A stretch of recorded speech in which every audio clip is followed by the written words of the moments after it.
Time for the symposium. A big round of applause for all of you to be able to do that. And after having witnessed the roaring success of 8 editions, we're excited to be back this time with a new name. So HCL Grant is now HCL Tech Grant.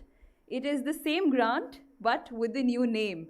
So that is because as a company, as an organization, we're delivering the CSR agenda, the corporate social responsibility agenda of the global technology company HCL Tech. So that's why the reference to the name. But like I said, it's the same grant, only the new name. And with our new brand identity, we intend to take the legacy of transforming rural India forward with your support. Just to remind everybody, we are live streaming on YouTube. So if any of your colleagues have not been able to join, or you want to pass the link to anybody who wants to be a part of this program, can join us virtually. And may I now request everybody to please rise up for the national anthem.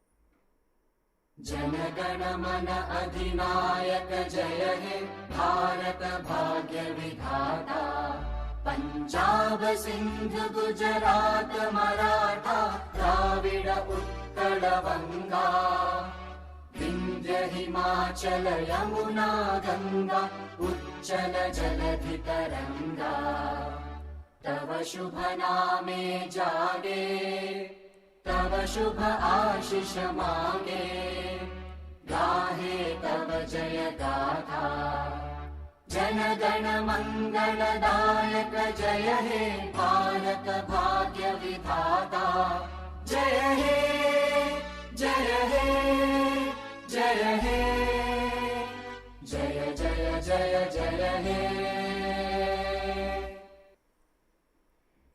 Thank you. So moving ahead, just to give you a little background about HCL Tech Grant. So started in 2015, HCL Tech Grant is a CSR commitment by HCL Tech through HCL Foundation to strengthen and empower NGOs, engage with them, as well as recognize them for their path-breaking work. Currently focused on rural development, the HCL Tech Grant is awarded in 3 thematic categories, namely environment, health, and education. Each year, the winning NGOs are awarded with a grant of rupees 5 crore for a 4-year project. And the grant also rewards 2 finalists in each category with rupees 25 lakhs for 1-year project. Thus, the total committed fund, committed fund of the grant is rupees 16.5 crore annually. Now that we're in Mumbai, after having successfully conducted 2 symposiums and getting a very good response from Bangalore and Trivandrum, we are in Mumbai. And let me begin by asking you a quick question. What comes to your mind when you hear the word hero? We're in the city of Bollywood, the city of film industry. So what comes to our mind when we think of hero? Change maker, influencer, Shah Rukh Khan, Salman Khan. What else? Courageous, okay.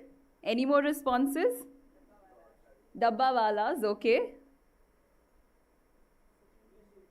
Sachin Tendulkar, okay. Any more quick responses? Yes. Sorry? Soldiers, absolutely. So we've got a diverse response here, and if you ask me, the real heroes is you.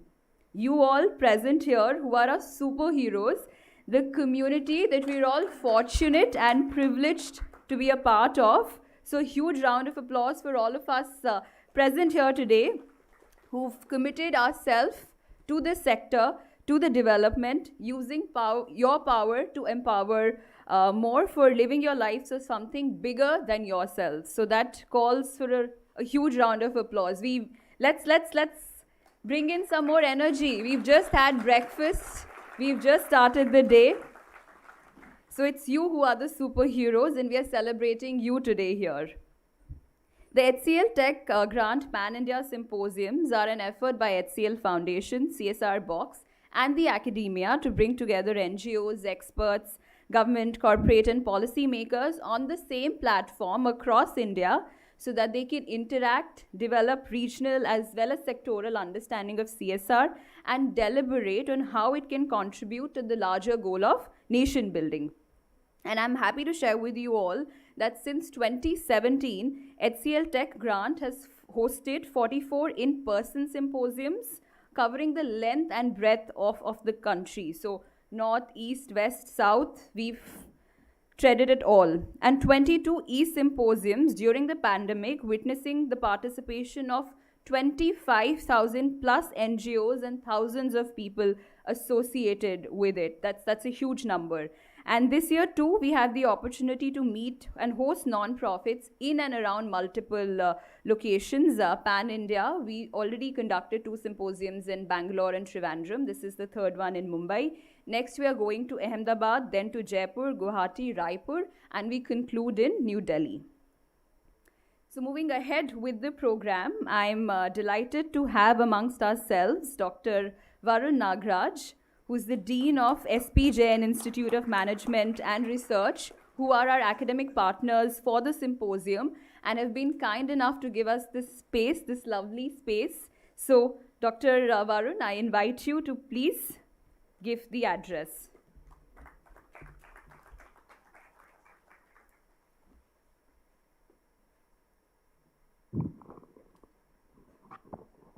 Well, it's not often one gets to address a room full of Shah Rukh Khans here, so welcome. We're delighted to have the opportunity to host you. Now, we're different in some ways. You're here either as a foundation, if you're part of HCL, or you're here as a CSR organization, or you're here as an NGO. We're not any of those, but yet I think our interests are aligned. So I really want to talk about sort of capability building or capacity building from an educational institution's point of view, and just introduce you to SPJIMR and explain to you why we are so delighted that we have the opportunity to welcome you today and to be with you today. So when you look at an academic institution and capacity building in particular, there are sort of 3 pillars, if you will, that a good academic institution rests on. And the first pillar is around sort of teaching. The second pillar is around research, and the third pillar is around direct community engagement. So I just want to highlight a few aspects of each of these 3 pillars and how it relates to capacity building and why it is that I think our interests are mutually aligned. So from a teaching point of view, as you know, we are a business school, and while we have our regular mainstream programs, the one that we're very well known for is our PGDM programs that are ranked typically as number 1 or number 2 in the country as a private institution, and typically top 5 in the country. And even in those programs, we recognize that while the students and their interests at this point may not yet be on the kinds of things we're talking about, eventually we hope it will be. And so amongst the things we try and do even with that particular group of students is plan for future capacity, if you will, right? Make sure that we get the right things going. So as an example, part of the reason I have to cut out around 10-20 or so is we have a course called Wise Innovation Foundations that every single student takes, and I teach that personally. And anytime, I'm teaching the Wise Innovation Foundation class, my students know it's that day because, I'm trying to look all wise and so forth with the right kinds of colors here. But that is a foundational class for everybody. But much more interestingly, we have a wonderful program, which is a postgraduate program in development management, which is targeted at those that are working in leadership positions or aspiring to leadership positions within NGOs. So we currently take in a couple of cohorts a year. We would ideally like to take about 50 in each cohort and take a total intake of about 100. Today we have about 30 or 35 per cohort. Now during this PGPDM program, these wonderful folks basically take a residency approach, doing some things online and some things in person here when they come in for big blocks of time, to complete effectively a management program, a postgraduate management program that actually has them discussing how to apply contemporary commercial or for-profit management techniques and approaches into the nonprofit sector. It's a wonderful program because it allows us to contribute to capacity building within those NGOs. And this is a program that we heavily subsidize.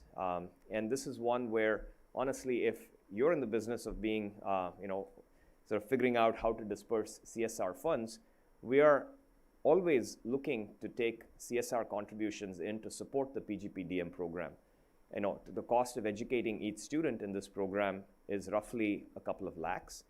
And the idea that we are able to, take care of 100 students is a cost that we would bear, but it would be wonderful if in your hearts you could find, the ability to sort of shoulder that with us.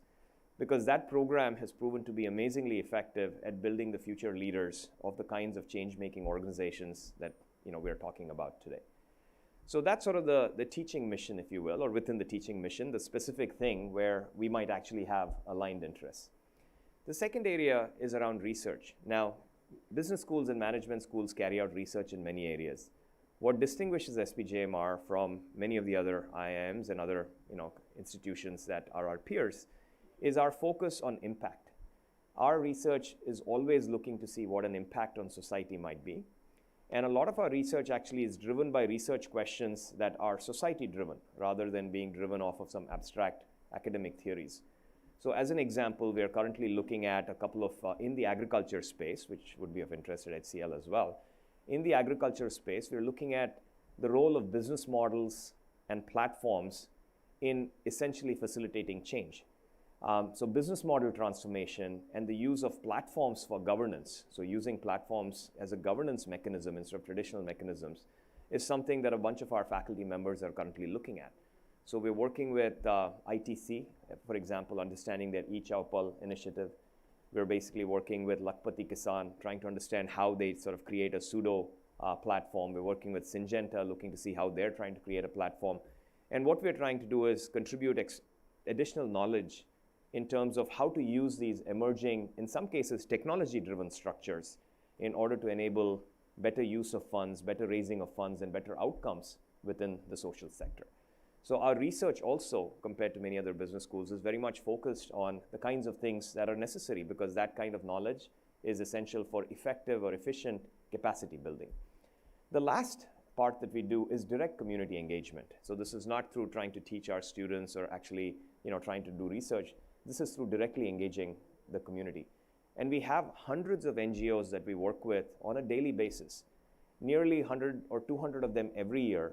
We end up spending about 4 weeks to 6 weeks with them on site at their NGOs. So we send our students out to do a rural internship of 4 weeks. 100% of our students go out to do this. And we work with them on sustained projects. So we would be going back to the same NGO. Perhaps we're working with them on something as simple as creating human resource policies for the NGO. And we would basically have our students year after year passing on that same project and building on that particular capability. Another great example which business students are very useful for is when you're trying to build a marketplace. So if you have an NGO that's building a community of artisans, perhaps to sell honey, for example, right? How might basically you build a efficient marketplace that gets the best price possible for these artisan growers who are in this business? This is a kind of a project that a business school can continue to provide value on towards the NGOs. So that program called the DOCC, or the Development of Corporate Citizenship, is a key highlight program that, again, benefits a lot from our involvement with a community like yours. And within that group, by the way, of our couple of hundred NGOs, since we work with them closely, we also have a partnership with another foundation that is looking to fund those NGOs that we work with, the most innovative NGOs, in a manner similar to the tech grants that you have. And this is coming out of a business school. So these are sort of ways in which we are looking to engage the community. And the final one, again, on the community side, would be we run an NGO ourselves. So we are probably one of the few business schools that actually is running our own NGO. And we have an NGO in the education space called Abhyudaya. The Abhyudaya NGO basically works with nearly 300 to 500 sitaras, or children, who live in sort of urban poverty areas, if you will, in and around our neighborhood, and may not have the same educational opportunities for growth as perhaps many of their peers in more fortunate families might. So we basically provide an enrichment environment for them. So our students participate in mentoring these students. So these sitaras will stay with us from their 6th standard through the 12th standard. And year after year, the MBA students pass on their sitaras to the next MBA student coming in.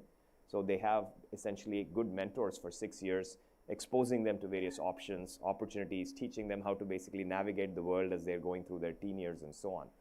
We also run an enrichment set of activities for them on the weekends. So these children come in to basically have chess classes, learn origami, play with computer robotics and so on. We have raised money from several organizations and we equipped all of them with laptops during the COVID crisis.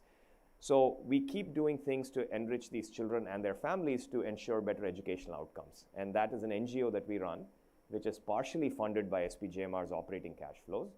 But the other part of it is actually funded by direct grants that we basically raise from various organizations that might be interested in it. So I just want you to think about us as, definitely hopefully a warm and welcoming host for your program today. But I would also like you to hopefully leave our premises today with the idea that, business schools, besides providing a nice facility to you, are sharing the same mission that you are, which is how do we make the world a better place? And our activities in many cases are aligned with yours. So as you go forward, please do keep that in mind. And if there are opportunities for SPJIMR to work with you in any respect, folks from SPJIMR would be happy to take those conversations with you. Thank you and welcome once again. Have a great symposium.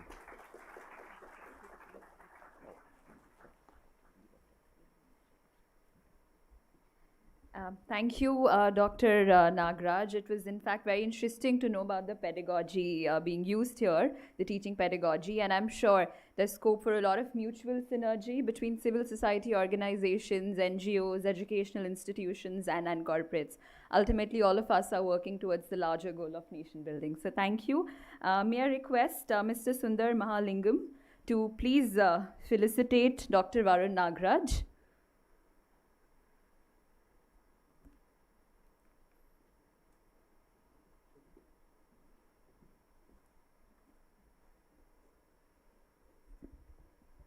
Thank you. May I have a round of applause, please?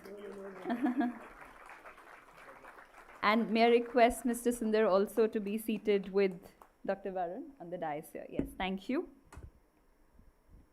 And we're indeed privileged to have amongst ourselves now Mr. Sundar Mahalingam, who's the President of Strategy at HCL Corporation and Shivnada Foundation, and has been a big pillar of support and mentor for HCL Foundation. In fact, he also happens to be the brain behind the grant. So that's completely he's being humble, but he's been a great cheerleader and supporter of HCL Foundation and has been associated with grants since its inception. So I invite him to please deliver the keynote address and give an overview of HCL Foundation.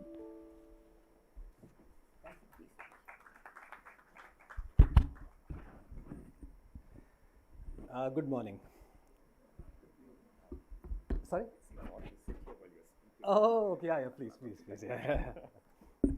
So, Robin called me yesterday and said that if I could come and speak to you guys, and very kindly also gave me, the broad areas which he wanted me to cover. So that's nice. Of course, it's, I didn't know that I'm going to go after Dr. Nagraj, who's earns a living by talking to people, So I'm very, very, I wish I'd known Robin, I would not have accepted his assignment, But having said that, what I'm hoping to do is to broadly, I think many of you know what I'm going to say, and some of it has been covered also earlier as well, to cover three aspects basically. And one of them is about the HCL Foundation and what the HCL Foundation is all about. I know the problem, in fact, I was saying this yesterday, I was talking to somebody, a customer of HCL about the HCL Foundation. So I said the difficulty in HCL Foundation is, I can't give you an elevator pitch. I can't tell you about HCL Foundation in 15 seconds. It takes a lot of time because these two guys do so much work. So therefore, I'm hoping to introduce you to the HCL Foundation a little bit so that you get a sense of the larger, the grant is something which we will talk about in detail, of course. So that's part A, what I'm hoping to leave you with at the end of my address. Second is about HCL Grant itself, HCL Tech Grant. I call it HCL Grant because it was called HCL Grant, but I believe that while I was sleeping, they changed the name to HCL Tech Grant, Robin. But nevertheless, the HCL Tech Grant, right? So that's something we'll talk about. And finally, the symposiums. Why are we here, in the sense, right?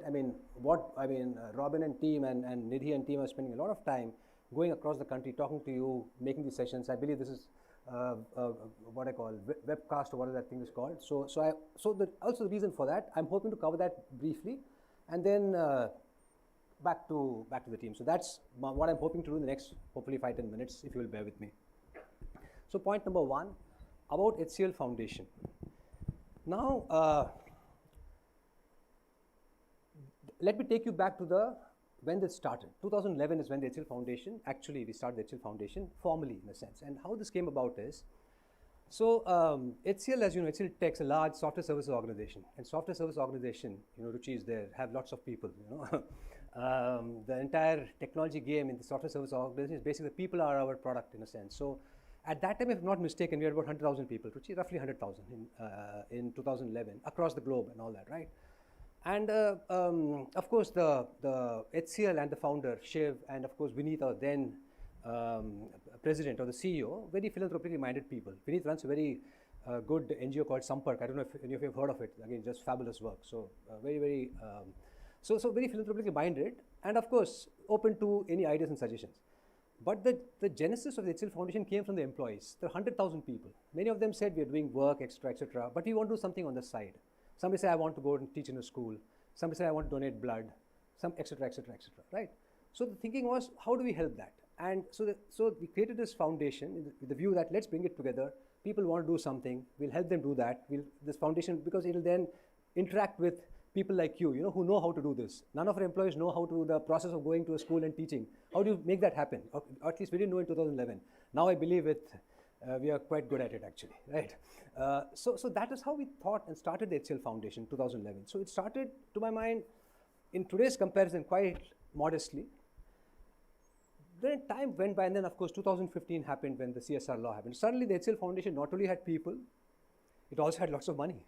And money was coming in every year, right? So wow, so what else could be better? So that's when we actually started lots and lots of what I call initiatives. So that is broadly how we conceptualize the HCL Foundation. And again, Dr. Nagaraj was talking to me as to what is your philosophy and how are you thinking about the whole thing? And do you do areas around the place that you work at, or do you use your core, what I call, the things you're good at, HCL is good at, to leverage that and build it into your CSR? So at that point, we didn't think of it like that. It was a journey, so we evolved. And our thinking was, let's do what we feel is good. Let's not focus on saying A, B, C, or D. Let's keep it broad and open charter. And that broad and open charter has led us to some various, and of course, as we moved forward, we also tried to make it more and more what I call governance oriented, right? It's great to do things when you have the heart, and all of you have the heart and the what I call some resources to do things, but a lot of it is, there is a need for governance, there's a need, otherwise you can't scale. In fact, my founder Shiv often says, the only one thing I know how to create institutions. That's my key, that's what I can do. And how do you create institutions? You create programs, you have an idea, you build a business idea or what I'd call a CSR idea or an NGO idea, build an idea, execute it, and then try to grow it. Try to make it scale. You may say, okay, I don't want to go, I only want to do X, Y, Z. That's also great. But if you want to build an institution, if you want it to last through time, we have to talk about scale. You have to keep building. And so the reason, so the HCL Foundation, what it tries to do, to my mind, and this is my interpretation, the Nidhi and Robin have other interpretations, is to look at the resources, look at the ecosystem where we live, look at what are the key issues that we need to focus upon, and see if we can build solutions for some of those issues, and see then if we can, from those solutions, create scale, make it grow larger and larger and bigger and bigger. So that's the broad, what I call, overview in a sense of what HCL Foundation thinks about. Philosophically, this is how we think about it. And again, now I have to refer to some notes because, I don't remember, the numbers are too big for me to remember. So, okay, here you are. Some numbers broadly, just for your reference. About 20 states and 3 union territories have been covered with HCL Foundation, as you can imagine. This, as I said, lots of people. Okay. Thank you. Anyway, I'm not the great slide presenter, so I'd rather talk than present slides. I don't know, I'm sure Dr. Nagaraj has similar views, But having said that, so that's one aspect. Two, of course, is the fact that about 5.5 million lives have been impacted. We do a lot. Okay, let me first come to the programs before talking about this a little bit, and maybe that may make more sense.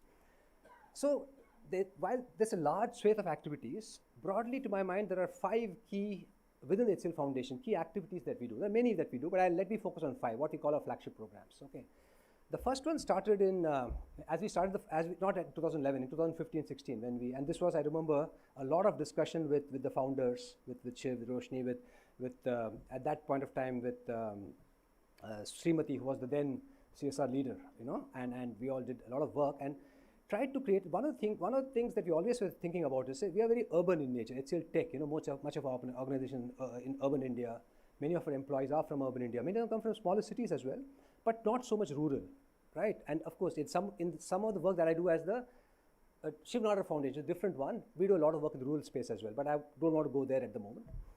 So the thinking was, what can we do for a rural betterment program, and how do we do it? Now we have some resources, we have people, how do we do this? So we conceptualized what I call the first program, which we call Samudaya, the HCL Samudaya program, which is a integrated rural development program.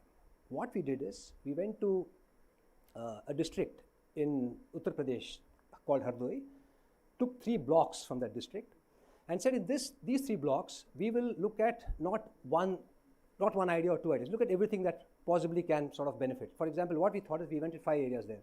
Education, of course. Yeah, education is important, be it urban, rural, etc., etc. We are an education institution, as all of us know.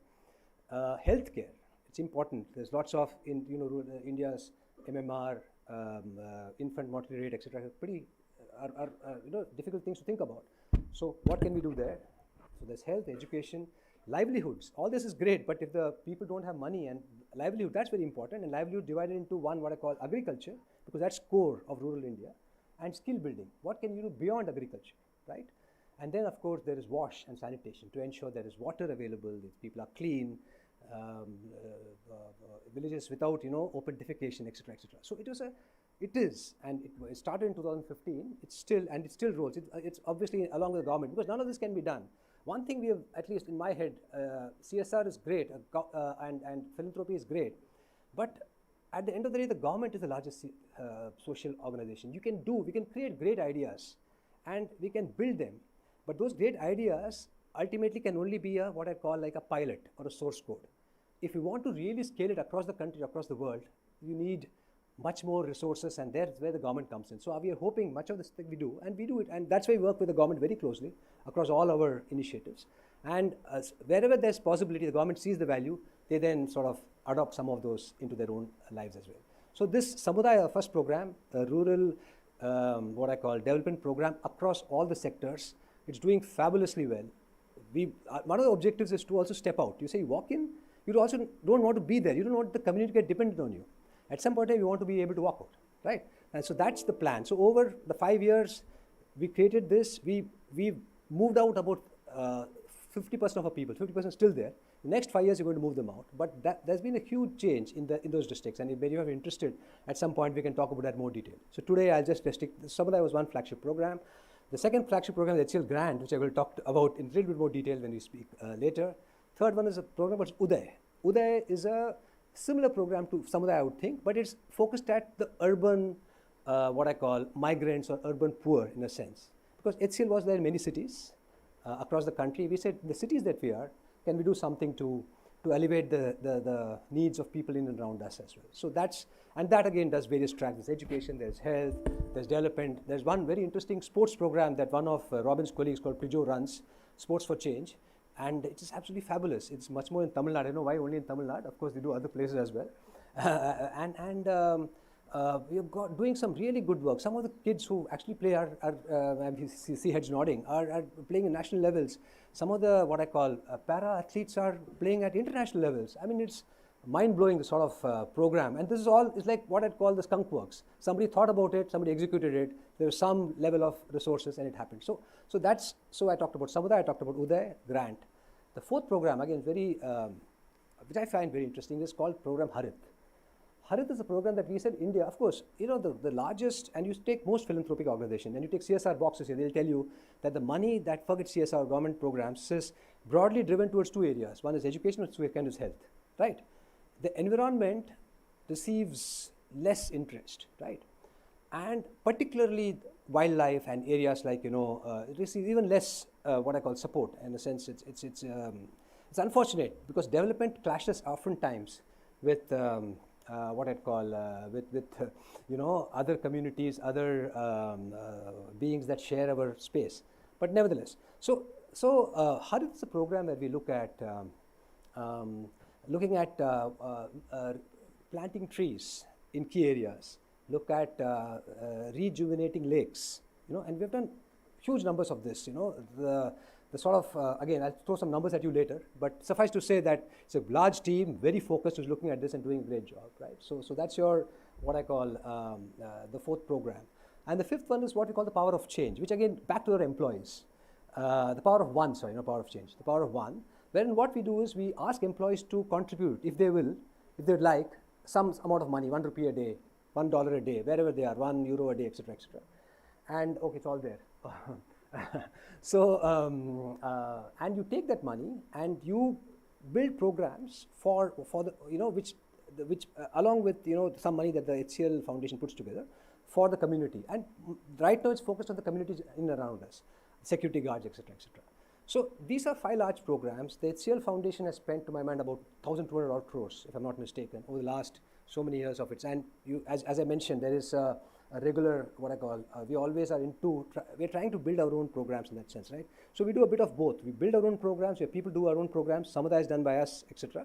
And we do a lot of partner engagement as well. HCL Grant is a partner engagement program. All of you, I'm hoping at some point of time we'll become partners as we move forward, you know, in the HCL Foundation journey. So we do a bit of everything. It's not a saying that we'll only do a partner, what I call outreach, or we'll only do our own programs. We try to do a bit of everything in that sense. So that's the broad, what I call, how does one say, umbrella of the HCL Foundation. So that was point number 1. Point number 2 I want to talk about is the HCL Grant itself. So HCL Grant, and again, I think lots of it we've spoken about this. We again thought about this in 2015 is when we started thinking about this. We said that, and that's where the word fifth estate came. So there are 3 estates, as you know, the judiciary, the whatever, and the 4th estate is called the press, right? But we said that NGO organizations in the country doing seminal service for people, you know, and they need to be recognized. They need to be as a huge change maker. And so we tried in that sense to say that think about this as the 5th estate. What can we do which can be sort of flagship program to help this or to make this, take this forward? So we felt that, of course, you can, in a sense, call for proposals and support a lot of, NGOs, etc., etc. But maybe another way to think about it is create a large prize so that, you know, lots of people apply to you. And then you not only help the people from a perspective of, you know, choosing 2-3 of these organizations to, you know, to support on specific projects, but also it helps the entire community because many of them then learn how to say, apply to large grants or apply for grants. And that helps not just for the specific grant you're talking about, but also helps at in the level of, you know, in general, bettering your own processes.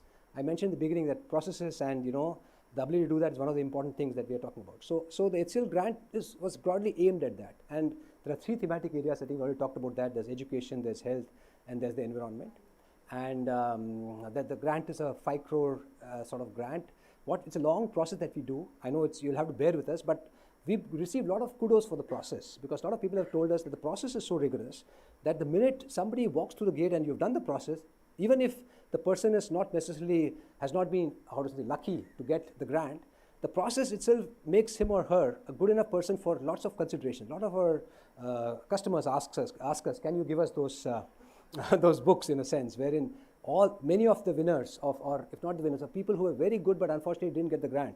Their names are all mentioned there, at least 30 every year. So in that sense, it's the process. Sometimes many of I know grant winners often, or grant applicants often feel that, okay, we applied for it, but you didn't get it.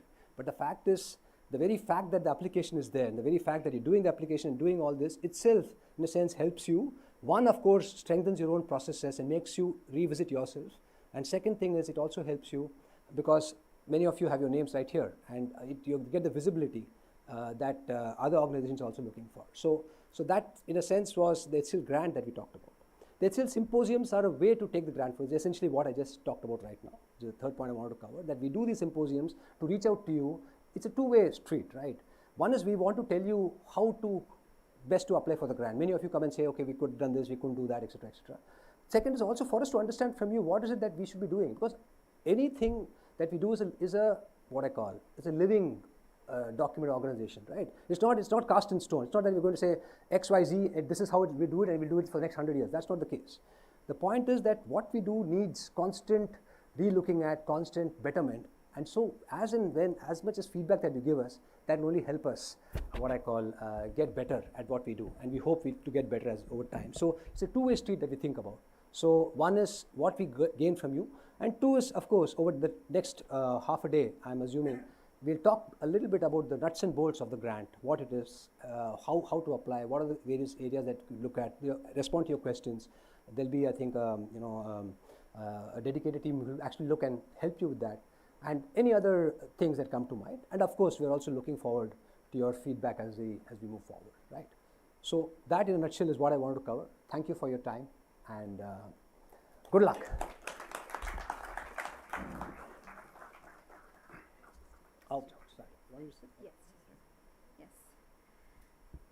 Thank you, Mr. Mahalingam, for taking us to the entire journey of HCL Foundation and Grant, HCL Tech Grant. Going forward, you'll have more sessions in which the process will also be explained.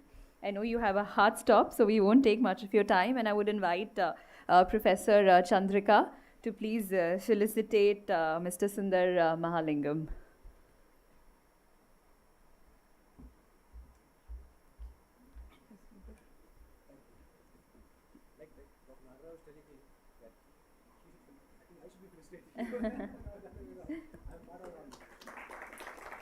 Dr. Nagraj had a class, so he had to leave.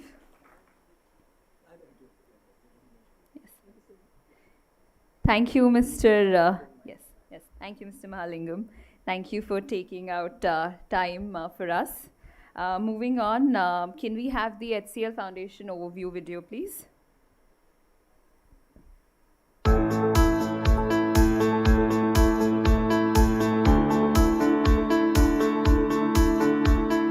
HCL Foundation was established in 2011 to bring positive impact in the lives of underserved communities in urban and rural India.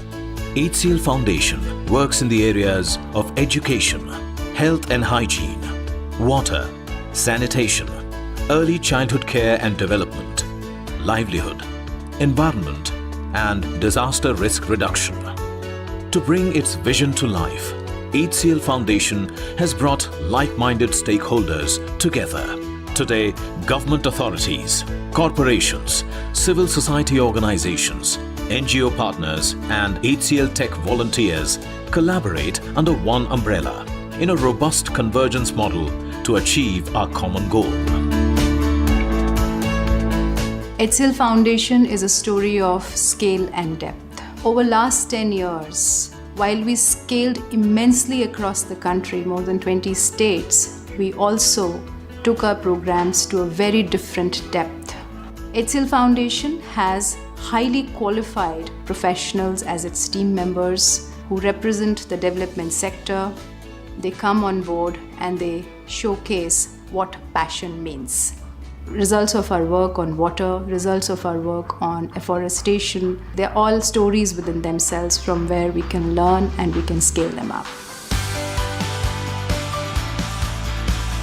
HCL Foundation has transformed millions of lives through its flagship programs like Samuday, Uday, Harit, Clean Noida, and HCL Tech Grant, and special initiatives like Power of One, HCL Foundation Academy, My eHeart, and Sports for Change. This partnership journey that began with just 25 members today is a proud family of more than 200 partners. Now, the CSR agenda of HCL Tech is also spreading its wings globally. We are starting heavily in Americas, we are taking shape in Europe as well as APAC region. There are miles to go and we have a lot of work to be done before we call it success.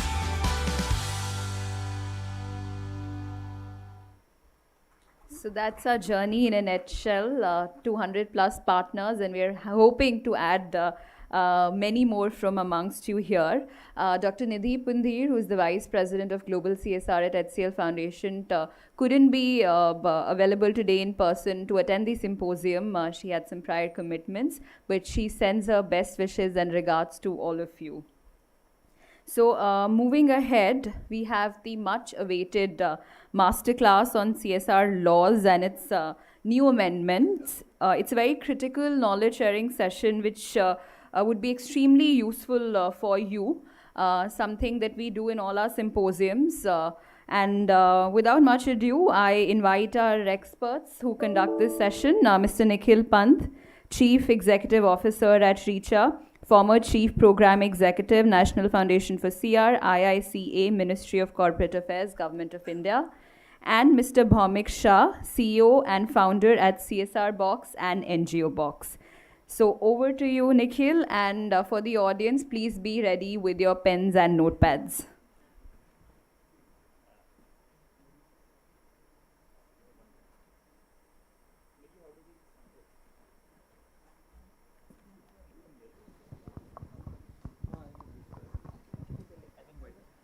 Thank you so much, Millie. While I get my cordless, would like to first of all sincerely thank SP Jain.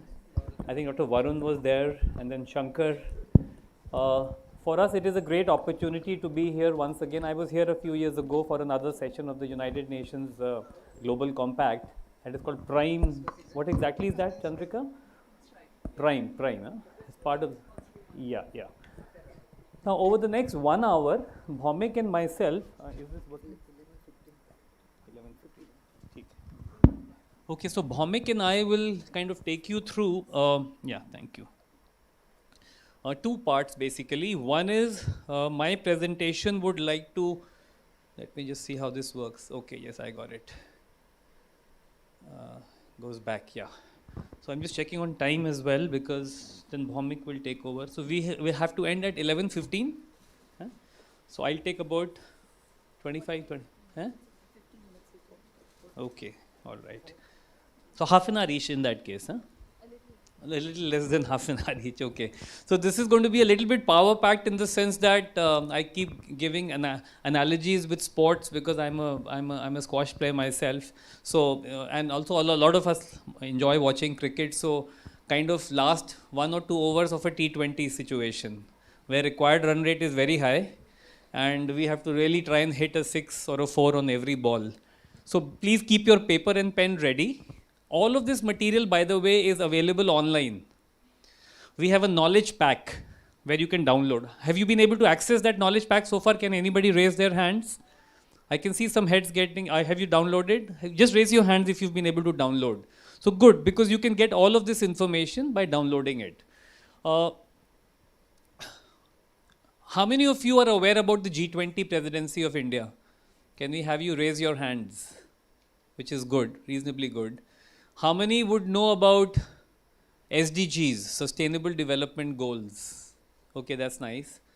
And how many of you know the most important question? Section 135 Companies Act 2013. So I can't see hands clearly. Just be very clear in raising your hands, please. All right. Okay, iffy kind a little bit, but that is the most important one if you ask me, because that is what decides how you, and if and when you will get funds.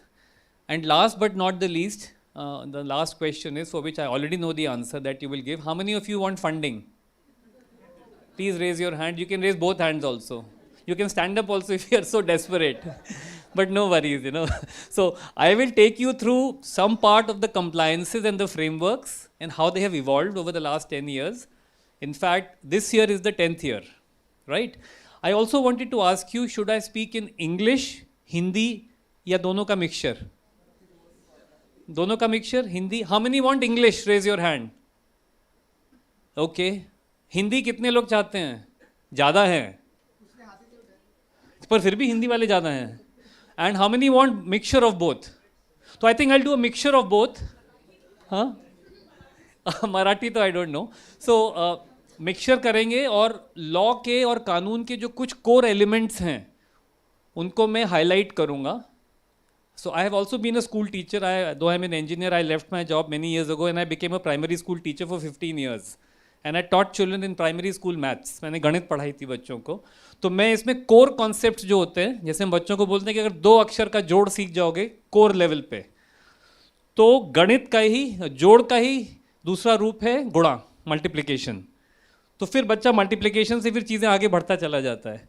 तो मैं कोशिश करूँगा next 20-25 minutes में कि जो CSR law का जो core है उसको मैं आपको कहीं कहीं पॉइंटर्स लिखवा भी दूंगा और आप उसको यहाँ देख भी पाएंगे. दूसरा, we also have many students of our HCL Foundation Academy. Can they just raise their hands, or maybe if they can stand up, that will be great. And Surbi can also stand up. Surbi is our master trainer. हम लोग एक academy से course भी run करते हैं CSR का, जिसमें आप लोग enroll कर सकते हैं. Thank you. Please sit down. उसमें हमारे ये students जो आप इनसे feedback भी ले सकते हैं. It's a free of cost course. It's a 3-month online course जो HCL Foundation Academy कराती है. इसमें जो learners हैं वो practitioners हैं सब, और आप उसको अपने टाइम के हिसाब से कर सकते हैं. उसमें भी ये सब लर्निंग्स हम लोग बताते हैं. नाउ G20 प्रेसिडेंसी एक बहुत ही इंपॉर्टेंट टाइम पे आई है. अगर आप देखें तो 2022 में इंडोनेशिया में हुआ था, 23 में इंडिया है, एंड 24 में ब्राज़ील पे जाएगा. तो एक हमने वो ट्रायंगल देखा, और एक हम जरा ये देखें प्रोग्रेशन ऑफ द लॉ. 2007 से adoption of inclusive growth 11th 5-year plan में इंक्लूड किया गया था, और करते करते हम 2014 में पहुँचे, जब 1 अप्रैल 2014 में it became a law. It became a part of a new amended law in the sense क्योंकि Companies Act 1956 का था. आप नोट करते रहें, Companies Act 1956. This became Companies Act 2013. और उसका जो CSR का पार्ट है उसका लागू हुआ है 1 अप्रैल 2014 से. और अब हम 13, 14, 23, 24 में हम चल रहे हैं. तो we are in the 10th year of the legislation. In fact Bhowmik जब अपने सेशन में आएंगे तो वो काफ़ी कुछ डेटा भी बताएगा भौमिक कि किस तरह से स्पेंडिंग चली है इस 10 सालों में. और जब हम उस ट्रेंड को समझेंगे तो हमें समझ में आएगा कि आगे क्या होना है, व्हाट लाइज अहेड.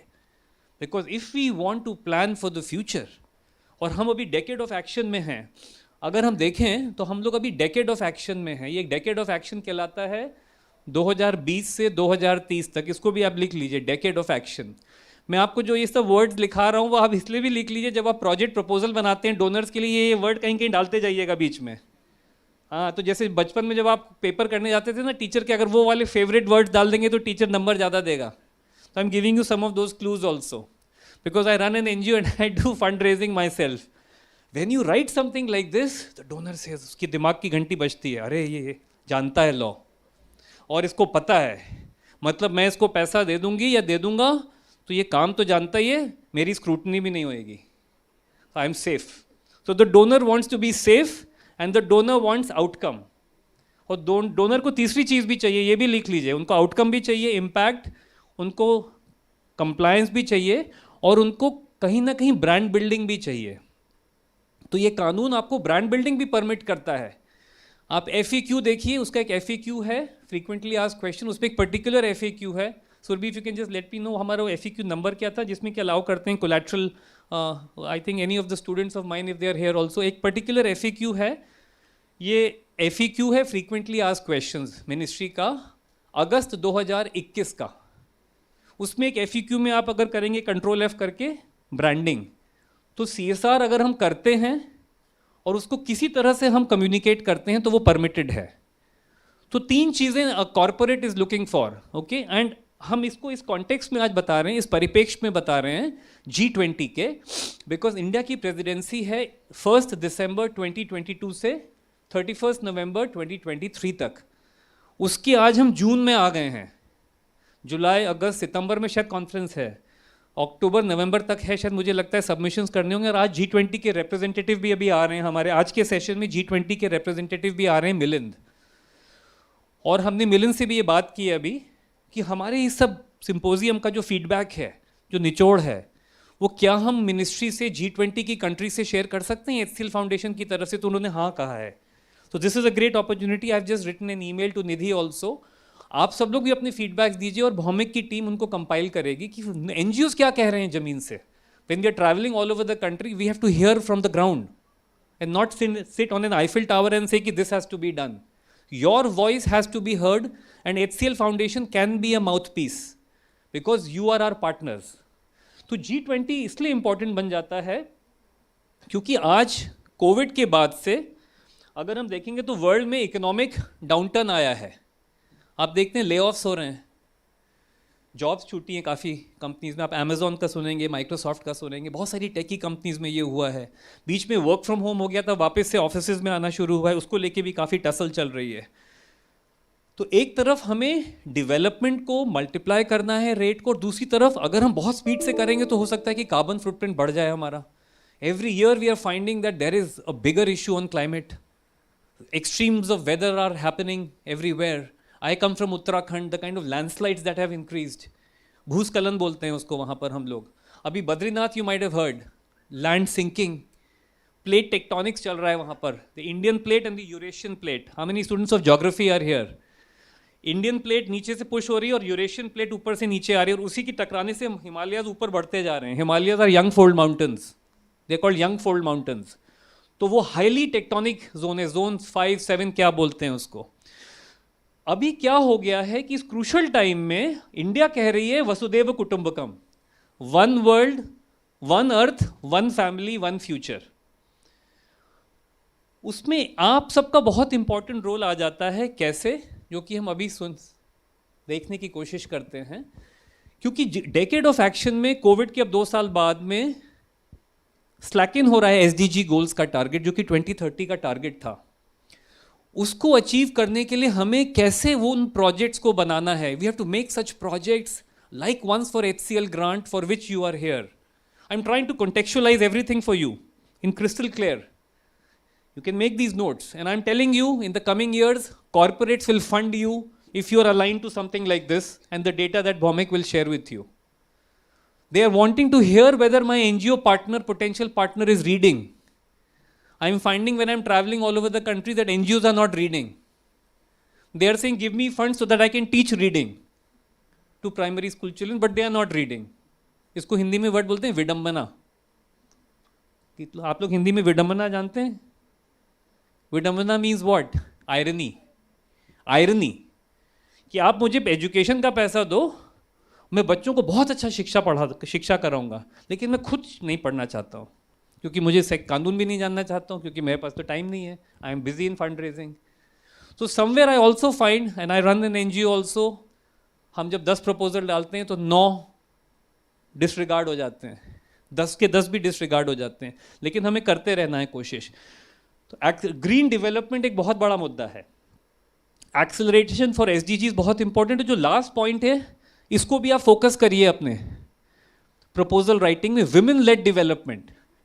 आप अगर कोई प्रोजेक्ट प्रपोजल बनाते हैं तो उसमें ये भी कोशिश करिए कि विमेन केवल बेनिफिशरीज में ना हो 50% या मोर, या वो उसमें उस प्रोजेक्ट को चलाने वाला भी विमेन क्यों नहीं हो सकता है? आपकी टीम में भी विमेन लीडर्स क्यों नहीं हो सकते हैं? So a lot of women over here who are leaders of NGOs. Can they raise their hands? Who are in senior positions and who would like to aspire to go further? This is your opportunity, let me tell you very, very clearly.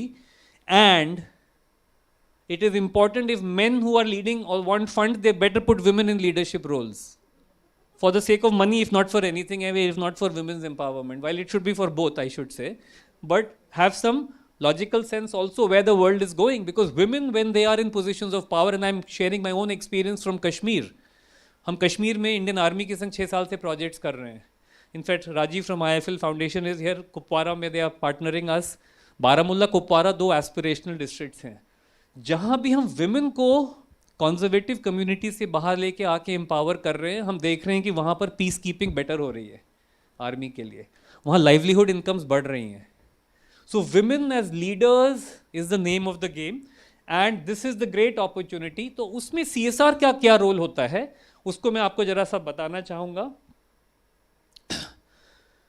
आज से 10 साल पहले जब CSR का कानून बना था तब भी हमने उसको गेम चेंजर कहा था, बिकॉज 2014 में पहली बार 2% फॉर्मूला से एक लॉजिक आया कि अगर आप if you are making profits of a particular formula, which I will just tell you, then you have to put some percentage, which is 2%, for development in the country.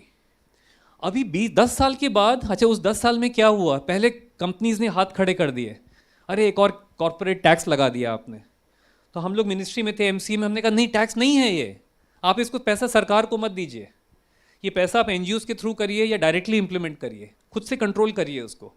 लेकिन नहीं कर सकते हैं तो सरकार ने कहा कि हम कुछ शेड्यूल 7 में फंड्स भी डाल देंगे. शेड्यूल 7 वो लिस्ट ऑफ एक्टिविटीज़ हैं, उसमें कुछ गवर्नमेंट की फंड्स भी आती हैं. Have you read schedule 7 of the CSR legislation? How many of you have done? Can you just raise your hands? Good, very good. It lists down the activities that are permitted. तो catalysing situation में क्या हम अपने projects ऐसे बनाएं कि जिसमें role of government, role of corporates, अगर आप देखें इनेबलिंग फ्रेमवर्क्स की बात हो रही है, अभी G20 भी अपना फ्रेमवर्क बना रहा है, कॉर्पोरेट ग्रीन ग्रोथ CSR की तरफ बात कर रहे हैं. अगर हम एजुकेशन का प्रोजेक्ट कर रहे हैं, क्या हम उसमें इंश्योर कर सकते हैं कि बच्चे जब स्कूल में आएँ तो पब्लिक ट्रांसपोर्ट में आएँ, हम मिनिमाइज करें अपना फुटप्रिंट अपने हर एक्टिविटी पे. So project building has to be women-led, green. Green doesn't necessarily mean just planting trees. You can go green by doing a lot of eco-friendly things in everything that you do, including, for example, the glasses that are here. We don't have plastic bottles. So these are little things that one can do. कल हम लोग वहाँ समुद्र के किनारे में जिस guest house में रुका हूँ, तो जब वो लो टाइड होती है तो जैसे ही समुद्र गया तो पूरा पॉलिथीन ही दिख रहा है. You feel very disgusted unfortunately, and आप भी उसमें कंट्रीब्यूट कर रहे होते हैं. तो प्रोजेक्ट्स को उस तरफ ले जाना है, और लास्ट माइल चेंज मेकर्स आप हैं. So these 2-3 slides that I have shown you are the way you have to look at building your projects. उनकी पिचिंग कैसे करनी है आपको. Now I will quickly summarise. I still have 10 minutes, I think, maybe till 10-15 minutes. So this particular one, if you see, इसमें pointer वाला है कहीं पर, क्या है? अच्छा, बीच वाले में है. ओ यस यस. तो ये जो फर्स्ट वाला दिख रहा है, ये फॉर्मूला बता रहा है कि कितना, अगर टर्नओवर आपका इतना है तो आप क्वालिफाई करते हो. 1000 crore or more turnover, 500 crore or more net worth, 5 crore or more net profit, then you qualify for CSR. And if you qualify, then ये वाला बताता है कि what is the budget. 2% of average net profit of the immediately preceding 3 years. और average net profit कहाँ से आता है? Section 198. Please make a note. Section 198 को पढ़िए. उसको पढ़ के आप कंपनीज की बजट्स को असेसमेंट कर सकते हैं कि मेरे इलाके में जो कंपनी, उसके पास कितना पैसा होगा आने वाले साल में, उसकी पॉलिसी क्या है, वो कहाँ पैसा डालना चाहती है, मेरा प्रोग्राम उसके हिसाब से है और नहीं, और उसके अलाइनमेंट में है जो मैंने पहले स्लाइड्स बताए. अगर मैंने ऐसे सोचा तो शायद मेरा प्रपोजल 10 में से 2-3 कन्वर्ट हो जाएगा. हो सकता है कि नहीं, आप बताइए, येस और no. Because if you are thinking and the corporate thinks that you are thinking or gets to understand, then it increases your chance. So it is obviously a board level activity. इसमें committee of the board की जिम्मेदारी दिखाई गई है. I am not going one by one, और ये board की जिम्मेदारी बताई गई है बिकॉज टाइम कम है. तो लॉ में क्या कहा गया है, उसका निचोड़ क्या है? that if you are eligible to do CSR, then it will become a board level activity. आपके जो करता धरता है बोर्ड लेवल पे, वो जिम्मेदार हैं, उन्हीं के ऊपर पेनल्टी भी लगेगी. 135 ब्रैकेट में 7 लिख लीजिए आप. सेक्शन 135 ब्रैकेट में 7 तमाम पेनल्टीज आ रही हैं. आप गूगल करके देखिएगा, ROC CSR पेनल्टी जरा सर्च में डालिए, आपको अभी 92 lakhs की एक पेनल्टी एक कंपनी की आई है. नोटशीट गवर्नमेंट ने साइट पे डाल रखी है, उसको पढ़ लीजिए जाके, कि कॉर्पोरेट्स के ऊपर प्रेशर है खर्चा करने के लिए. And that is a very important amendment that has happened, जो कि 2021 में आया है, और उसके बारे में मैं आपको भी आगे बताता हूँ. इसके पहले मैं इसको पहले कंप्लीट कर लूँ. बोर्ड की जिम्मेदारी है कि उसकी जो कमिटी है, 3 मेंबर कमिटी होती है जिनमें एलिजिबल हैं इंडिपेंडेंट डायरेक्टर्स, कि वो एक पॉलिसी बनाएं, उस पॉलिसी को पब्लिक डोमेन में डालें, उस पॉलिसी में जो जो लिखा है उसको क्रियान्वित करें, उसको इम्प्लीमेंट करें. And the policy includes activities and monies and funds. तो board has to keep monitoring. और अगर आप देखेंगे तो directors report has to specify reasons, और यहाँ पर अगर आप देखेंगे तो committee has to monitor. In fact अभी नए अमेंडमेंट में आया है एनुअल एक्शन प्लान. आप नोट कर लीजिए अगर नहीं पता है. There is an annual action plan for every company. इस फाइनेंशियल ईयर के एनुअल एक्शन प्लान्स जनरली बन चुके होंगे, लेकिन अभी भी आप वेकेंट स्पेसेस में फंड रेजिंग कर सकते हैं. If you can go and tell them कि मेरे पास ये अच्छा प्रोजेक्ट है जो G20 से अलाइन करता है, जो SDG को पूरा करने में हेल्प करेगा, जो आपके CSR मैंडेट को पूरा करेगा. आप अगर नहीं करोगे तो सरकार आपको पेनल्टी लगा सकता है अगर आपने उसको अनस्पेंट में नहीं डाला. एक अनस्पेंट अकाउंट भी एक बनाने को बोला गया है. तो आपकी पकड़ जितनी अच्छी होगी, do you think your presentation can go up in confidence, yes और no? Key points, again core concepts में री एम्फेसाइज कर रहा हूं आपको. I am focusing on the core concepts here. इनको ध्यान रखिए when you are writing your proposal. एक और चीज मैं आपको बता देता हूं, गैंट चार्ट सबसे पहले बनाइए, उसके बाद कॉस्ट शीट बनाइए और फिर नैरेटिव प्रोजेक्ट प्रपोजल बनाइए. पहले गैंट चार्ट का मतलब पता है कि कितनी देर में कौन सी एक्टिविटी होगी मंथ वाइज, फिर खर्चा कैसे होगा और उस खर्चे के पीछे कहानी क्या है. इसको अगर आप बताएंगे और उसमें इन सब चीज़ों को अलाइन करेंगे और बीच बीच में वो चीटिंग वाले वर्ड्स स्कूल क्लास वाले जो मैं बता रहा हूँ वो डालते जाइए वर्ड, ताकि थोड़ा थोड़ा वो डरता भी रहे. हाँ ये ठीक है, इसको दे देना चाहिए, इसको मौका देना चाहिए, इसको एक पायलट तो दे ही देते हैं, चलो एक पायलट से तो शुरू करके देखते हैं, हो सकता है कि ये बहुत कैपेबल निकल आए. You have to slowly grow into the confidence of your donors. Okay, all of this is going to help you. Now this slide shows whether you are eligible to get CSR money or not as an NGO. आप में से कितने 1860 NGOs हैं यहाँ पर, 1860 society वाले? Just raise your hand. Okay. Trust कितनी है? ट्रस्ट काफ़ी होंगे. सेक्शन 8 कितने हैं? सेक्शन 8. तो आप सब के सब इस दायरे में आते हैं, बीच वाले में. अब आप नंबर 1 में अगर आते हैं तो आप इन सब के पास फॉर्म CSR 1 होना चाहिए. देखिए रेड में पढ़िए फॉर्म CSR 1. आप लोग जानते हैं फॉर्म CSR 1? येस और no? You all need to have that as a mandatory thing. ठीक है. अगर आप 1 में हैं तो आप HCL फाउंडेशन जैसी संस्था हो गए, मतलब एक कॉरपोरेट की अपनी foundation, parent daughter relationship kind of a situation. ठीक है. सेकेंड इज एक्सटर्नल व्हीकल और NGO. आप में से कितने हैं जो 3 साल और उससे ज़्यादा हैं? You are, most of you are, okay? Maybe many of you may not be eligible for HCL grant, जिसके बारे में रॉबिन बताएंगे क्योंकि उनका एक टर्नओवर रिक्वायरमेंट है. HCL ग्रांट के बारे में भी मैं आपको बता दूं. HCL grant is like Olympic gold medal. कितनों को मिलता है एक इवेंट में? एक को. लेकिन ट्राई कितने करते हैं? सैकड़ों. लेकिन जब सैकड़ों ट्राई करते हैं ओलंपिक गोल्ड मेडल, उनमें से बहुत से जोनल लेवल पे पहुंच जाते हैं उस स्पोर्ट में, बहुत से स्टेट लेवल में आ जाते हैं, बहुत से इंडिया के लिए खेल लेते हैं, बहुत से एशियन गेम चले जाते हैं, बहुत से कॉमनवेल्थ गेम्स चले जाते हैं और वहाँ गोल्ड मेडल जीत जाते हैं. उसके बाद ओलंपिक के लिए क्वालिफाई करके ओलंपिक के दावेदार भी बन जाते हैं. Can you compare yourself to that trajectory with this grant? तो ग्रांट का जो हर प्रोसेस है, so the process of the grant is the award itself. अगर आप उस प्रोसेस को, जैसे UPSC की परीक्षा में आप बैठे, IAS अफसर तो कम बनते हैं लेकिन पढ़ाई सबको करनी पड़ती है. मैंने भी की थी, मैं नहीं बना पर सीखा थोड़ा बहुत. उससे डेवलपमेंट के बारे में बहुत कुछ सीखने को मिलता है उसके सिलेबस से. अब हमारी नियत क्या है, what is our end goal is a key point in deciding whether we make something out of it और not. And likewise for HCL grant. So आप लोग जनरली इस कैटेगरी में आते हैं. फिर central and state government vehicles में आ जाते हैं, जैसे कि Indian institute of corporate affairs या गुजरात CSR अथॉरिटी या गोवा CSR अथॉरिटी, ये सब आ जाते हैं उसमें. ठीक है. और पार्लियामेंट वाले कौन सी एंटिटीज होती हैं, जैसे institute of chartered accountants. Do we have any chartered accountants here? Ruchi is here. So ICAI is part of that. Institute of company secretaries, ये भी एक्ट्स ऑफ पार्लियामेंट से बनाए गए हैं. फर्क देख लीजिएगा, department of a state government से अगर कोई एंटिटी बनाई गई है तो वो एलिजिबल नहीं है. स्टेट गवर्नमेंट डिपार्टमेंट एलिजिबल नहीं है. पर अगर स्टेट गवर्नमेंट ने कोई NGO बनाया है जो कि इन तीनों में से आता है तो उसको फंडिंग मिल सकती है CSR की. और उसको अगर आप गवर्नमेंट और इसमें देखें 3 और 4 में आपको 12A और 80G नहीं चाहिए. आप सबके पास 12A 80G होगा. आपने फॉर्म 10 BD भी बनाया होगा अपने ग्रांटीज, अपने ग्रांटर्स डोनर्स के लिए, है ना.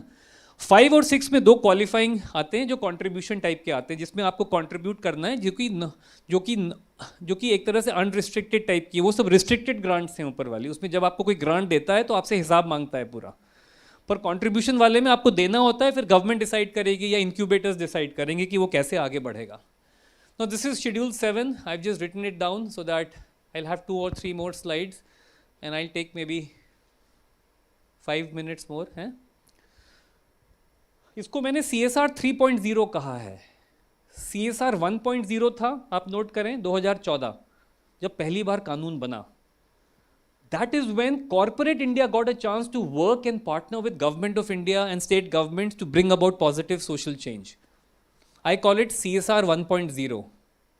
NGOs had a great opportunity to get into the game of CSR. At that time, corporates said कि another tax. NGOs said, वाह. Government said, करना जरूरी है. तीनों का भी मैं बता रहा हूँ 1.0 में क्या हुआ. उसके बाद धीरे धीरे corporates understood कि अगर हम CSR अच्छा करेंगे तो बिजनेस भी बढ़ेगी, आपकी ब्रांडिंग बढ़ेगी कि नहीं। रुचि यहाँ बैठी हैं, वो बताएंगे आपको HCL के लिए। मैं तो HCL का ही देख रहा हूँ, $5 बिलियन कंपनी थी आज से 4-5 साल पहले। आई एम ट्रैकिंग इट, आज 12-13 मिलियन डॉलर हो गया है। और अगर आप देखेंगे कि ये बढ़ता जा रहा है तो CSR का बजट भी बढ़ रहा है, क्योंकि उसका 2% भी बढ़ेगा फिर। तो लाइव केस स्टडी आपके सामने HCL है। अगर आपने अच्छा CSR किया, कंप्लायंट हुआ और ब्रांडिंग की अच्छी तरह से, तो आपकी बिजनेस भी बढ़ रही है और कहीं ना कहीं CSR कंट्रीब्यूट कर रहा है। जब उनके क्लाइंट्स आते हैं उनको NGO विजिट्स पे भी ले जाया जाता है और lot of that also happens. So there is a direct relationship that we are finding. CSR 2.0 is when the amendment came. 2021 में कुछ amendments आए थे जो कि हमने आपसे शेयर कर रखे हैं डॉकेट में। Again, we don't have that much of time to explain over here. उसमें उन्होंने CSR स्पेंडिंग को मैंडेटरी कर दिया। पहले था कि कंप्लाई करिए और बताइए अगर नहीं कर पाए, उसके बाद उन्होंने मैंडेटरी कर दिया, आप खर्चा करिए, अगर मार्च 31 तक खर्च नहीं कर सकते हैं तो हम आपको 3 साल और देंगे, और अगर आप बिल्कुल भी नहीं कर सकते तो आप पैसा हमें दे दीजिए, हम खर्च कर देंगे, यानी कि गवर्नमेंट। तो इसको बोलते हैं अनस्पेंट अगर मनीज हैं आपके पास में, और उसकी there is an entire gazette notification. I am not going deep into it. तो स्पेंडिंग मैंडेटरी हो गई। NGOs को ध्यान रखना है कि आप केवल इम्प्लीमेंटेशन पार्टनर नहीं, आप कंप्लायंस में भी पार्टनर हैं। आप बहुत अच्छा काम करते हैं लेकिन कंप्लायंस नहीं जानते हैं तो आपको फंड्स नहीं मिलेंगे। बहुत से कॉर्पोरेट सब पूछने लगे आपसे कंप्लायंस के क्वेश्चंस, ना केवल इनकम टैक्स के पेपर्स और ड्यू डिलिजेंस के papers, whether you are aware about compliances और नॉट। गवर्नमेंट काफ़ी उसमें फोकस कर रही है CSR को नेशन बिल्डिंग के लिए, और मैंने लास्ट में रेड में वापस से वो किया है, ग्रीन ग्रोथ को आप वापस से एम्फेसाइज करिए 3.0 में, बिकॉज अब हम G20 प्रेसिडेंसी में हैं and this is where I am trying to align it as I said कि कैसे हम G20 प्रेसिडेंसी में CSR को इस्तेमाल करें as another game changer. So this is very important and इससे कंपनीज के ऊपर क्या असर पड़ रहा है वो यहाँ पर पॉइंट्स आ रहे हैं कि की पॉइंट्स अगेन आपकी ट्रांसपेरेंसी बहुत बढ़ गई। अगर आप पॉइंट नंबर 3 को देखें, आप पॉइंट नंबर 6 को देखें तो एनुअल एक्शन प्लान में मैंने आखिर में लिखा है कि जो ग्रांट साइकिल है उसको सिंक्रोनाइज करिए फाइनेंशियल ईयर साइकिल से। इवन NGOs को समझना पड़ेगा कि अप्रैल टू मार्च अगर ग्रांट लेनी है तो आपकी स्पेंडिंग और यूटिलाइजेशन भी उसी हिसाब से होना चाहिए, नहीं तो आप फंस जाएंगे, आप कहीं ना कहीं अटक जाएंगे, आपको पैसा नहीं देगा डोनर, कि उसको डर लगेगा कि पैसा दिया खर्च नहीं कर पा रहे हैं आप प्रॉपरली। कैपिटल एसेट्स का भी एक है ट्रीटमेंट, एक एडमिन ओवरहेड्स का भी है। ये सब टेक्निकल डेफिनेशंस हैं जो कि आपको डॉकेट में मिलेगा, but we can take some questions also once Bhaumik's session is done. Impact assessment mandatory बन गया है, दैट इज़ इम्पॉर्टेंट। इसमें बड़ी इंपॉर्टेंट चीज़ है बुलेट नंबर 8, जो CFO है वो पैसा डिसाइड करता है कंपनी में कि क्या बजट है, और वही सर्टिफाई भी करता है कि खर्चा हुआ है कि नहीं हुआ है। जो CSR हेड है वो खर्चा करता है, ऑडिटर उसको ऑडिट करता है CA, और कंपनी सेक्रेटरी उसको सबमिट करता है। तो इन चारों की मीटिंग्स होती हैं जिन कॉर्पोरेट्स में वो ठीक हालत में रहते हैं। लाइकवाइज मैं NGOs को बोलूँगा आप प्रोग्राम टीम, फाइनेंस टीम और CA को साथ बिठाया करिए हर एक 2-2 महीने में, नहीं तो गैप हो जाता है उनके बीच में और कन्फ्यूजन हो जाता है। तो इसलिए NGOs के लिए जो की पॉइंट्स हैं वो ये हैं जो मैंने वापस से यहाँ समराइज़ कर दिए हैं, इनको आप ध्यान रखिएगा। अदरवाइज लास्ट में जो येलो पॉइंट आ रहा है, who moved my cheese is likely to happen. This is one very important slide which is there in the docket. इसमें हमने पूरा बता रखा है कि अगर आपका 100% बजट है तो 5% कैसे खर्च हो सकता है, A कॉलम। B कॉलम में अगर इम्पैक्ट असेसमेंट में आता है, C में डिज़ाइनिंग में आप किन किन एक्टिविटीज़ में पैसा खर्च कर सकते हैं, ये सब चीज़ें हैं। D इज़ योर इम्प्लीमेंटेशन, ये आपका मॉनिटरिंग है। आप NGOs का पैसा मेनली D और E में आता है। ये अगेन हमने शेयर कर रखा है क्रक्स फॉर्मेट में, इसको आप समझिएगा। Please download the docket. I hope शैली आपने लेटेस्ट वाला अपलोड कर दिया है ना उसमें, जो मैंने शेयर किया था। आपको जस्ट लॉग इन करना है, इमीडिएटली आपको मिल जाएगी पूरी file. And I have already told you about this. This is the link where you can download everything. आप इसको फोटो खींच लीजिए। Yes, I'm about to say this. Robin देखिए एकदम alert हैं. He is very good in this and that is why we are kind of succeeding. कि आप अगर इसको docket को चाहते हैं तो आपको एक बार register करना पड़ेगा to HCL Grant. There is no cost to it. आपको knowledge bank पूरा मिल जाएगा. आगे चल के अगर आप concept note submit करेंगे तो सुरभि और हम क्या करेंगे ensure with Robin's team कि हम आपको प्रेफरेंशियल ट्रीटमेंट दे देंगे अगले बैच के एडमिशन में. और जो ये बैचेस वाले स्टूडेंट्स यहाँ हैं आप उनसे फीडबैक भी लेके देखिएगा. They are doing better than earlier times and there is no cost to it and there is huge amount of learning. So thank you all very much. I would have loved to take some questions which I will do once Bhaumik finishes his session also. Thank you all. Thank you, Nikhil.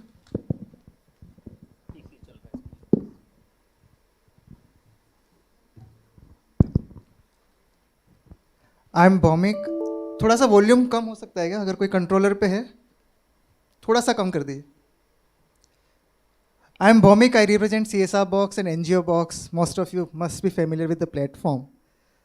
Whatever I am going to speak and talk about in for next 15-20 minutes, it's largely related to our practical experience in the entire sector. I'll talk about couple of theories, but most of this that has been taken by Nikhil in his session. So I will try to connect that theory with the pragmatic and practical experience in the entire sector. Fortunately, we are at a position where we interact very frequently with the decision makers, be it companies, be it board members, be it CSR committee members, be it philanthropists, or be it even external overseas funders. So that has really given us a good perspective of how things are moving, what has happened in last 10 years of CSR compliance, including this year, and how things are moving from here on. What are the other avenues for non-profits, large non-profits, smaller non-profits to look at fundraising ecosystem in India, and how you really need to build up and buckle up yourself for new changes or dynamics which are coming in this entire sector. I'll talk about all those. I don't have much on the slides, honestly. Those are just pointers, so try to focus on what I'm speaking rather than focusing on the slides. Before that, if you can just rise for 10 seconds, because this is something which I do as a fundamental thing before I begin my session.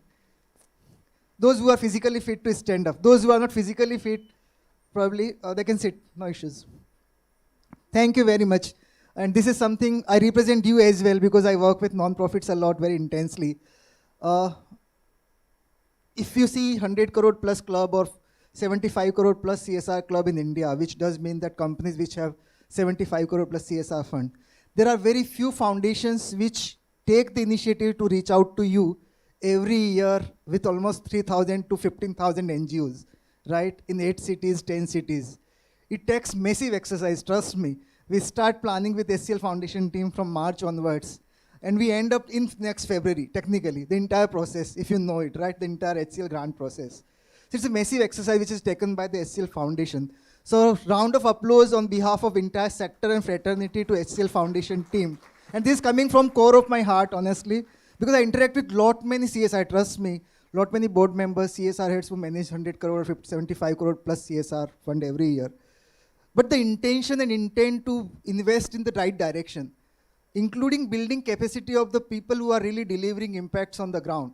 If that is happening, then that is really something which the credit has to be given to the HCL Foundation team and the entire leadership and the top management in the HCL Tech and HCL Corp ecosystem who has really envisaged this entire process. So thanks a lot. Thank you very much. You can take your seat. Now, okay, numbers are here. CSR data analytics is the core in which we are involved since 2015. First reporting of CSR happened. And probably our reports come out even before MCA comes out with the data on public domain. So what you see here is that we don't believe these numbers generally, but these are realistic numbers, totally accounted with single penny. By March 24, the total CSR fund as per the compliance ecosystem from 1st April 2014 onwards will reach this mark. We are already seeing 1,76,000 crore by March 23, this last March. So in this financial year, we are expecting another 25 to 26,000 crore in the entire CSR ecosystem. Why I'm talking about these numbers? This is really important from the perspective of developmental funding which is being pumped in India through a minor tweaking of the Companies Act or envisaging that entire thing in the Companies Act. The mindset of the companies or policymakers that we really want to fund India's development through India's funding. We really want to bring in that ecosystem which can help India in the long term. And we are expecting by 2030 we'll reach to almost 35,000 crore per year. We are playing around 24 to 26,000 crore right now. It will reach to 35,000 crore by 2030. So it's a huge money when you look at the numbers. Next one. Now, because we have most of the non-profits in this room, many a time non-profits do ask us that ultimately इसमें से पूरी पाई CSR का जो annual fund होता है उसमें से कितना पैसा NGO के पास जाता है, कितना फाउंडेशंस के पास जाता है, कितना कंपनीज खुद इंप्लीमेंट करती हैं. तो थोड़ा सा यहाँ एक ट्विस्ट है. नंबर्स जब आप डेटा के पॉइंट से देखते हैं तो आपको लगता है कि बहुत सारा फाउंडेशंस के पास जा रहा है, लाइक 30%, 25% और something. But when you look at technical aspects that how foundations do use that fund, CSR foundations I am talking about, right, company की जो फाउंडेशंस होती हैं, तो HCL फाउंडेशन टाइप लार्जली बहुत सारी फाउंडेशन है जो हाइब्रिड मोड में चलती हैं. मैंने ऐसा हाइब्रिड, कुछ प्रोजेक्ट हैं जो वो खुद इंप्लीमेंट करते हैं which are technically self implemented project, और एक लार्जर चंक है 70-75% ऑफ द फंड जो फाउंडेशन के पास जाता है वो third party again non profit partners के थ्रू इंप्लीमेंट होता है. लेकिन क्योंकि वो जो CSR की रिपोर्टिंग में एक चेकलिस्ट है कि कंपनी से जैसे फर्स्ट पार्टी, एक कंपनी पेरेंट कंपनी जिसको CSR कॉम्प्लायंस करना है, उसने जैसे ही फंड फाउंडेशन को दिया तो टेक्निकली फाउंडेशन इंप्लीमेंटेशन पार्टनर हो गया. तो उस चेकलिस्ट के हिसाब से जब आप डेटा देखते हैं तो आपको ये डेटा लगता है कि फाउंडेशंस के बाद बहुत सारा पैसा जा रहा है. नहीं, फाउंडेशंस बहुत सारी जो बनी हैं largely, I am talking about top 300 companies in India, वो फाउंडेशंस लार्जली फंड और प्रोजेक्ट्स को इफेक्टिवली मैनेज करने के लिए बनाई जाती हैं. वहाँ पे कुछ होता है कि कुछ फ्लैगशिप प्रोग्राम फाउंडेशंस अपने चलाना चाहती है ताकि वो सस्टेनेबल इनिशिएटिव चलते रहें, लेकिन कुछ फिर बहुत सारे ऐसे प्रोजेक्ट्स होते हैं जो इम्प्लीमेंटेशन पार्टनर के थ्रू होते हैं, लेकिन वो नंबर्स में आपको यहाँ नहीं दिखेगा क्योंकि वो हाइब्रिड मोड में चलता है. तो आपको हिडन दिखेगा कि सारा फाउंडेशंस पे ही जा रहा है पैसा. तो when you club blue and grey, वो दोनों मिला के आप देखेंगे तो वो पूरा आपको एक ओवरव्यू मिलेगा कि अल्टीमेटली नॉन प्रॉफिट्स के पास कितना पैसा जा रहा है. तो it's almost in between 66% to 75% every year, और किसी ईयर में तो इवन 90% भी है. तो लार्जली उतना सारा पैसा नॉन प्रॉफिट्स के पास ही जा रहा है. तो you need to really believe that you are the only one who are implementing project largely in the entire sector. Foundations are playing more of a project management unit role for most of the companies. केवल Covid के time था कि बहुत सारे projects companies ने खुद implement कर दिए होंगे, जहाँ पे प्रोक्यूरमेंट था लार्ज स्केल पे, हॉस्पिटल में सेटअप था, उस तरह के प्रोजेक्ट्स कंपनी ने खुद इंप्लीमेंट किए हैं.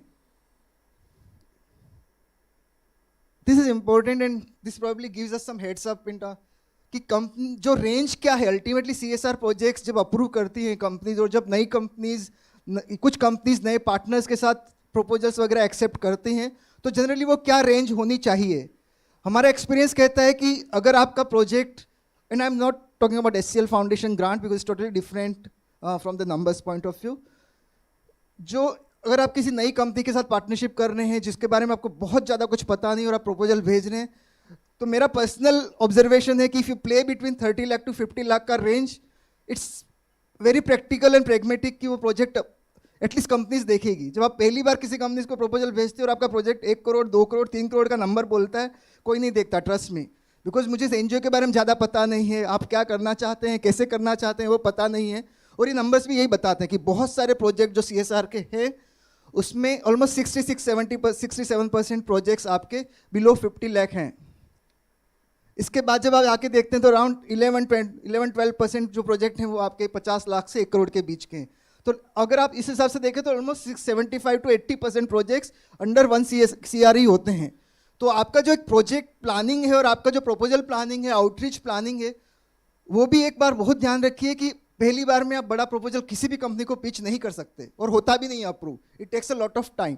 और पिछले 2-3 साल में तो इतना ट्रांजिशन हुआ है सेक्टर में.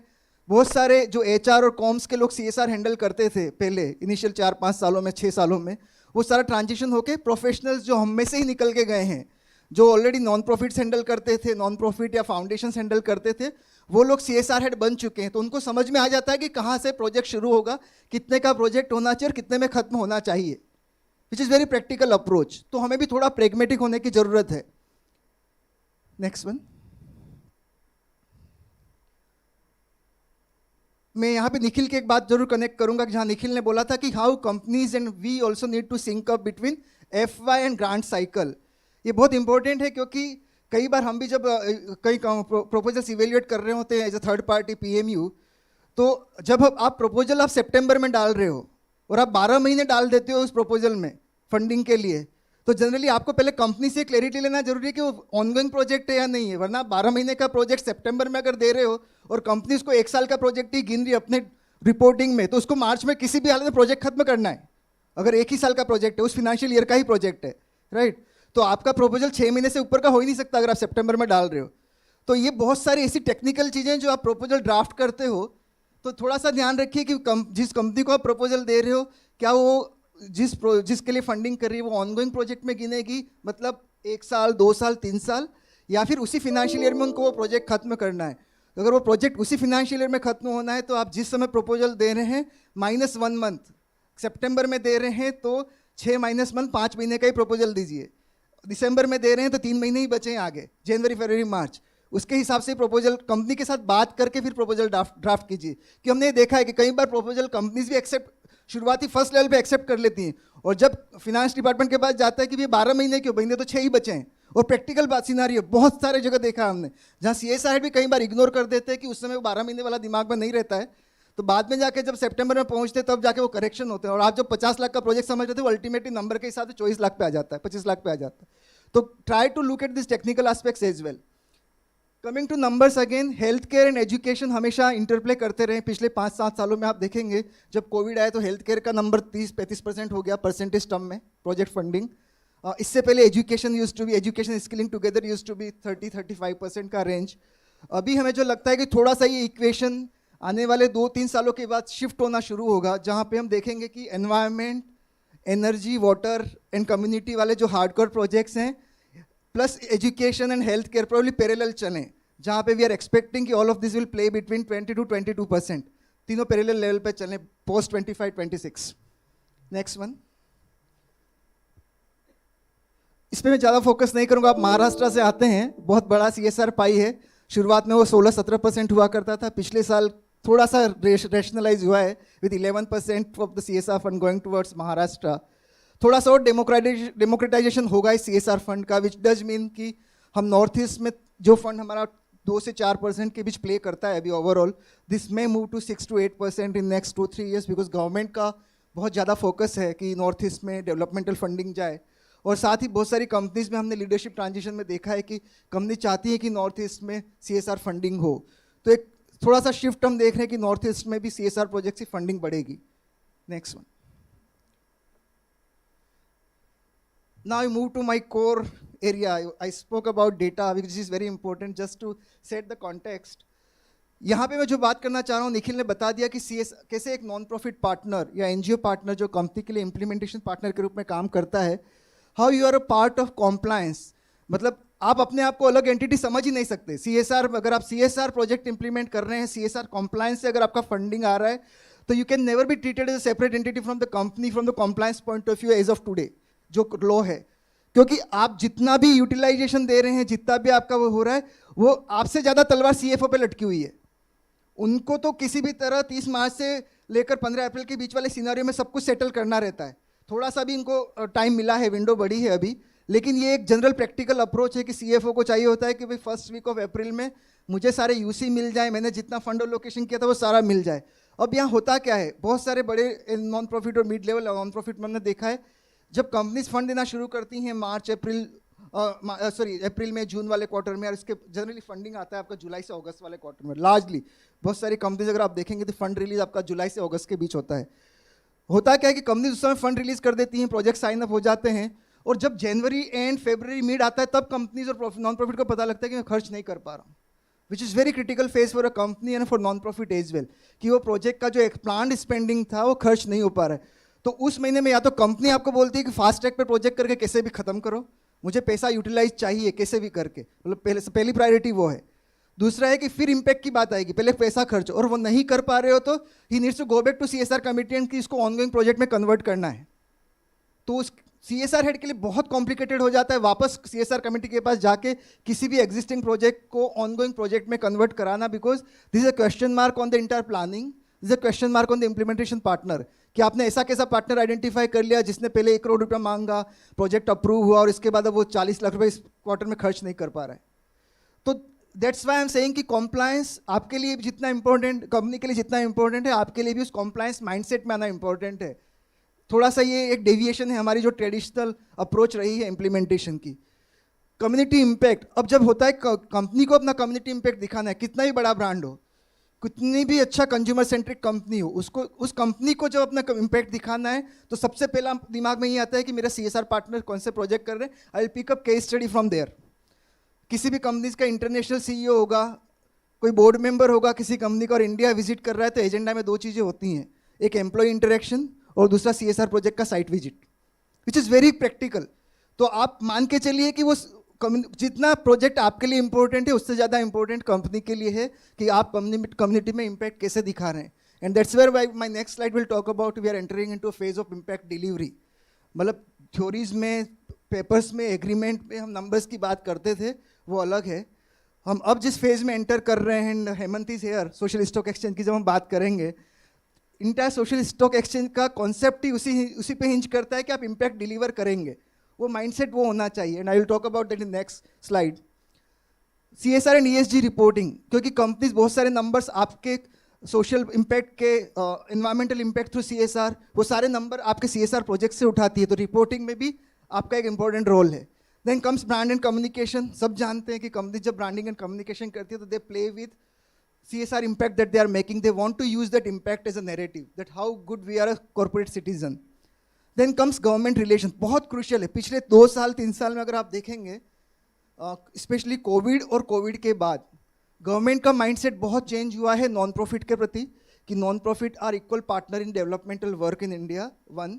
दूसरा, कंपनीज का माइंडसेट चेंज हुआ है कि अगर गवर्नमेंट के साथ काम करना है, गवर्नमेंट सिस्टम के साथ लेके चलना है, स्पेशली मैन्युफैक्चरिंग कंपनीज, तो नॉन प्रॉफिट पार्टनर ऐसा चुनो जिसके गवर्नमेंट के साथ रिलेशन अच्छे हो. बिकॉज कई जगह मैन्युफैक्चरिंग कंपनीज के लिए होता है कि जब DM चेंज होता है, डिस्ट्रिक्ट कलेक्टर चेंज होता है, इंडस्ट्री इंचार्ज चेंज होता है उस एरिया का, तो फर्स्ट इंटरेक्शन होता है CSR प्रोजेक्ट के थ्रू.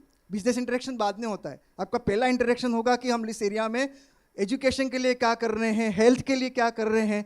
ये बहुत प्रेगमेटिक अप्रोच है. We can not write it anywhere, we can not say it anywhere officially, but ये बहुत प्रेगमेटिक अप्रोच है कि वो CSR हेड सबसे पहले बोलेगा NGO पार्टनर को कि मैं आज इस कलेक्टर से मिलने जा रहा हूँ, वो नया ट्रांसफर होकर आया है, सबसे पहले मुझे अपने CSR प्रोजेक्ट की रिपोर्ट दे दो उस एरिया की.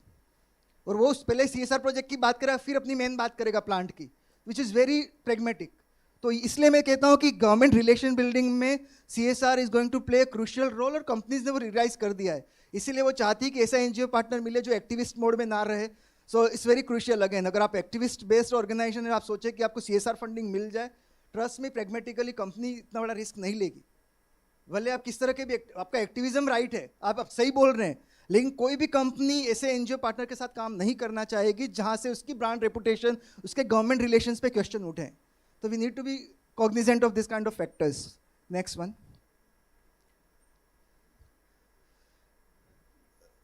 I was talking about when entering into impact delivery phase. अब तक बहुत सारे प्रोजेक्ट जब हमने देखे हैं नॉन प्रॉफिट पार्टनर्स को, बड़े नॉन प्रॉफिट पार्टनर्स को रेफरेंसेस, रिकमेंडेशन और पास्ट ट्रैक रिकॉर्ड पे मिल जाते थे. नाउ हम उस एरा में एंटर कर रहे हैं जहाँ पर वो एक फेज खत्म हो चुका है, ट्रांजिशन मोड में, और कंपनीज से लेकर जितना भी फंडिंग इकोसिस्टम है वो इम्पैक्ट डिलीवरी अप्रोच को ज़्यादा प्रीफर करता है. मैंने ऑलरेडी बताया कि हेल्थ और एजुकेशन के बाद नया सेगमेंट एनवायरनमेंट एंड एनर्जी है, जहाँ पे हम देख रहे हैं कि बहुत सारा फंडिंग अगले 3 से 4 सालों में ट्रांजिशन होगा. हेल्थ और एजुकेशन का बहुत सारा पाई कट के एनवायरनमेंट और एजुकेशन के प्रोजेक्ट, एनवायरनमेंट एंड एनर्जी के प्रोजेक्ट की तरफ शिफ्ट होगा. So if you are an NGO in playing in this areas, energy, environment, water, you are entering into a golden era of project funding, because build your technical competency, create proof of concept. Definitely 2025 is the year when you will see massive transition in India, where most of the CSR funding will go towards environment and water conservation projects. We already see that transition happening since 2022. अगर आपके government relation अच्छे हैं, try to build on those government relation. अगर आप किसी particular geography में operate करते हैं, लाइक इट्स एस्पिरेशनल डिस्ट्रिक्ट और इस particular district in the manufacturing area, try to build and leverage that government system to work with companies, it works a lot. कई बार हमने देखा है कि जब आप गवर्नमेंट के साथ LOU as an NGO sign कर लेते हैं तो आपके लिए ईजी होता है कंपनीज के पास जाके किसी पर्टिकुलर प्रोजेक्ट को अप्रोच करना. और कई बार गवर्नमेंट खुद लिख देती है, DM खुद लिख देता है कि इस NGO के साथ ये प्रोजेक्ट कर लो because we are a partner. तो बहुत सारी चीज़ें हैं जो आपको गवर्नमेंट इकोसिस्टम में भी हेल्प करती हैं. We are leveraging that practically in some of the geographies like Bharuch, Nuh and other aspirational district. Next one. I'll not, I think we don't have time, so I'll just move to the last, yeah, this one. Back. On there. So I'll just pose with this slide, giving you the context that why I was talking about new era of impact delivery. Hemant is here and he will try to connect social stock exchange later on. But I will talk about other 4 pointers here. मैंने already आपको बताया कि CSR fund का pie 25,000 crore plus already है. It will reach to 32 to 35,000 crore by 2023. जब आप India has already entered into massive unicorn ecosystem और startup ecosystem, जहाँ पे आप देखेंगे कि हमारे पास 115 से 120 यूनिकॉर्न्स हैं. और यूनिकॉर्न का मतलब ये कि ऐसे बहुत सारे फाउंडर हैं जिनके पास करोड़ों से अरबों रुपया अपने स्टॉक से आ गया है. प्रैक्टिकली ऐसे यंग फाउंडर हैं जो 30s में है, अर्ली 40s में है. अब होता है क्या कि money is a just number after certain point. आप कितना भी पैसा कमा लो, आपके 50-100 करोड़ के बाद उसके बाद आप कितना क्या कर लोगे उस पैसों का. तो अल्टीमेटली एक माइंडसेट यही आता है कि philanthropy. As a young founder, as a young startup founder, आपको लगता है कि या तो हम कुछ अच्छे नॉन प्रॉफिट्स के साथ काम करें या हम अपने खुद की एक फाउंडेशन खड़ी करें जो नॉन प्रॉफिट्स के साथ काम करेगी. तो यहाँ पे एक ये ट्विस्ट है कि बहुत सारे यंग एंटरप्रेन्योर जिन्होंने जो यूनिकॉर्न क्लब में हैं, you will see कि many of them setting up their own foundation. This foundation will ultimately either give grant to the non-profit partners or they will work with non-profits to implement on certain specific core ideas. तो ये एक बड़ा transition है. और ये already आप जेरोदा वगैरह का देखेंगे जिन्होंने ऑलरेडी फाउंडेशंस बना ली हैं और ऑलरेडी ग्रांट मोड में हैं. ऐसी बहुत सारी और यूनिकॉर्न्स को आप देखेंगे जिनकी फाउंडेशंस खड़ी हो रही हैं. दूसरा है न्यू कल्ट ऑफ गिवर्स. पहले जब हम इंडिविजुअल फंड रेजिंग करते थे, जो non profit partner you must be knowing, तो हम लोग 50-100 रुपये का वो रेंज रखते थे. 50 रुपया, 100 रुपया, 500 रुपये वाला range. Now when you see individual fund raising campaigns happening for any of the cause, you will see that range expanding to like आपका शुरुआती 1000 से होता है. इंडिविजुअल फंड रेजिंग में आप किसी भी नॉन प्रॉफिट के उसमें जाके देखेंगे कोई कोज के लिए शुरुआत 1000 से होगा और 5000, 11000 तक चलेगा. तो this new cult of givers, because वो जो हमारा एक लार्ज डेमोग्राफिक डिविडेंड है और इसमें एक बहुत बड़ा पॉपुलेशन, यंग जनरेशन जो IT कंपनी से लेकर सर्विस सेक्टर सेगमेंट में काम करता है, जिनका सैलरी स्केल का लेवल बढ़ा है, पिछले 10 सालों का लेवल देखेंगे तो उस हिसाब से उनका एक माइंडसेट है कि हम किसी भी कोर्स से अगर रिलेट कर पाते हैं तो हमारा बाय नेचर हमें कि उसको गिव करके 4,000 5,000 रुपये डोनेट बटन पे जाके गिव कर देते हैं, राइट. तो ये एक बहुत बड़ा माइंडसेट चेंज है. आप नंबर देखेंगे क्राउड फंडिंग प्लेटफॉर्म्स के, तो most of them are young givers, new generation है जो सर्विस सेक्टर से आती है, जो हमारे कोर 30 से लेकर 45 वाली एज में प्ले करते हैं या 25 से 45 वाली एज में प्ले करते हैं. Next one is social stock exchange, which I am leaving to Hemant. Social impact bond and more. Social impact bond एक नया मैकेनिज्म है, पिछले 4-5 सालों में इंडिया में काफ़ी इवोल्व हुआ है. रिसेंटली NSDC और ब्रिटिश एशियन ट्रस्ट और कपल ऑफ अदर ऑर्गेनाइजेशंस ने मिलकर स्किल्स में सोशल इम्पैक्ट बॉन्ड का सेकंड वर्जन लॉन्च किया है. ऐसे ही बहुत सारे सोशल इम्पैक्ट बॉन्ड हैं विच हिंजेज ऑन कि एक मेरा NGO पार्टनर जो उस मैकेनिज्म में फिट हुआ है वो जिस हिसाब से इम्पैक्ट डिलीवर करेगा उस हिसाब से फंडिंग मिलेगी. उसमें एक थर्ड पार्टी रहती है जो गारंटी देती है. तो ऐसे बहुत सारे नए मॉडल्स डेवलप हो रहे हैं फंड रेजिंग के, जहाँ पे इम्पैक्ट डिलीवरी बहुत मायने रखती है. I will probably take a pause here. Any question for Nikhil and me? We have more, but we have paucity of time. So we have Ruchi's session which is on NGO governance. Ruchi आप आ जाएंगे ऊपर. उसके बाद में हम लोग combine कर लेंगे because she will talk specific to HCL Foundation जब ग्रांट देती है तो वो क्या एक्सपेक्ट करती है NGOs से, क्योंकि वो भी कंप्लायंस का पार्ट है. तो हम लोग फिर साथ ही में ले लेंगे बिकॉज टाइम भी थोड़ा टाइट है. Okay, wait. Yes. Thank you, Bhaumik and Nikhil. I know you all have many questions, but we'll take all of them after the session we have planned right now. And through the lunch break, after the symposium ends, the entire team is available. So please feel free to catch us at any point of time and bombard us with your questions. So now the next knowledge sharing session has been planned as an overview of good governance and practices for NGO, something many of you may have questions, challenges, issues, etc. So this is the right platform to get all your questions answered. And to do that, we have Miss Ruchi Sadana, Vice President, HCL Tech, here with us. She's a CA. She's also undertaken the course that Nikhil was talking about on the HCL Academy platform, the CSR course, and she's an expert on the subject. So over to you, Ruchi. Thanks, Millie. Ruchi, just check whether the slider is working. Yeah. Okay, just a sec.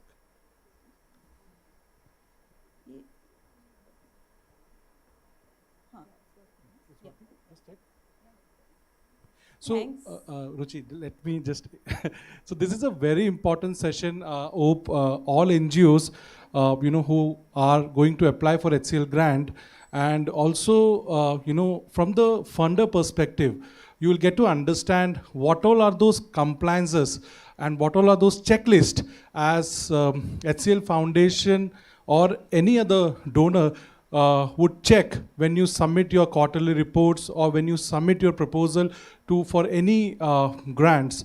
So this session will be very important for all of you. When you heard from Nikhil, you heard from Bhaumik. Now when Ruchi will take you through those slides, I would request everyone to please pull out your notepads and make notes, because these notes will help you not only for submitting applications for HCL grant, but also for you to understand जब आप किसी भी donor को जब आप reportings और जब आप documents submit करते हो as donor और हमारे audit perspective से कैसे हम लोग उसको analyze करते हैं, how we evaluate each and every documents and how we report back. Over to you, Ruchi, now.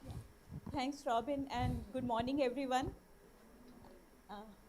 So I'm here to present about the good governance. So we generally in HCL, so whenever we give the grant, and what happens while we are giving the grant to you, when we are doing the disbursements, after your MOU is signed with HCL, because we have around 200 plus partners, so even if you don't make out to grant, you can participate in by way of Uday or other, procedures we have. So there we do the audit before we give the grant, give the disbursements, and after that also we do the audits of various NGOs. So we'll just take you through this. Wait a second.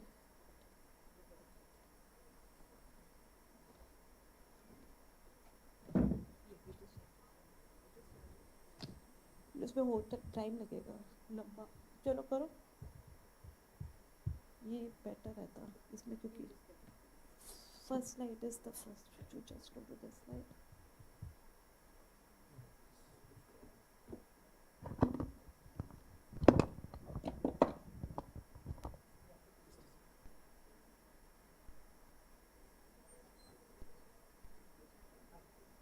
इसमें ना.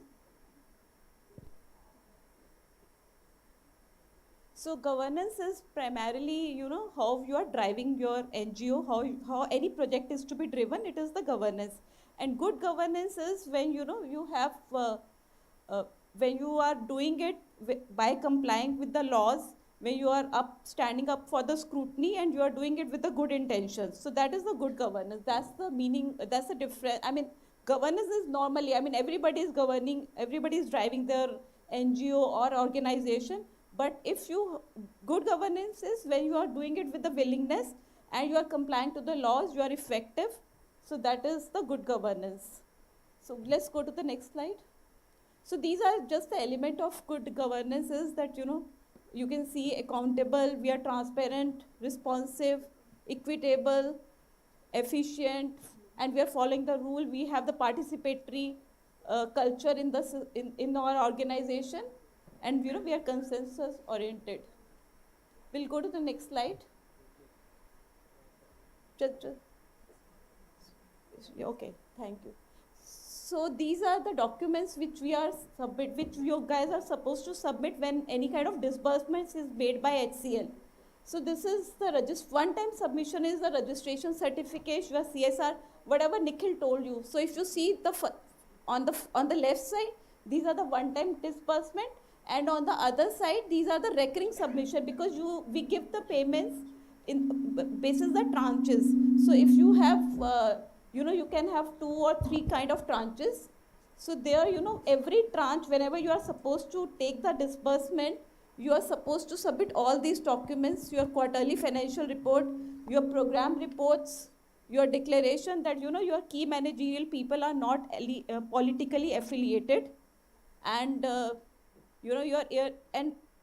finally, you have to give yearly utilization certificate, which should be approved by a CA with the UDIN number.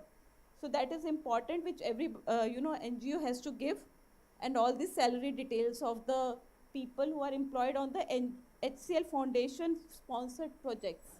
So these are some of the things which you have to give at every disbursement, whether it is the first or second or third tranche, or we'll go to the next slide.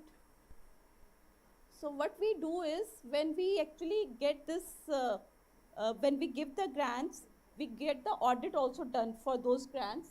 And these are the NGO audit scope coverage. So we are telling you well in advance that, in case you become our partners, by way of grant or by way of Uday, you become our partners. This kind of audits are supposed to be done for all the NGOs whom we are giving the disbursements, whom we are giving the grants. So, these are something which we check is the budget versus actuals. The compliance to MOU is very, very important. Then, how the funds and costs are to be recorded. You are supposed to have the cost centers, because you may be taking grants from various, corporates for the various projects. So you are supposed to have the classification of the cost through the various cost centers, and appropriate authority within your NGO is approving all those expenditures, and you have the defined policies under which the expenditures are being incurred, your cash and bank management, your procurement processes, human resources, fixed assets processes, and compliances. So all these things are checked as part of the NGO audits which we do. And some sample vouchers we check. We check through our partner firms. So these are some of the important things which we want you to focus on, where we generally, it's again for the governance. Even if you get the grant or you don't get the grant, or for any other organization also, you need to ensure that, as a good governance, you maintain all these documents. Like trust deeds should, area is there. So here, your NGO, whatever activities are supposed to be there, that is as per the trust deed, and your unit is registered. So all this documentation, you should have the readily available. Then your compliances should be done, whether it is related to TDS, PF, ESI. We find a lot of issues with the PF, ESI whenever, for the NGO partners. And then, sometimes the disbursement are stopped till the time you comply. So even if you have been given the disbursement, and next year we get the audit done, and after that you have another disbursement which is due. So there sometimes problem happens that, since your open gap is there, you have not complied to some law last year. So there, unless you comply, that the next disbursement may not be given to you, because we believe that, compliance of law is very important. So the compliances, all this 12A ATG certificate should be valid. So all this should be there with you. Then, you have the organization, you should have the organizational policies, even if they are the one pager or something. What we have seen is NGOs follow all the policies, they have the policies, but sometimes they are not documented. Because your focus is more on the other areas, you are working on the ground, you may not have the documentation available. But it is important to have that one pager or something documented, that this is my policy approved by your board, that this is the policy we have for procurement, for POSH. All these are important policies which every NGO must have, like your whistleblower policy, POSH, POXO. All these kind of policies are must. You should have the DOA, delegation of authority, that what amount can be approved by whom within the NGO also, because you are anyway spending on the ground. So you must have the delegation of authority, which is important for you, for your organization to spend, and auditors can check. And more than auditors, you should also have a control on your finances. if you follow, the delegation of authority. Then we have financial management is that, we should have the correct accounting. Your prior period expenses should not be booked in this particular year, as well as you are booking the expenses under the correct head. So if something, you have bought a laptop and all, it should not be written off as an expense. It's a fixed asset for you. You can't, because sometimes through our projects, when we give the grant or the other organization give the grant, there is a provision that we would require 5 laptops, 10 laptops for your people who are going to field, like for education and all you need. So there, you need to have that, has to be booked as an asset, not as it is not supposed to be expensed off. So all these things are important. Then you have to have cost centers, because most of you, or most of the NGOs, they take grant from more than one donor. So there are various projects. So your accounting has to be project-wise, the cost center-wise, so that, your books, if my auditor is coming to you, they are not interested in seeing that, you have taken the grant from some other organization and they want to see those papers. We just want to see our papers, but for that you should have your expense booked under that cost center, which belongs to HCL donation. So most of the accounting packages have this cost center segregation, which you should use, your finance should use, is something which is important. Otherwise it would be mixing, and we will not be able to make out that what kind of expense is being done by donation given by HCL. And then, we have to ensure that all the invoices which are paid are stamped as paid, dated, reviewed and approved. So this is something which we have seen. The NGOs, because they have got smaller finance department, sometimes they don't do it, or they are not even aware of this, that they should be doing it. So whatever payments are being done, please start putting the stamp. Ask your finance to have the stamp made, and they should have fixed it, so that it is clearly that this particular payment has been paid and approved and all. And then bank reconciliation statements and all should be made regularly, and the expenses should be only as per the approved budget. In case, suppose you were supposed to do some expense of 5 lakh in one particular category and it shooted to 7 lakhs. So that before even that expense shoots to 7 lakh, and it is possible, considering the various scenarios on the ground, it is possible. But then, it is better to take the prior approval from, HCL Foundation, that this is going to be increased to 7 lakhs. But prior approval is important. It is not that, when we know that it is going to exceed 7 lakhs, we know when 4.5 was spent. So better at that time only take the approval, rather than taking the approval after 7 lakh has been spent and now you are going for the next disbursement. That is not taken well. So that shows that, we are not partner. You have taken the money, but you are not informing HCL that, this money has been taken. So for donor, it becomes difficult to see that, when we have, the plan was there, and even then, the expense has overshooted, prior intimation was not given to us. They generally will approve only. They hardly anything happens that, it will be rejected, but at least it should be informed well in advance. Then we have the direct balances. So okay, so generally our auditors go and take the direct balance confirmation from the banks also, and we check the segregation of financial duties, and then we make sure that, the grant which HCL is giving is not further given to by you guys to somebody else. So it's not that we are giving to one NGO and that NGO is giving that to somebody else. So that should not happen, and these all things are checked when we are doing the audits and all these things are checked. And this is not only for our audit, it is for your own NGOs and all. You have to ensure that, all these things are being followed. We'll go to the next slide. Is again the salary register, salary slips, timesheets and all should be maintained as the documents should be available with you guys. And cash payments should be avoided. This is very important. Generally, I know you deal in the unorganized sector and all, but even then, cash transaction must be avoided more than 10,000 rupees.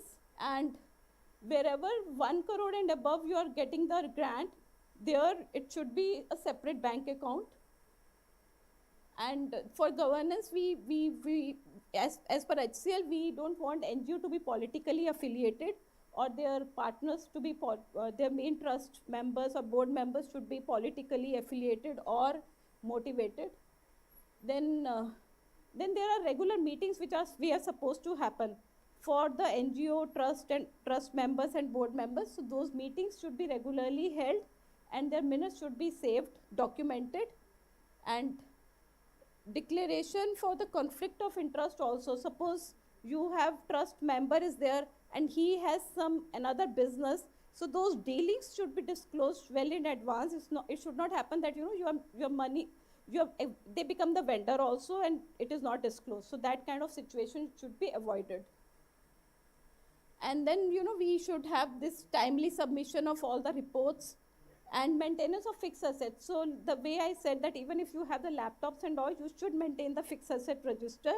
And those fixed assets, if it is bought through HCL money, then there is a nomenclature that the numbering should have that HCLF and then after that number. So that because this is something which has been bought by that HCLF, and the insurance should be done for all those assets. And insurance can be part of that particular project expenses only. But insurance has to be done for all those assets. And then physical verification may be held by you. And any unspent money or even interest incurred on the bank account where you are getting the grant, interest also becomes a part of the grant. So the total, if the amount is 1 crore and you have the interest incurred somewhere around 50,000 in that particular grant, then actual what you will be taking from HCL will be 99.5, not 10, not complete 1, 99.5 lakhs, not complete 1, because that 50,000 interest incurred also becomes. So as per government rules and regulation, all those things also need to be kept in mind. So these are some of the things which we have seen as a scope of improvement in multiple NGOs when we have done the audit, and we want to inform you well in advance that these things may be considered while your finance and all is operating. That procurement is something where we see the issues. We generally don't go for the quotations, we generally don't have the policy. So we have to have multiple quotes, and we should avoid the cash payment to the vendors and 100% advance payment to the vendors. So this is something which we all as an NGO should avoid. And then payment should not be transferred from HCL account. Suppose you have the grant for more than 1 crore. So you are supposed to have a separate bank account. So from that bank account, it should not get transferred to other bank account other than the salary. Sometimes salary is paid by one bank account. So salary amount can be taken. But for other expenses, the expense should be made directly from that bank account instead of any other bank account. And in fact, what we have seen is that, while we were doing the audit, because we do the audit for every disbursement which is made to NGOs, whatever the bank account number written in the MOU, the same should be given at the time of disbursement. Sometimes, we find that MOU, you have a different bank account, and at the time of disbursement, the details are given for the different bank account and the disbursement gets stuck. So those things should be avoided for the smooth disbursements. And invoices, this we have already discussed. Dedicated cost centers, we have already discussed. Overutilization, underutilization, prior intimation and approval, we have discussed. And this is also a good practice that, bank account, we should not have the one signatory. It should always be 2 signatories, preferably for the bank account operations in NGOs. Even in organization, generally we have big organization too, but NGOs, because you have to deal with so many, unorganized sector and all also, it's a small setup, so it is always important to have the 2 signatories. Then MOU clauses must be complied with, the conflict of interest of donor, political affiliation, timely compliance to ESI, PF, professional tax, TDS. And then tagging of asset, this is what we just discussed, that HCLF unique ID should be there, and verification should happen regularly, and the report should be submitted to HCL. HCL or any donor, So these are the good practices which NGOs should follow to ensure that their disbursements are done in time, their audit reports are clean, because it would increase your credibility. And then insurance policy must be there. And all the policies, various policies, WB, POSH, POXO, data protection, all this should be there, even if it can be one-page document, but policies should be there. Documentation is very important, because we are, India is moving, a lot of NGOs have come up. Though you are doing a good job on the ground, but documentation of all the expenses and all is must, statutory compliances are must. So this is the focus, this should be also the focus area. I think Nikhil and Bhaumik can join for the questions together. Yeah, please.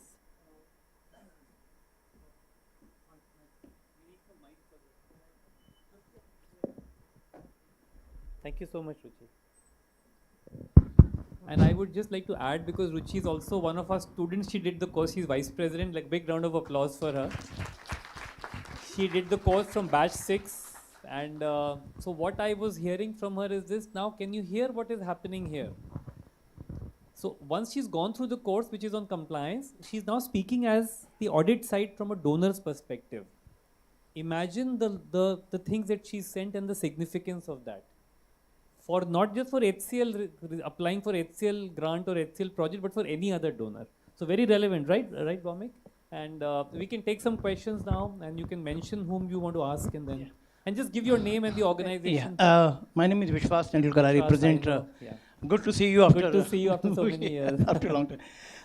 What Bhaumik ji has mentioned is absolutely right. We deal with the MSME sector. And MSME sector, 5 crore net profit companies definitely come into the SME sector, not MSME sector. Right. Now, there is a scene, which is CSR committee and all, March and June is very difficult. Now, we have been pursuing with the ISCA. Can the MSME company collaborate with another company in the same industry or for CSR spend? Reports will be submitted separately. Spending will be separately. Can they do that? Yeah. I have not got any. Can they do that? 4-5 companies? It is already there in the rules. In the rule, no? NGOs also can collaborate, right? NGOs, they definitely can collaborate. NGOs for the same, because from impact point of view. So just remember, under the new Finance Act that has come in for sub-granting, there is some income tax of 85-15% issue, which is kind of still a little not very clear. I'm also seeking clarifications from different chartered accountants, because if you sub-grant, so when you say NGOs will collaborate, what are you exactly meaning, Vishwas? A corpus. Suppose I am one NGO, he's the other NGO. No, my and corpus, you are one donor or two donors? I am one donor. Okay. Now, for the impact point of view, I would like to distribute between because 3 are different strengths. No, so I'm saying suppose your grant is 50 and 50 for both. But are you giving separate to each? Separate. Then it's okay. If you give me 100 and I give him 50, then there is some problem.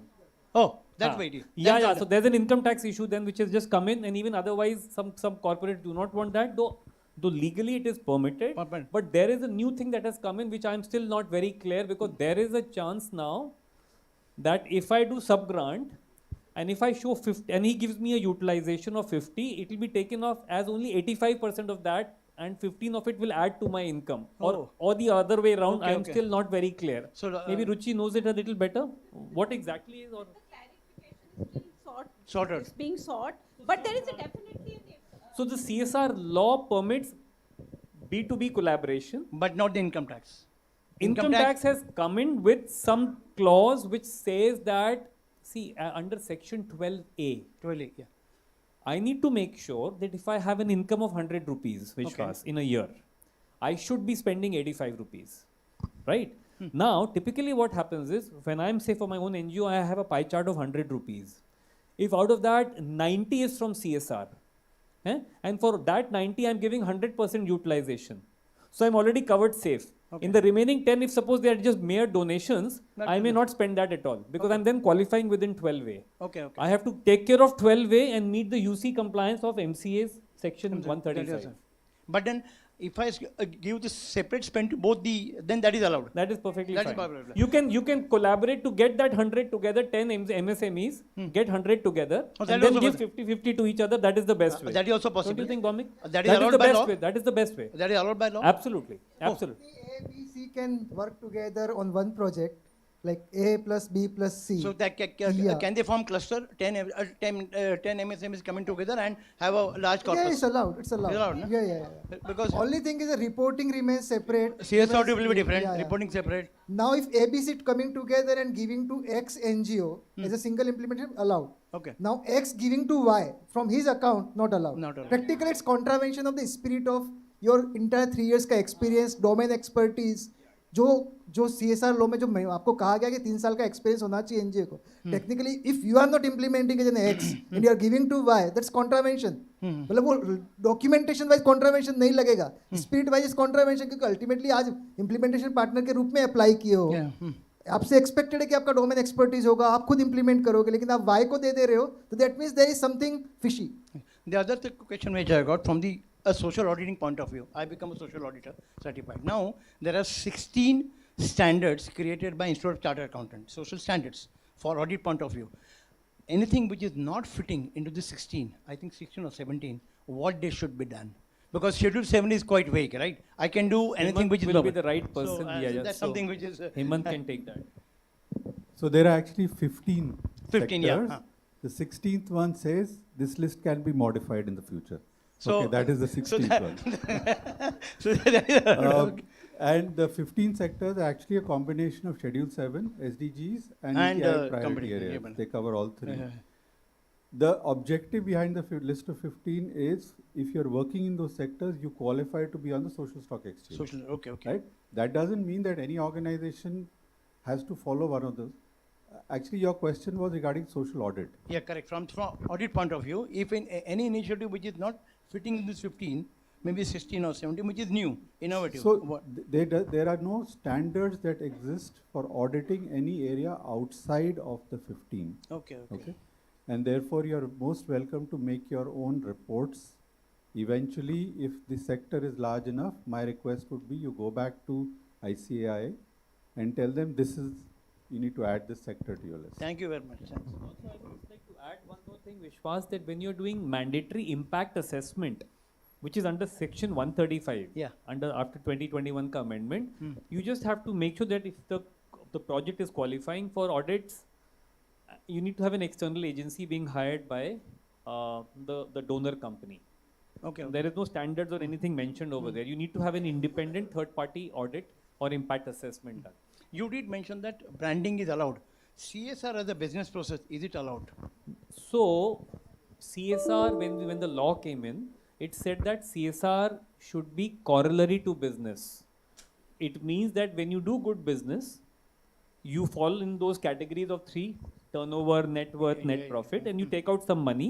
It should go into the community as per Schedule 7 activities. Now, while you're implementing those activities, and suppose a primary school is being funded by HCL Foundation through HCL Tech, they can write down that this is a CSR initiative of HCL Tech, or they can write down HCL Foundation over there, which is an NGO.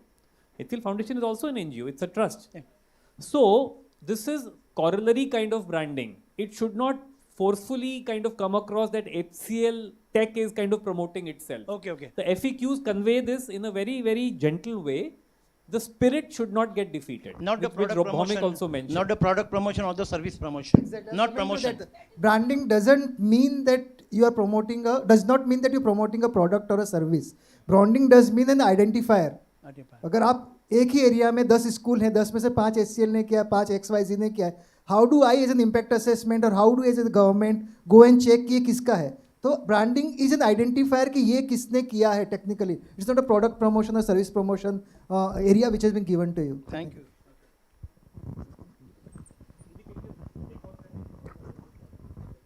Hi, firstly a very interesting presentation, thank you so much. A lot of compliance that we do and a lot of compliance that we aspire to do.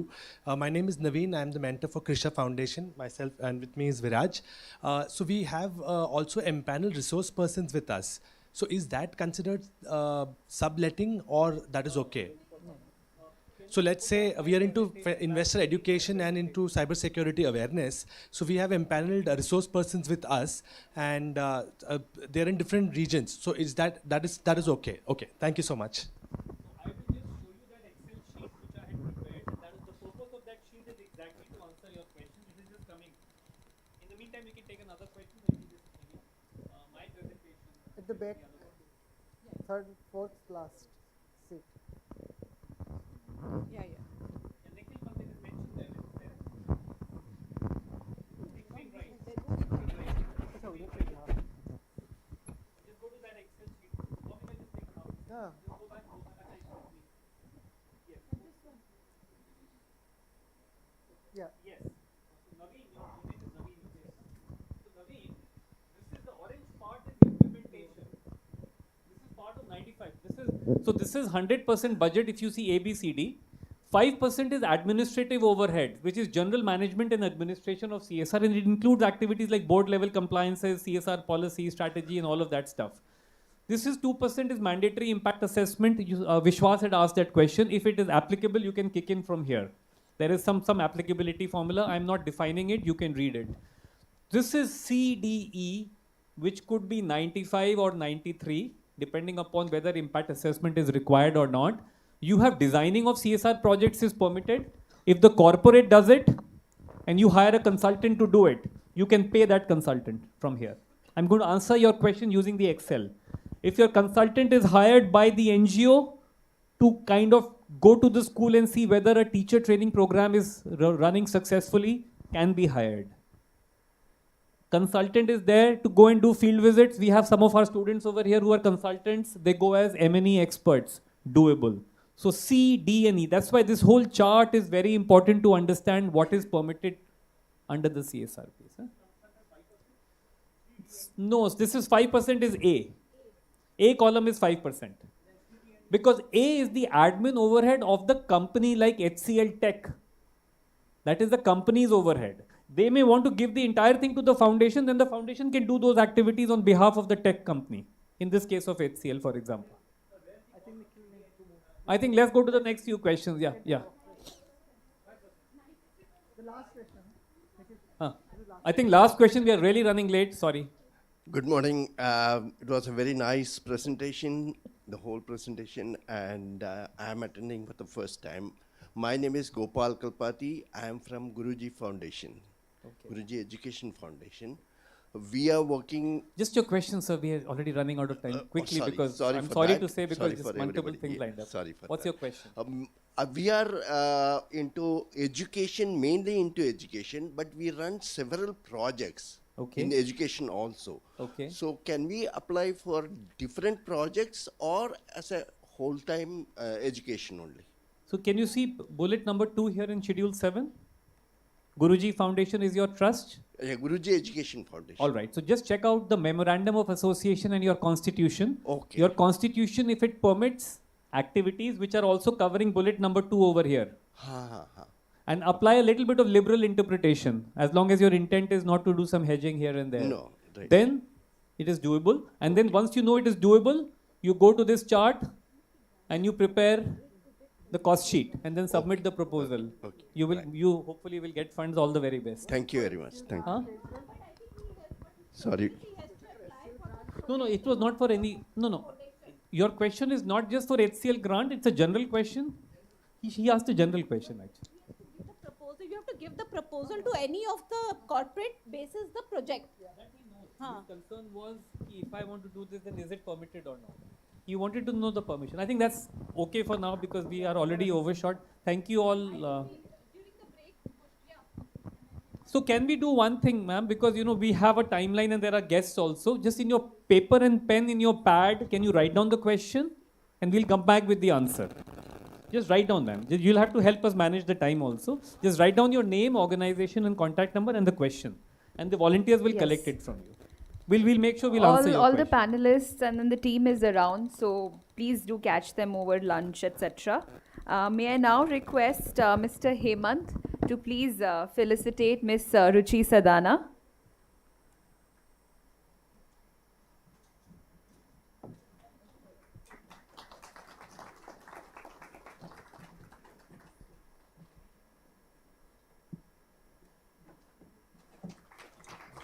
Thank you, Ms. Sadana, Nikhil, and Bhaumik for that wonderful session. I know you have a lot of questions. Like I said, we'll address them during the lunch break. We all want to get lunch in time. And as you're all aware that India has taken over the G20 presidency this year, and all our symposiums, the agenda, the sessions, the topics are all aligned to the larger goal of G20, the participation of civil society, corporate CSR organizations. That is what we are essentially looking at in some of the panel discussions we're doing at these symposiums. And keeping that in mind, our next panel discussion reflects on some of those things that I just mentioned. And the topic of our panel discussion is promoting sustainable and inclusive economic growth in India through G20 cooperation and CSR efforts. So I would now like to welcome all our panelists to come on the dais. So join me in welcoming Mr. Milind Arolkar, Chief Executive Officer, Sarjana Media Solutions Private Limited.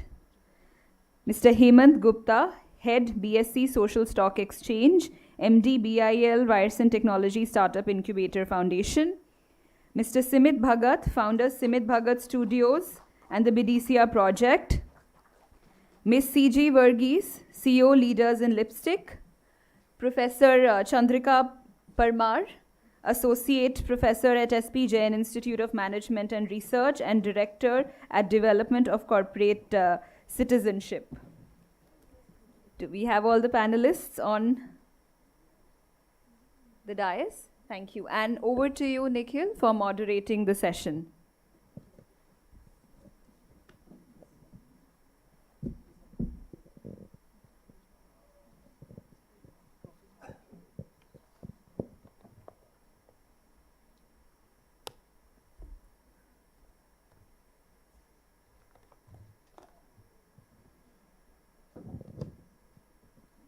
Thank you so much, Millie.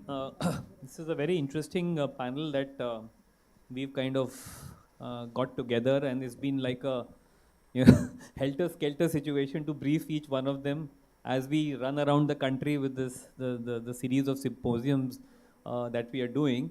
So to begin with, my sincere thanks and gratitude to all the esteemed panelists for taking our calls late in the night, early in the morning, some messaging, some WhatsApp grouping and whatever. We've tried to make sure that we are able to brief them. The idea is that as you see the topic, we have been talking about G20. We have Milind here who represents C20, which is Civil 20. This is the first of the series of symposiums where G20 representation is also there. We want to magnify, and again I'll do Hindi and English. हम लोग की कोशिश है कि हम magnify करें G20 का जो overall mandate है, जो मैंने शुरू में बताया भी था, अचीविंग सस्टेनेबल डेवलपमेंट गोल्स है, वुमेन का लीडरशिप के रोल में कैसे आना है, और हम लोग कैसे इंडिया की इस प्रेसिडेंसी को मैग्नीफाई कर सकेंगे. तो मेरी रिक्वेस्ट सभी पैनलिस्ट से ये थी, my request to all of them was this that when they come in with their expertise they can, keeping the audience in mind, share what is the way forward for you people and basis of your work and your experience. So let me first begin by Milind ji, मैं आपसे ही सबसे पहले शुरू करना चाहूँगा क्योंकि इन अ वे आप वो कॉन्टेक्स्ट भी सेट कर देंगे हमारे लिए. और हमारे इस ऑडियंस में जैसे मैंने बताया 200 सवा 200 आज लोग आए हैं, 150 के आसपास में भी NGOs होंगे, करीब एग्जैक्ट नंबर्स आ जाएंगे. G20 के अंतर्गत जो C20 का जो उसको एंगेजमेंट ग्रुप बोलते हैं शायद, हम एंगेजमेंट ग्रुप को लेके एक तो ये भी थोड़ा बता दें, 5-5 मिनट हम लोग शुरू में सब बोलेंगे, फिर उसके बाद मैं क्वेश्चंस भी पूछना शुरू करूँगा कि एक तो अभी क्या करंट स्थिति है और कैसे इन NGOs की जो इनपुट्स हैं हम लोग कोशिश भी कर रहे हैं कि आपसे शेयर करेंगे वो तो, बट इसकी अहमियत क्या है C20 की विद द G20 पर्सपेक्टिव, और अगर ये NGOs उसको समझते हैं तो वो उनको लौट के किन चीज़ों पे और ध्यान देने की ज़रूरत है ताकि उनके प्रोजेक्ट्स जो हैं वो मीनिंगफुल और हो जाएँ और प्रिसाइज हो जाएँ, बेटर अलाइंड हो जाएं. और हम लोग कहीं ना कहीं कॉर्पोरेट्स को भी एडवोकेसी के थ्रू बताने की कोशिश कर रहे हैं कि अगर ये रिक्वायरमेंट है तो आप अपनी फंडिंग को इस तरफ लेके जाएं आगे. तो आप अगर थोड़ा सा इसके बारे में बताते हैं कि हाँ बिल्कुल बिल्कुल बिल्कुल. और हम लोग अभी जून में आ गए हैं और अभी शायद सितंबर में ही है शायद C20 का G20 का पूरा जो फाइनल होगा, तो काफ़ी सारी चीज़ें हैं जो I am sure he will be able to share. Namaste to everyone and esteemed members of team HCL Tech Grant and team CRS Box and all the participants of the.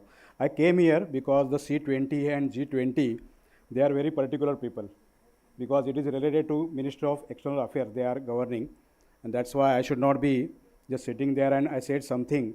So I want to put my points in a structured manner and then we'll discuss. So today we are discussing, first of all, I sat there in the gallery of all the social activists, social NGO peoples. And one poem came to my mind which reflects the spirit of the social activism or social work, which is, चलो जलाए दीप वहाँ जहाँ अभी भी अंधेरा है. तो हम सब लोग काम जो कर रहे हैं, ये CSR, ये बहुत टेक्निकल चीज़ें हैं बिकॉज दे आर टेक्निकल, लेकिन जो हम बेसिकली काम करना हमने शुरू किया बिकॉज जहाँ पे कोई प्रॉब्लम है तो उसको मैं ऐसे ही देखते आगे नहीं जाऊँगा या जाऊँगी, तो उसको कोई सोल्यूशन निकालने के लिए जहाँ पे अंधेरा है वहाँ पे कोई छोटा सा मैं दीपक जलाऊँगा, वो मैं होऊंगा या मेरी NGO होंगी या वॉलंटरी ऑर्गेनाइजेशन होगी. तो इसलिए मेरे मन में पहले आया आप सबको देख के, so thank you for that. And today we are discussing the important and pressing issue that promoting sustainable and inclusive economic growth in India, and that too through G20, corporation and CSR effects. So as we navigate the challenges of 21st century, friends, it has become increasingly clear that economic development must go hand in hand with environmental stewardship and social progress. To achieve this ambitious goal, we must leverage the power of international cooperation through the G20 and harness the potential of corporate social responsibility, that is CSR efforts. Together, those two pillars can drive positive change and create a brighter future for entire society. As we all know, India is holding the presidency of G20 in 2023, and my organization, Rambhav Malgi Prabodhini, in the display, it is there, director of. So, but while talking, I think Smita told that I am CEO of some other organization, but my organization, Rambhav Malgi Prabodhini, has been chosen by the civil societies of India to become a secretariat of this C20, which is an engagement group of G20. And Rambhav Malgi Prabodhini, from 1982, we are working in the field of training and capacity building, and we focus our efforts on elected representatives, social workers, startups, different kind of organizations, NGOs, and we run a special project of capacity building of the NGOs. We call it voluntary organization, and it is institution building support scheme. So we empower those voluntary organizations who are not capable to access. They are doing wonderful work, impactful work, but they are not able to get the grant of HCL. So we empower the NGOs to come to that level from 30-40 years. And when we talk about the C20, RMP Rambhav Malgi Prabodhini is the secretariat. I would like to tell the structure. Then Mata Amrutanandamayi ji of Amrutanandamayi Math, she is the chair of C20 operations in India, and Shri M of HCL Foundation is co-chair, and Vivekananda Kendra Kanyakumari is a partner organization. So this is an opportunity to India to disseminate the message of Vasudhaiva Kutumbakam. Our Prime Minister called it as one earth, one family and one goal.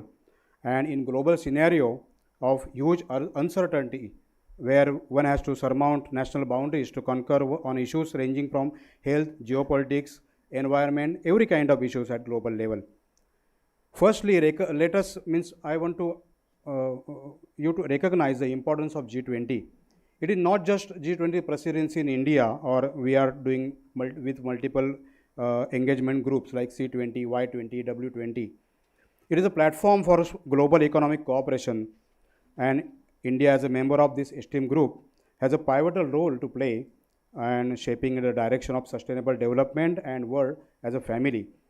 The Civil 20 is one of the official engagement groups, and it is a platform of civil society organizations, means we all, the NGOs or voluntary organizations around the world, to voice the people's aspiration to the world leaders in G20.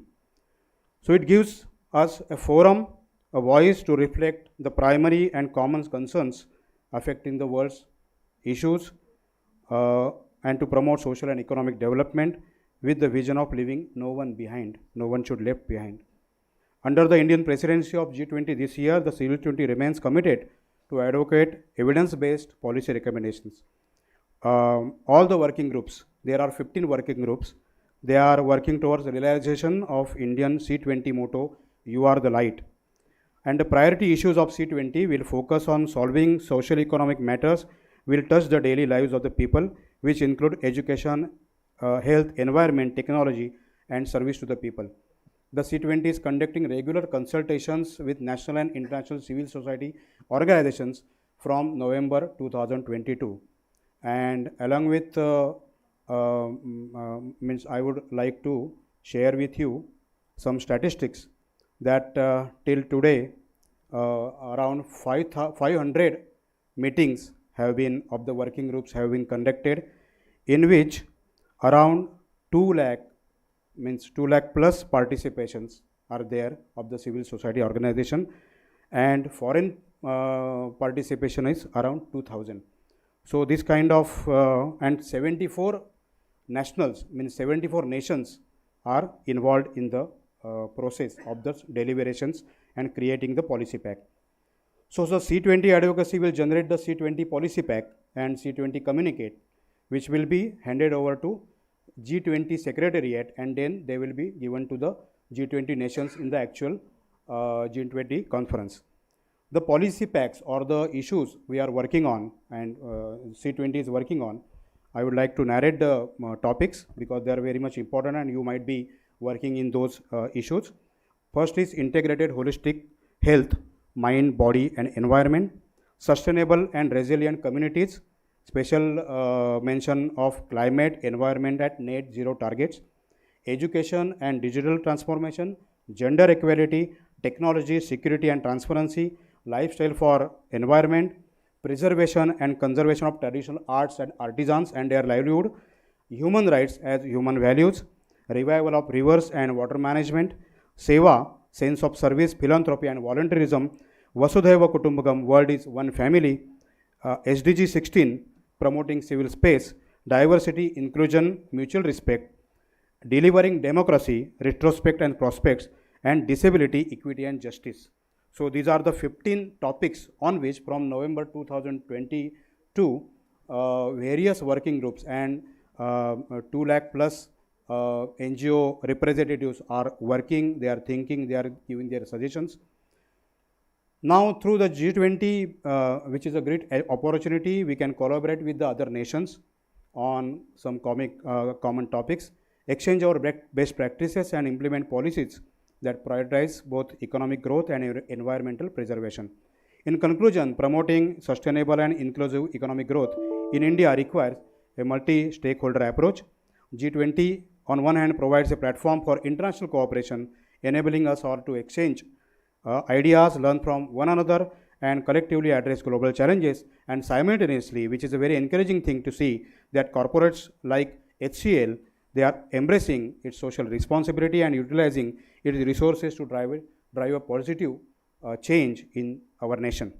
By harnessing the power of G20, cooperation and strengthening CSR efforts, we can create a future where economic growth is balanced with environmental sustainability, social equality, and shared prosperity for everyone in our country. So that is my structured response to Nikhilji said, and thank you very much. I would like to thank Nikhilji and all the participants and you all, and would like to invite you all to the Rambao Malgi Prabodhini's 15 acres of training and capacity building campus, which we call Knowledge Excellence Center. From 30 years, we are working in this field, and thank you for having you here. Thank you very much.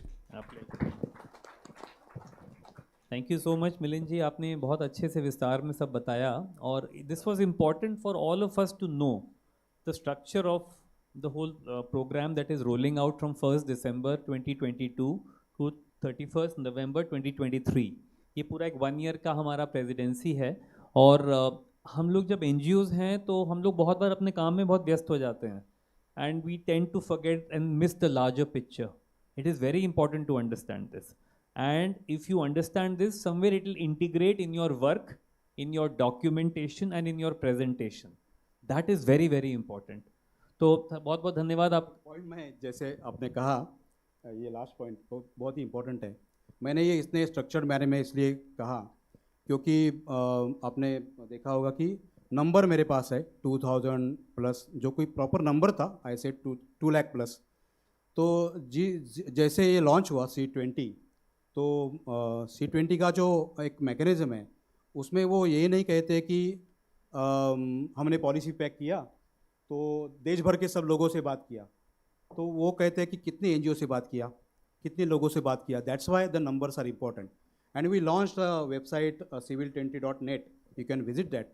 और वहाँ पे participation form है, तो हर एक को हमने कहा कि पार्टिसिपेट देयर, क्योंकि ये Civil20 इसका जो ऑथेंटिसिटी है G20 नेशंस के पास जाएगा, तो उसके हिसाब से कि कितने लोगों ने एक्चुअली इसमें पार्टिसिपेट किया.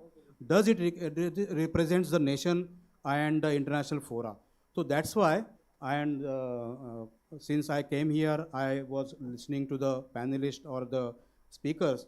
They were so उन्होंने जो कहा कि about numbers, our impact, about your documentation, we should all should be so perfect. So that is a different part, and that's why this was structured manner. अगला कोई आएगा question तो मैं extreme board बता दूँ. वो मैं आपसे बिल्कुल करूँगा. और इसको अगर ये लोग कि अभी भी जाके रजिस्टर कर सकते हैं, c20india.org हैं, civil20.net ये ऑफिशियल वेबसाइट है. तो आप कीजिए, वहाँ पे एक पार्टिसिपेट करके फॉर्म है. तो you fill the form and you select your area in which you want to express. अभी ऐसा है कि ये थोड़ा लास्ट फेज़ है, क्योंकि in July there will be a summit in Jaipur. तो सभी जो वर्किंग ग्रुप्स है उनके डेलिब्रेशन डिस्कशन बहुत चल रहे थे 3 महीने, ऑनलाइन ऑफलाइन सब लोग इन्वॉल्व होकर कर रहे थे. लेकिन अभी भी आप किसी को इन्वॉल्व होना है वहाँ पे. अभी तो HCL foundation is a part of C20. तो मैं निखिल जी को भी कहूँगा कि एज अ फाउंडेशन आपके भी कुछ इम्पोर्टेंट ओपिनियन है या सजेशंस है, तो आप वेबसाइट पे ईमेल आईडी शेयर कीजिए. रुचि, हमने I have written a mail to Nidhi also कि हम फाउंडेशन की तरफ से पूरा सबमिट करें, क्योंकि वो government of India external affairs ministry सब जगह जाएगा और हम इतने NGOs से मिल रहे हैं, उसकी एक वॉइस का रिप्रेजेंटेशन, क्योंकि बहुत इंपॉर्टेंट चीज़ है वो हमारे लिए.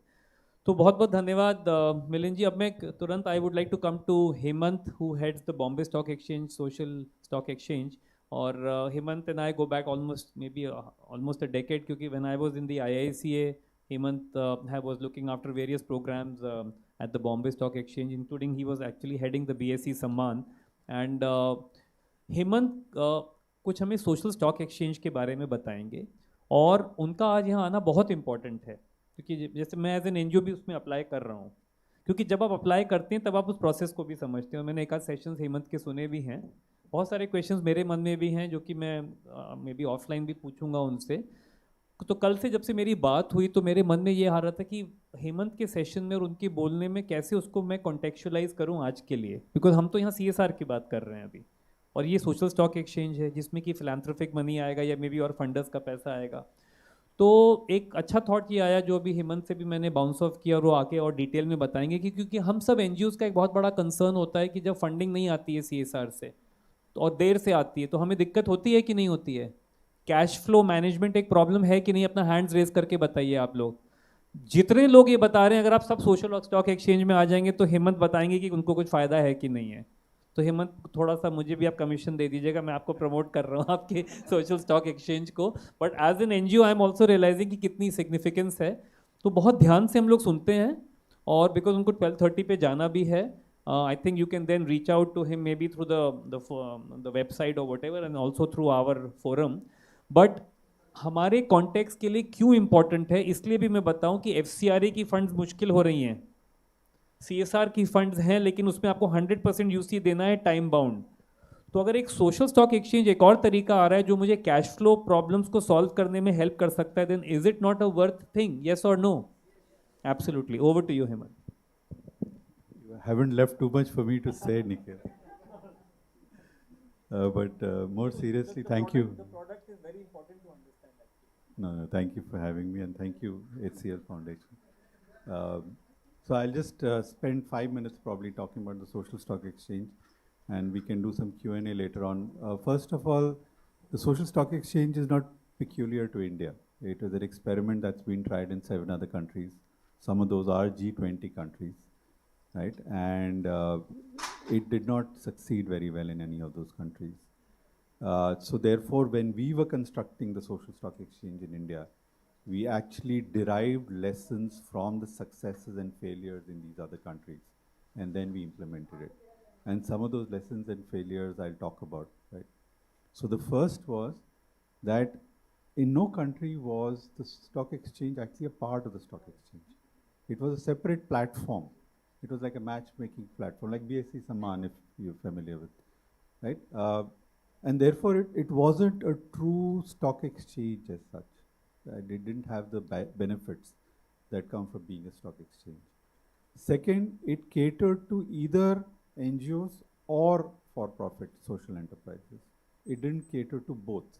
And to my mind, having been in this ecosystem only for 6 years, and you guys have been here much longer, the power actually comes in when not-for-profits either come together within themselves or combine forces with for-profit enterprises and are able to amplify impact, right? So because we are addressing not-for-profits and for-profits both, we will be able to tap into that power. Third is that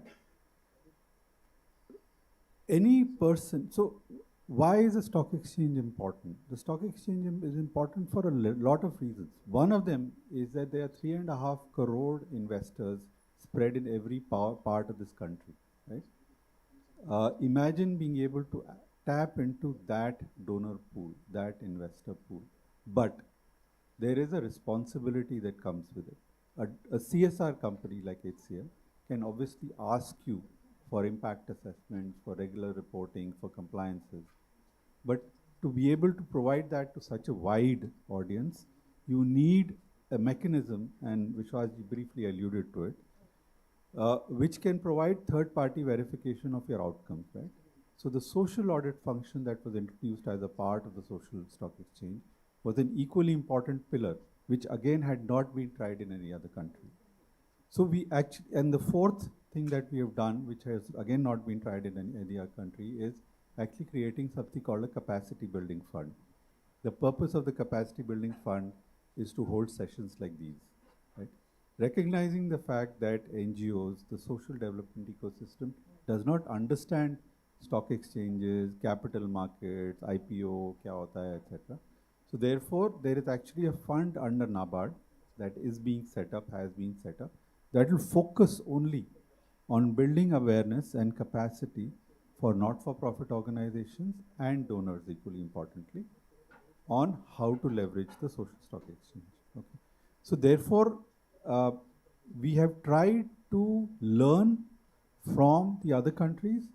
We've tried to create a system which is Indian in nature, but global in its context when we've launched the social stock exchange. Okay. Now, how do you come onto the social stock exchange, and to some extent, why do you want to come onto the social stock exchange? So the current status is that we got approval to set up the social stock exchange as a segment on BSC in the last week of December of last year, 2022. Okay. Since then, we now have about 17 NGOs that have registered on that platform. And what I've also done is I've created a community of these 17 NGOs, and Krutika is at the back there. She's a part of the social stock exchange team. And we seek regular feedback. And we are already hearing that these NGOs, when they talk to a donor, there's a credibility that comes along with being on a stock exchange, right? And that credibility is helping them with other donors, right? The second is that you've registered, but obviously the core objective of being on a stock exchange is not just to register, it's actually to fundraise. Several of them are in active discussions on doing fundraising using something called a zero coupon, zero principal instrument, which is nothing but a donation or a grant, right? A zero coupon meaning you don't earn interest, zero principal meaning that you don't get your principal back. And they're actively constructing projects. They're actually, because they're not, and I'll use the word loosely, constrained by what the CSR donor wants. They're actually now able to think outside the box and come up with projects that not necessarily have to be, to Nikhil's point, have to be utilized as operating expenses, have to be utilized within the financial year. They can actually construct infrastructure. They can contribute to the corpus as a part of their project, right? It can be a multi-year engagement. So there's an NGO that's actually talking about, somebody was talking about cybersecurity, right? Yeah. So there's another NGO that's actually looking to set up centers of excellence. It's a skill-based NGO looking at training people from needy backgrounds on some of these new age skills and finding placement for them. But it requires for them to invest in infrastructure, servers, computers, etc., right? It requires a long-term thinking because this is not a short-term project. And therefore, now they're able to conceptualize and actually reach out to people who can actually donate to such a worthy cause, right?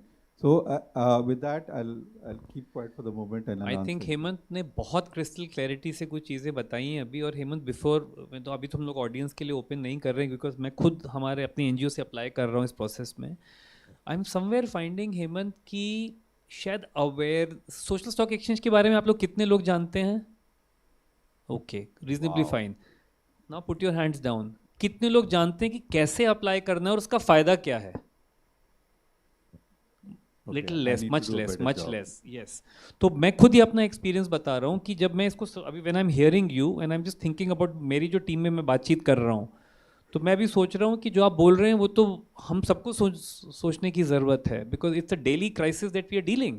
हम ये बोलते हैं कि अभी भौमिक भी हम लोग ये बात कर रहे थे कि जो CSR का MOUs होके जून जुलाई तक कन्वर्जन होते हैं और पैसा शायद अगस्त तक आता है. इनफैक्ट हमें 8 या 9 महीने का समय मिलता है 12 महीने का काम करने के लिए. उस 3 महीने में हम कैसे मैनेज करते हैं अपने स्टाफ को, अपने फिक्स्ड कॉस्ट को, बहुत मुश्किल एक चैलेंज है. अगर हमारे पास कोई एक मैकेनिज्म है जिसमें कि हम प्लग्ड इन हैं, तो उसके लिए जो ड्यू डिलिजेंस रिक्वायर्ड है, मुझे पता है उसमें CA के सर्टिफिकेट्स और वो सब भी चाहिए होते हैं और कोई एक बोर्ड रेजोल्यूशन भी चाहिए होता है. तो हम लोग अभी लगे हुए हैं उसमें, पर कहीं हमारे बोर्ड मेंबर नहीं मिल पा रहे हैं, कहीं कुछ नहीं हो रहा है. लेकिन अभी मैं जब आपसे सुन रहा हूँ तो somewhere I am just kind of asking Hemant की कोई और तरीका भी हो सकता है स्टॉक एक्सचेंज की तरफ से आपके यहाँ, फ्रॉम योर साइड और फ्रॉम सेबी और वट एवर, कि ये जो आउटरीच है टू मेक NGOs अंडरस्टैंड कि how important it can be to solve their cash flow problems. Because I think when we are talking about the utility of the stock exchange, they are saying अरे अच्छा सोचेंगे सुनेंगे, अभी तो मुझे UC देना है किसी का.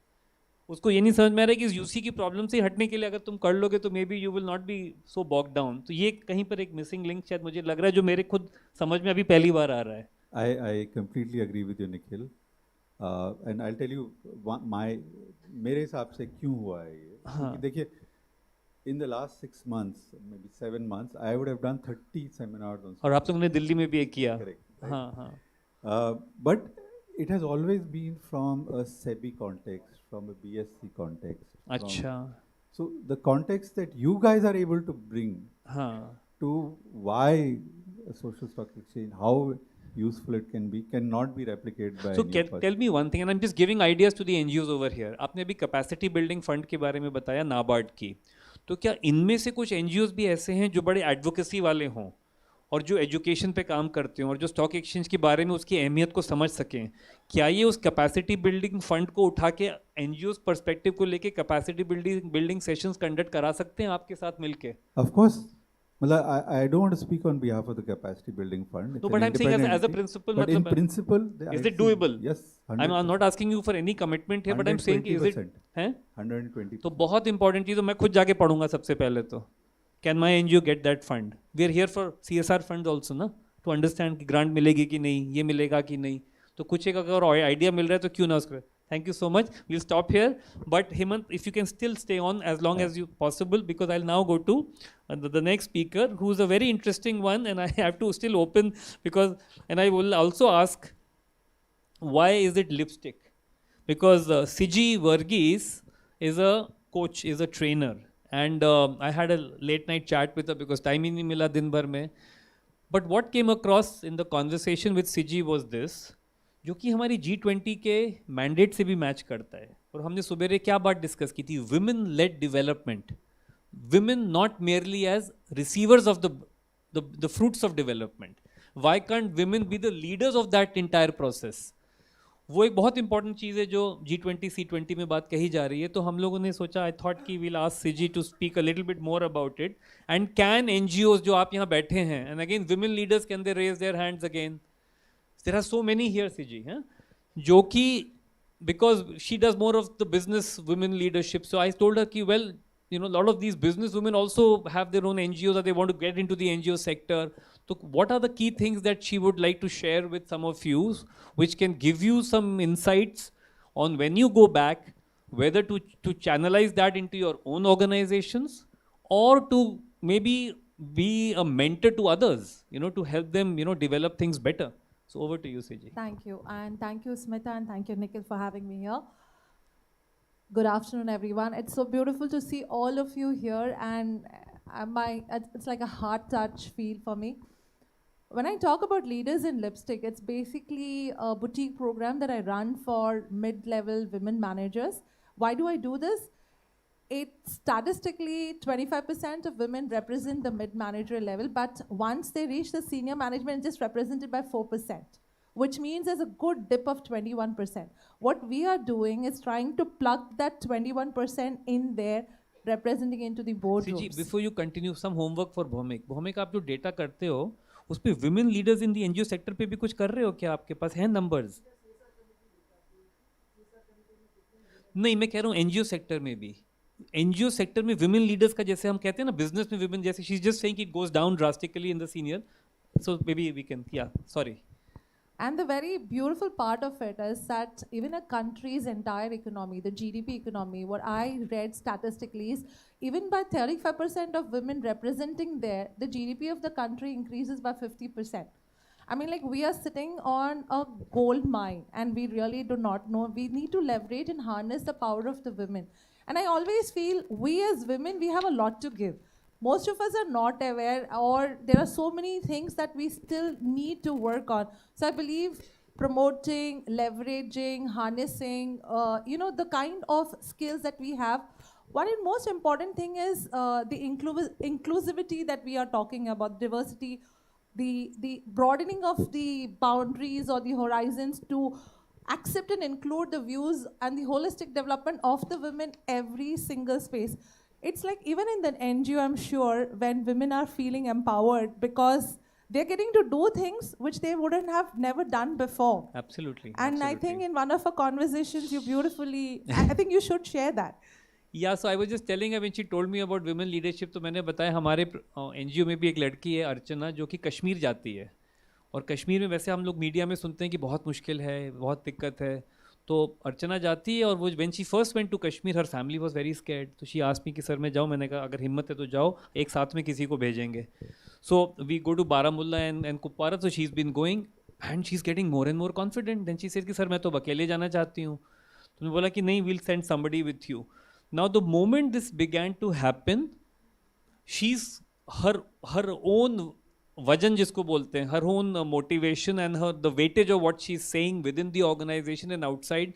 So currently she's dealing with her project and she's heading it. She's 26, 27 years old.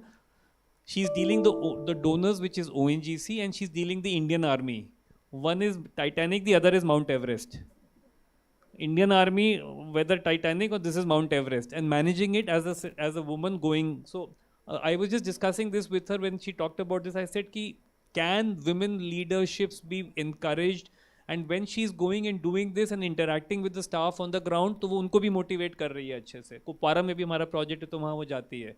तो मैं देख रहा हूँ कि उससे हमारे impact में भी बड़ा positive असर आ रहा है. And when we talk about women being leaders in say businesses and those businesses doing well, why can't it be in the NGO sector also? Can we not look at that in a very insightful manner? And that is what I discussed with her. Yeah, and I feel we need a lot of more role models in women, you know, who can be aspirational for the women who are going to be coming in. If I were to just tell you one thing, you know, when Bhaumik said that there's a new group or cult group of givers, I still remember when we talk about when our grandparents started working, they were working for survival. When our parents started working, they were working for a living. When we started working for a lifestyle. And now when my kids are working, they don't work for any of, neither for survival nor living a lifestyle, because that's already been taken care for them. Yeah. They work for significance. And I feel today this is the most beautiful place to be, because every one of us wants to make some kind of difference. And this is a beautiful platform where we can leverage, showcase, have role models, and take advantage of the current times and the new cult that's coming in. This can't be a better time for the power of giving.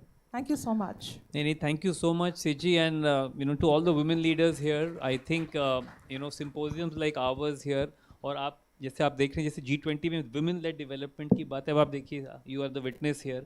This is the voice which is coming out. Because the working groups that we created, in each working group there are 70% of women leaders. They are running the working groups. Matha Amrutanandami is the chair of C20. Nivedita Bhide of Vivekananda Kendra is the partner organization. So it is actually women are leading and we are going behind that, and it is a great picture for our country.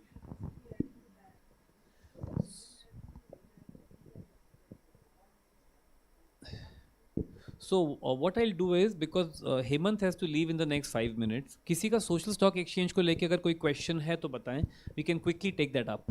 Yes, ma'am. Can we have some mics?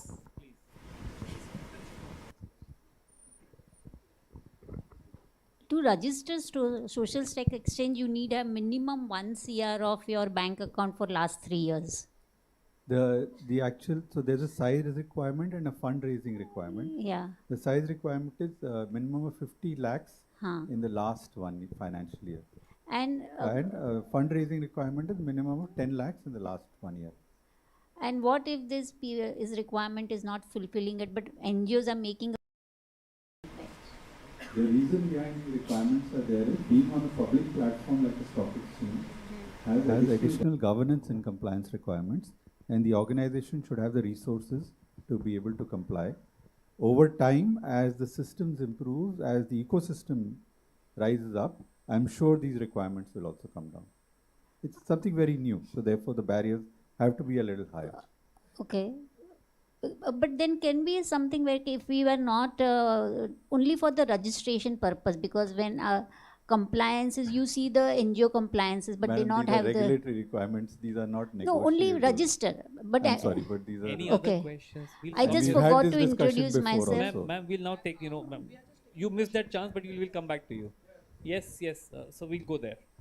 Very quick, because we need to. Registration in National Stock Exchange is valid for Bombay Stock Exchange. No, you'll have to register it separately. There is one on National Stock Exchange. There's another one on Bombay Stock Exchange. Yes. So Hemant represents the Bombay Stock Exchange, but he's overall also part of the committee, which is kind of framing all of this. You'll have to register twice. Twice. Both are separate. Yes, on that side. A quick question to Hemant. Thanks for elaborating on the concept. The question is there any plan for accreditation of NGOs that become part of the stock exchange? And if so, what's the process that needs to be identified? By accreditation, you mean some like a credit like rating? CRISIL rating or anything that is there. So if you think about, conceptually, the stock exchange is a matchmaking it's a platform where buyers and sellers come together. Even the ratings for a commercial company that wants to come onto the stock exchange is not done by the stock exchange. It's actually done by, like you said, CRISIL and external agencies. So therefore, we don't have an active role to play in that process. But I think as a natural progression of what is happening, accreditation of NGOs, which has been in the back burner for the last 7-8 years, right, will come to the forefront, will start happening a lot more, and will get valued a lot more. Hello? And part of the reason why it's been on the back burner is donors have never stepped up to value it. I think now they'll start. Good afternoon, sir. I am Namdeo. Ours is an NGO working towards advocacy awareness on livelihood. And we wish, just now you said you can do advocacy of promoting this social impact things at the ground level.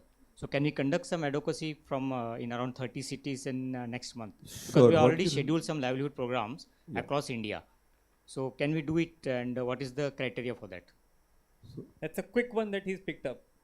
You saw that? Good. You know, you are going to be the first one. So he talked about a capacity building fund. वहाँ पर थोड़ा नाबार्ड की website पे जाके आप भी research करिएगा, मुझे भी बताइएगा, because मैं भी अप्लाई करूँगा. Okay, thank you. Thank you so much. So we can do jointly. We can do jointly, for sure. Hemant. Very quickly. Here. Yes, is at the back. Hemant, my name is Robin Mazumdar, climate positive. Can you hear me? Yes, I can hear you loud and clear. Yeah, so Hemant, the point for you is that see, everything that you're talking about is financial. This makes no sense. You are talking to an alternate world. Your parameters are only financial. Your parameters have to be social and environmental, but they cannot only be financial. Did my point make sense to you, Hemant? Yeah, and perhaps I was not clear enough because I had a little window of opportunity. But if you conceptually think about a zero coupon, zero principal instrument, right? It's a donation, and there is no financial return expected. There's only a social return expected. A social auditor, by definition, does not do financial audits. It should actually not be called a social auditor. It should be called a social evaluator. Right? The job of them there is to evaluate the social outcomes that have been achieved with the money that's been put into the social stock exchange. So we are very, very cognizant of the fact that the social development sector is all about social return, and the structures on the social stock exchange mirror that realization. And yeah, I get it, but the point is it's a chicken and egg situation. I can't get onto your exchange until your financial parameters, until I fit into your financial parameters. You get which my is a point? size criteria, yes. Yeah, so I can't get onto it. So for which Rohit, he's also already said that there is some governance requirement because there is huge accountability on that platform. That is my so point. then how does that be taken care of if your governance is, bandwidth. That means that your governance has to change. I should not change. No, so the governance will always require some level of your turnover. It is always like that. That is the basic point. So that is a larger discussion. When maybe. HCL, when HCL Tech Foundation looks at NGOs, there is eligibility criteria. There is a criteria of size, right? Because their audit, their compliance requirements require you to have the resources to comply, have the systems to comply.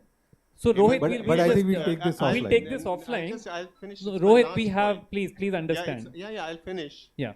Hemant, there's a difference between HCL and your exchange. The stock exchange has to think differently. HCL has got every right to do what they're doing. You can't think like that. So let's kind of, discuss this on the parallel, Rohit. Maybe you will have some points. Hemant, we'll take his queries as well. No, so Rohit, if you can drop me an email, hemant.gupta@bscindia.com. I'd like to continue this conversation. It's an important question and we'll definitely be in touch, Rohit.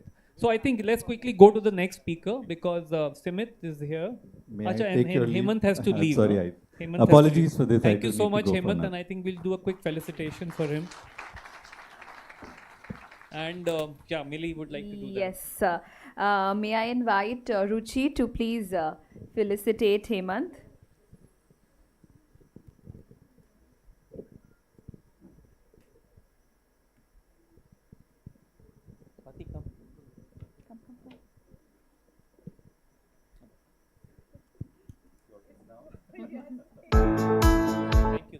Thank you so much. Thank you so much, Hemant. Thank you, Hemant. I think it was very, very valuable. And Rohit, we'll connect, and maybe you can connect with him also outside, please. And very relevant questions. So we quickly go to the next. Simit is here, and again, we had a quick chat yesterday night. कल हमने बात की थी वो इनका studio है, and he does a lot of photography, videography. He will speak a little bit about कि अगर हम एक NGO सेक्टर में हैं तो डेवलपमेंट कम्युनिकेशन का क्या रोल है. मतलब हम जो भी काम करते हैं उसको हम डॉक्यूमेंट जब करते हैं तो हम लोग बहुत बार उसको प्रिंट में करते हैं या सॉफ्ट कॉपी में करते हैं या हार्ड कॉपी में करते हैं, बट हम उसको कैसे हम videography and other means of communication में लेके आ सकते हैं which can enhance the output and the impact of our work. Also मैंने उनसे एक बात की कि अगर हम ये अच्छे से कम्युनिकेट करते हैं अपने काम को, और अगर हम सपोज स्किल डेवलपमेंट के बैचेस रन कर रहे हैं और हमने पहले बैच का अच्छा काम करके कम्युनिकेट किया कम्युनिटी में, तो क्या हमें दूसरे बैच को मोबिलाइज करने में मदद मिलेगी? क्या अच्छे स्टूडेंट लाने में मदद मिलेगी जो डिजर्विंग कैंडिडेट्स हैं? अगर खबर आएगी कम्युनिटी में कि ये ऐसा प्रोग्राम चल रहा है और उसके रिजल्ट्स ये आ रहे हैं, प्रीवियस बच्चों को ये नौकरी मिली है या प्रीवियस बच्चों की ये इतना ग्रेड आया है, will that not help us promote our program? So he will quickly speak about that, and then obviously ये भी linked है हमारे G20 और C20 के mandates. Over to you, sir. Yes. So first of all, thank you, Nikhil, for having me here. तो जैसे आप actually शुरुआत में बता रहे थे कि जनरली नॉन प्रॉफिट्स जब काम करते हैं तो हम लोग इतना बिजी हो जाते हैं वो प्रोग्राम्स इम्प्लीमेंट करने में, कम्युनिटीज़ के साथ काम करने में, कि कहीं ना कहीं we tend to forget the larger picture and we tend to forget that all the beautiful work that we are doing that has to be communicated, you know, because in today's time and age आप कितना भी अच्छा करो, as long as you know people don't know about it, you know, it's you have to kind of, you know, talk about like the work that you're doing. And this is not to say that कि आप थोड़ा काम करो और इतना बताओ. That's not the point. But the point is, how do we kind of ensure that communications is not seen just as a side function, you know, कि programs है, communications है, it's a separate thing. But how do we kind of ensure that the work that we are doing, how does that kind of, you know, integrate in the comms part as well? Like जो भी काम करे, whether it is with communities or with other kind of stakeholders. So communications is not just to raise funds, but at the same time also showcasing the impact of you know each beneficiary कि क्या हो रहा है. Absolutely. So I think that is a thought that I would want to kind so of give. Simit, the key point here, and that is what I will also take to Chandrika as well, because she will speak about her program, बच्चों के संग immersive जो programs कर रहे हैं यहाँ पर SP Jain में. But मैं खुद because as I say, I'm speaking from your perspective also from the NGO side, ये एक area है जो हम लोग miss कर जाते हैं.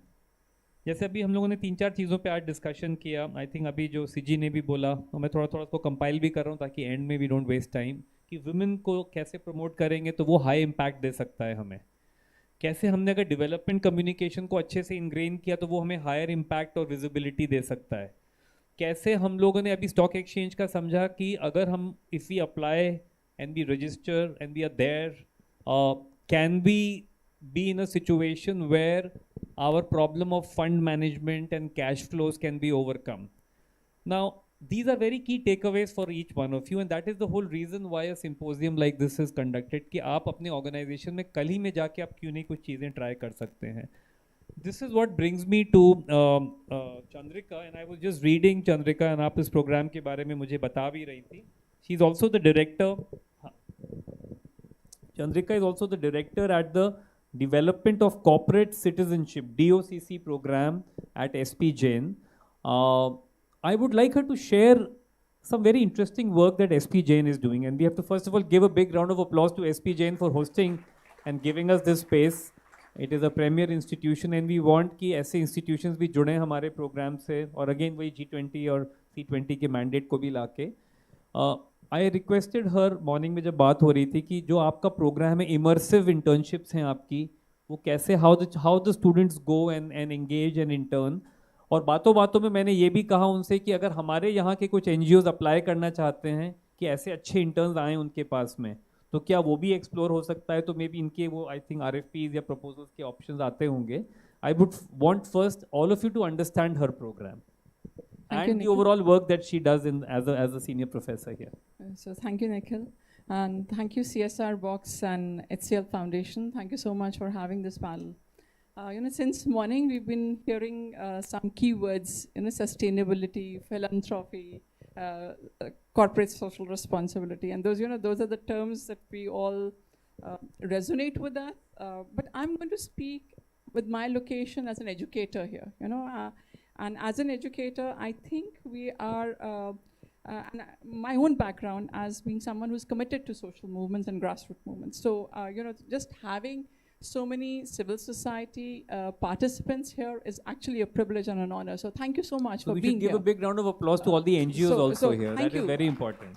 You know, because thank you so much. There can be money, but without passion and without commitment, that money goes to waste, you know, because until unless you have people who will implement it, and if you have that mindset. So I think we at SPJIMR and I you know, the program that we do as an educator, what I'm interested in is in, you know, trying to create a sustainability mindset Because I think sustainability और जो हम inclusivity की बात कर रहे हैं, sustainability की बात कर रहे हैं, जब तक वो mindset नहीं हम build करते हैं, it's a way of life.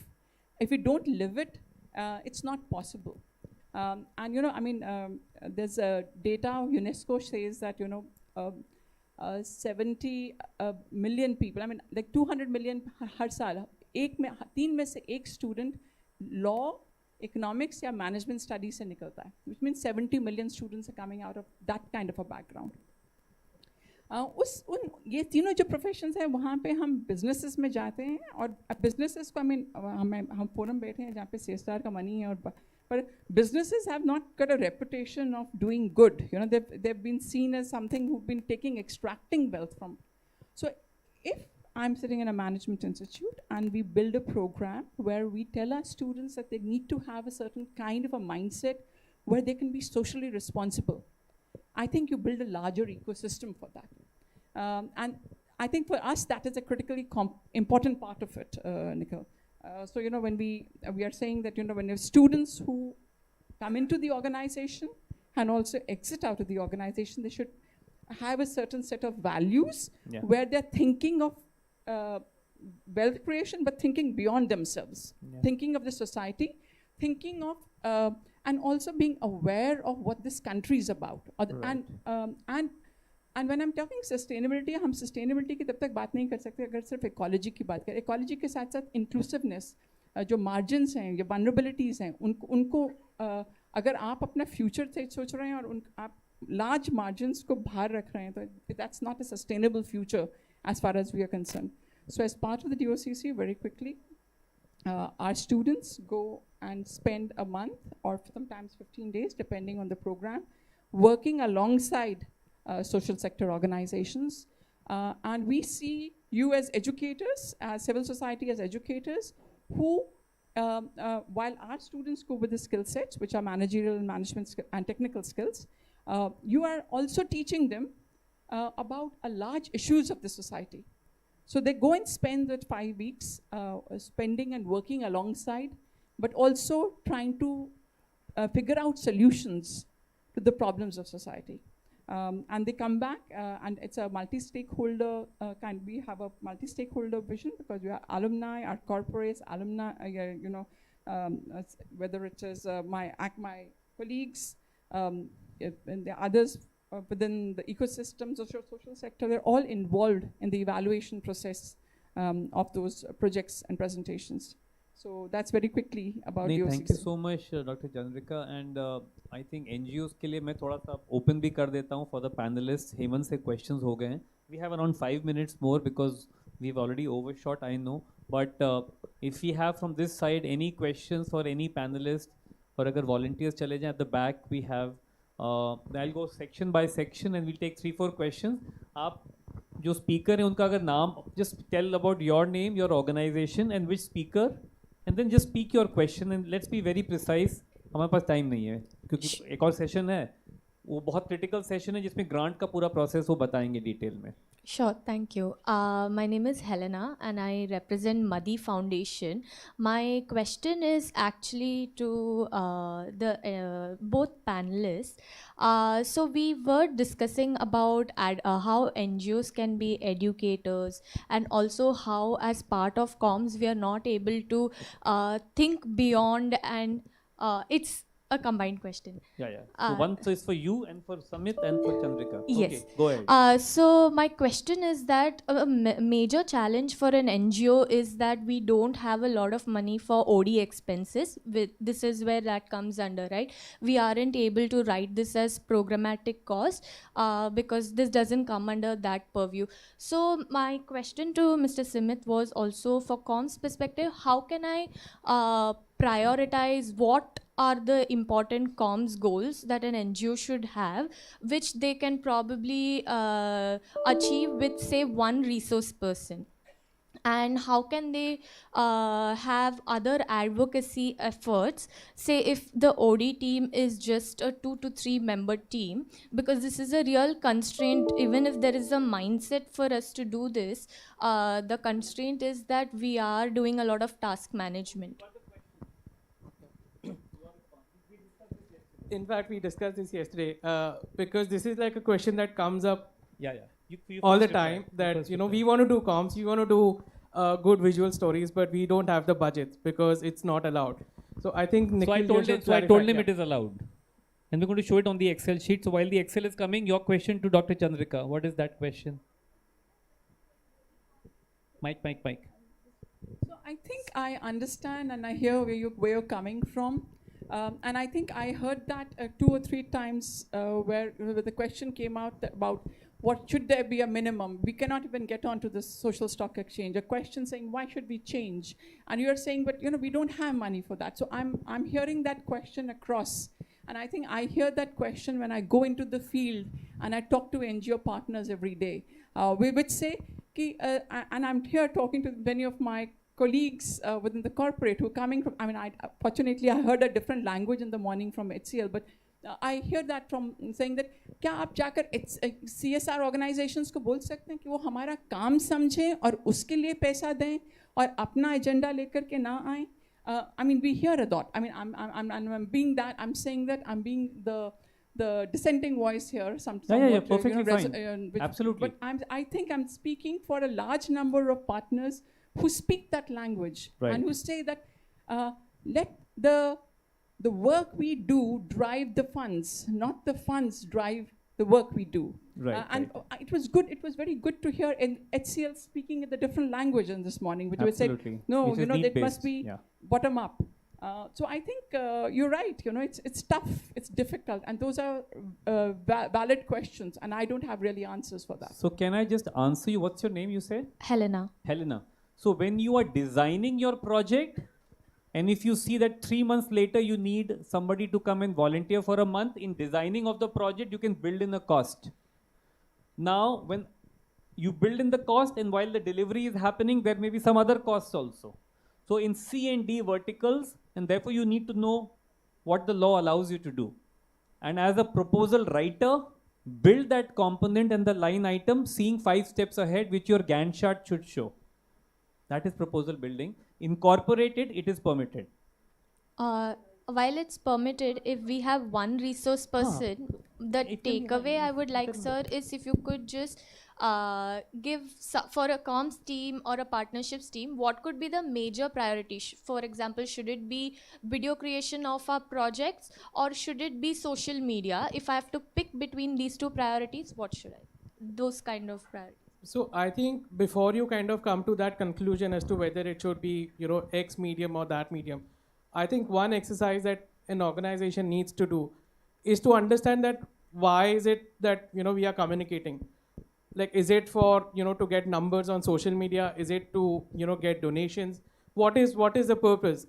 I think once we have that, and for that one needs to kind of do an exercise where like a communications plan, for instance, which will kind of, outline as to what are the possible things that what could be the touch points, and based on that, I think that question will kind of, come about, like the answer to that question. Thank you. I'm happy to have a chat with you separately on this. I'll reach out. Thank you. So just to add, this is a common question which we get generally, कि corms का पैसा कहाँ डालना है, technology अगर dashboard use हो रहा है उसका पैसा कहाँ डालना है, नीड असेसमेंट हो रहा है उसका पैसा कहाँ डालना है. I think the corporate mindset has change a lot. और ये जब आप कॉर्पोरेट के साथ प्रोपोजल स्टेज पे कन्वर्सेशन शुरू करते हैं तो don't try to put numbers which are not practically possible for you in terms of financials. Always be pragmatic about your financials, because होता क्या कि एक बार आपने फर्स्ट शीट एक्सेल दिखा दी कि ये प्रोजेक्ट 24 लाख में हो जाएगा, इसके बाद आप 24 को 28 करेंगे, कॉर्पोरेट नहीं मानेगा. आप पहले ही अगर आपने 28 दिखा दिया था, कॉर्पोरेट का माइंड से 28 की जगह वो लेके चलता है कि 27 में तो हो ही जाएगा. तो ऑलवेज व्हेन यूर, हमारा माइंडसेट होता है कि हम कॉर्पोरेट को पहली बार में इतना बजट दिखाना नहीं चाहते, कि पहले कम दिखा देते हैं, इसके बाद कंपोनेंट ऐड करना शुरू करते हैं कि बेसलाइन का इतना लगेगा, नीड असेसमेंट का इतना लगेगा, इम्पैक्ट डैशबोर्ड का इतना लगेगा. So the standard, which is a protocol for us as a PMU, when we work with non-profit, we clearly tell them include 3 costs. Essentially, if you are doing any pre-project work on the project, which does mean if you are doing any module creation, you are doing any travel for the project, which technically cannot be covered later on, add one segment as a pre-project cost. We should cover as a miscellaneous 40,000, 50,000, 1 lakh rupees in the entire segment, and give उसका narrative, उसका description दो कि ये चीजें हैं जो cover हो रही हैं. So pre-project cost can be covered as a project design or other requirement. We are doing that. Practically, we have got approval for this from many corporate partners. Second one, dashboard. Dashboard means आप जो project के लिए Google dashboard बना रहे हैं, data dashboard बना रहे हैं, उसमें आपका जो resource लगता है, essential, क्योंकि वो लगता है resource, उसका time लगता है, वो भले महीने में 2 दिन लगे. तो we have a mandate कि हम 5,000 रुपया per project per month, भले project कितने भी लाख का हो, 5,000 रुपया एक स्टैंडर्ड कॉस्ट है कि पर प्रोजेक्ट की पर मंथ की डैशबोर्ड कॉस्ट है वो लगेगी. कॉर्पोरेट माने नहीं माने बोलेंगे हम डैशबोर्ड में फिर आपको डेटा मंथली नहीं देंगे, आपको फिर हम केवल प्रोग्राम रिपोर्ट देंगे और एनुअल रिपोर्ट देंगे, इसके अलावा आपको डैशबोर्ड में कोई डेटा का एक्सेस नहीं देंगे. तो कॉर्पोरेट मान जाता है. थोड़ा सा आपको नैरेटिव चेंज करना होता है कि how to talk to them. Third one, communication. Corporate से उल्टा पूछिए कि आपको क्या सोशल मीडिया करवाना है, आपको क्या विजिबिलिटी चाहिए, कोई ना नहीं कहता है, राइट. तब पूछिए कि आपको क्या, मैं ये कंपोनेंट ऐड कर रहा हूँ, वीडियोग्राफी का per month 10,000 rupees at least price 2 days per month, photography का 5,000 रुपीज़ पर मंथ, और भी जो कॉर्पोरेट से चेकलिस्ट लीजिए कि ये करवाना है, इसका इतना एडिशनल कॉस्ट है. जब आप डिस्कशन कर रहे हैं तब एड ऑन डालिए, ये एड ऑन है, आप अग्री करेंगे तो हम डालेंगे वरना नहीं डालेंगे. तो this is how we need to talk to corporates. Thanks a lot. I think very good, very well explained Bhaumik. And इसमें एक लाइन आइटम डॉक्यूमेंटेशन का भी होता है. Surbhi just reminded me, I had discuss that with Samit yesterday, but we'll take one last question because we are already beyond all comparisons. Any one question from this side, but last at the moment. But you have a paper and pen, as I said. Please do mention the question and we can come back to you with the answers. Thank you very much, sir. I'm Advocate Vineet Patil, representing South Asia Sustainability Alliance. This is not rather a question. I just want to thank ma'am that she's inculcating that sustainability thing into the academics and into the new generation coming. Because I feel that though NGOs who are working, their social quotient is high, ma'am. So we need to now, I think, sir, with your due permission, I think all NGOs need to incorporate that sustainability quotient henceforth. Then only the G20 agenda and the thing will be implemented. Or whatever we want to achieve as a Vasudhaiva Kutumbam, then only it can be implemented or executed. If we don't enhance or raise our sustainability quotient, then it is not possible. Thank you very much, and very nice to hear all the panelists. Thank you very much. Thank you so much. I would once again like to thank all the panelists. Big round of applause for them. And token, I guess, yes, Millie, over to Millie. Thank you all of the panelists for sharing their views on the topic. We'll have a quick round of felicitation now. So could I invite Sujna to please felicitate Milind sir.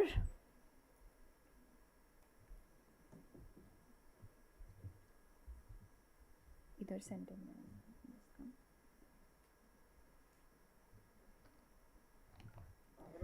Then can I have Pankaja please to felicitate Mr. Bhagat.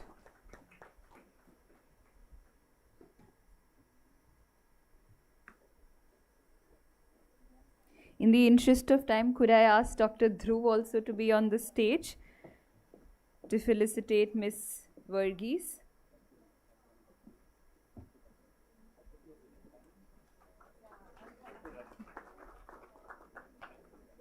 Dr. Dhruv to CG. Then may I invite Meena Nayak, who's a very popular writer, director, actor in the Marathi films and works on social issues through communication forms such as puppetry. We are indeed lucky to have her amongst us today. So Meena Nayak to felicitate Professor Chandrika Parmar.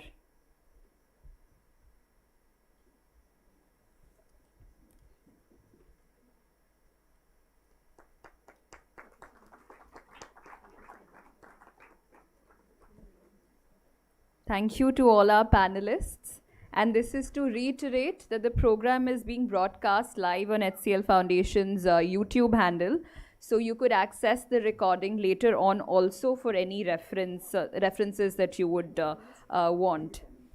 And we have a lovely lunch waiting at the end of the next session. So I would request all of you, that's a little bait that we're giving to everyone, to just hang on for a little more while, and the next session that we have actually is what all of you are here for. It's the HCL Tech Grant process and experience sharing session where the PMO team will take you through the entire process. You have a lot of questions. This is the time to get answers to them. They'll take you through the portal, the process, and then we'll have some of the recipients sharing their experience.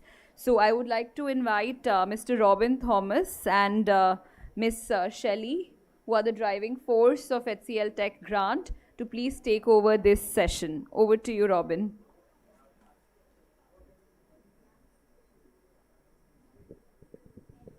Thank you. May I request everyone to please settle down. The panelists are all here. They're not going. So before we disperse for the lunch, we'll just take the session on the HCL grant, and then we can all assemble for the networking lunch. May I request everyone to please settle down.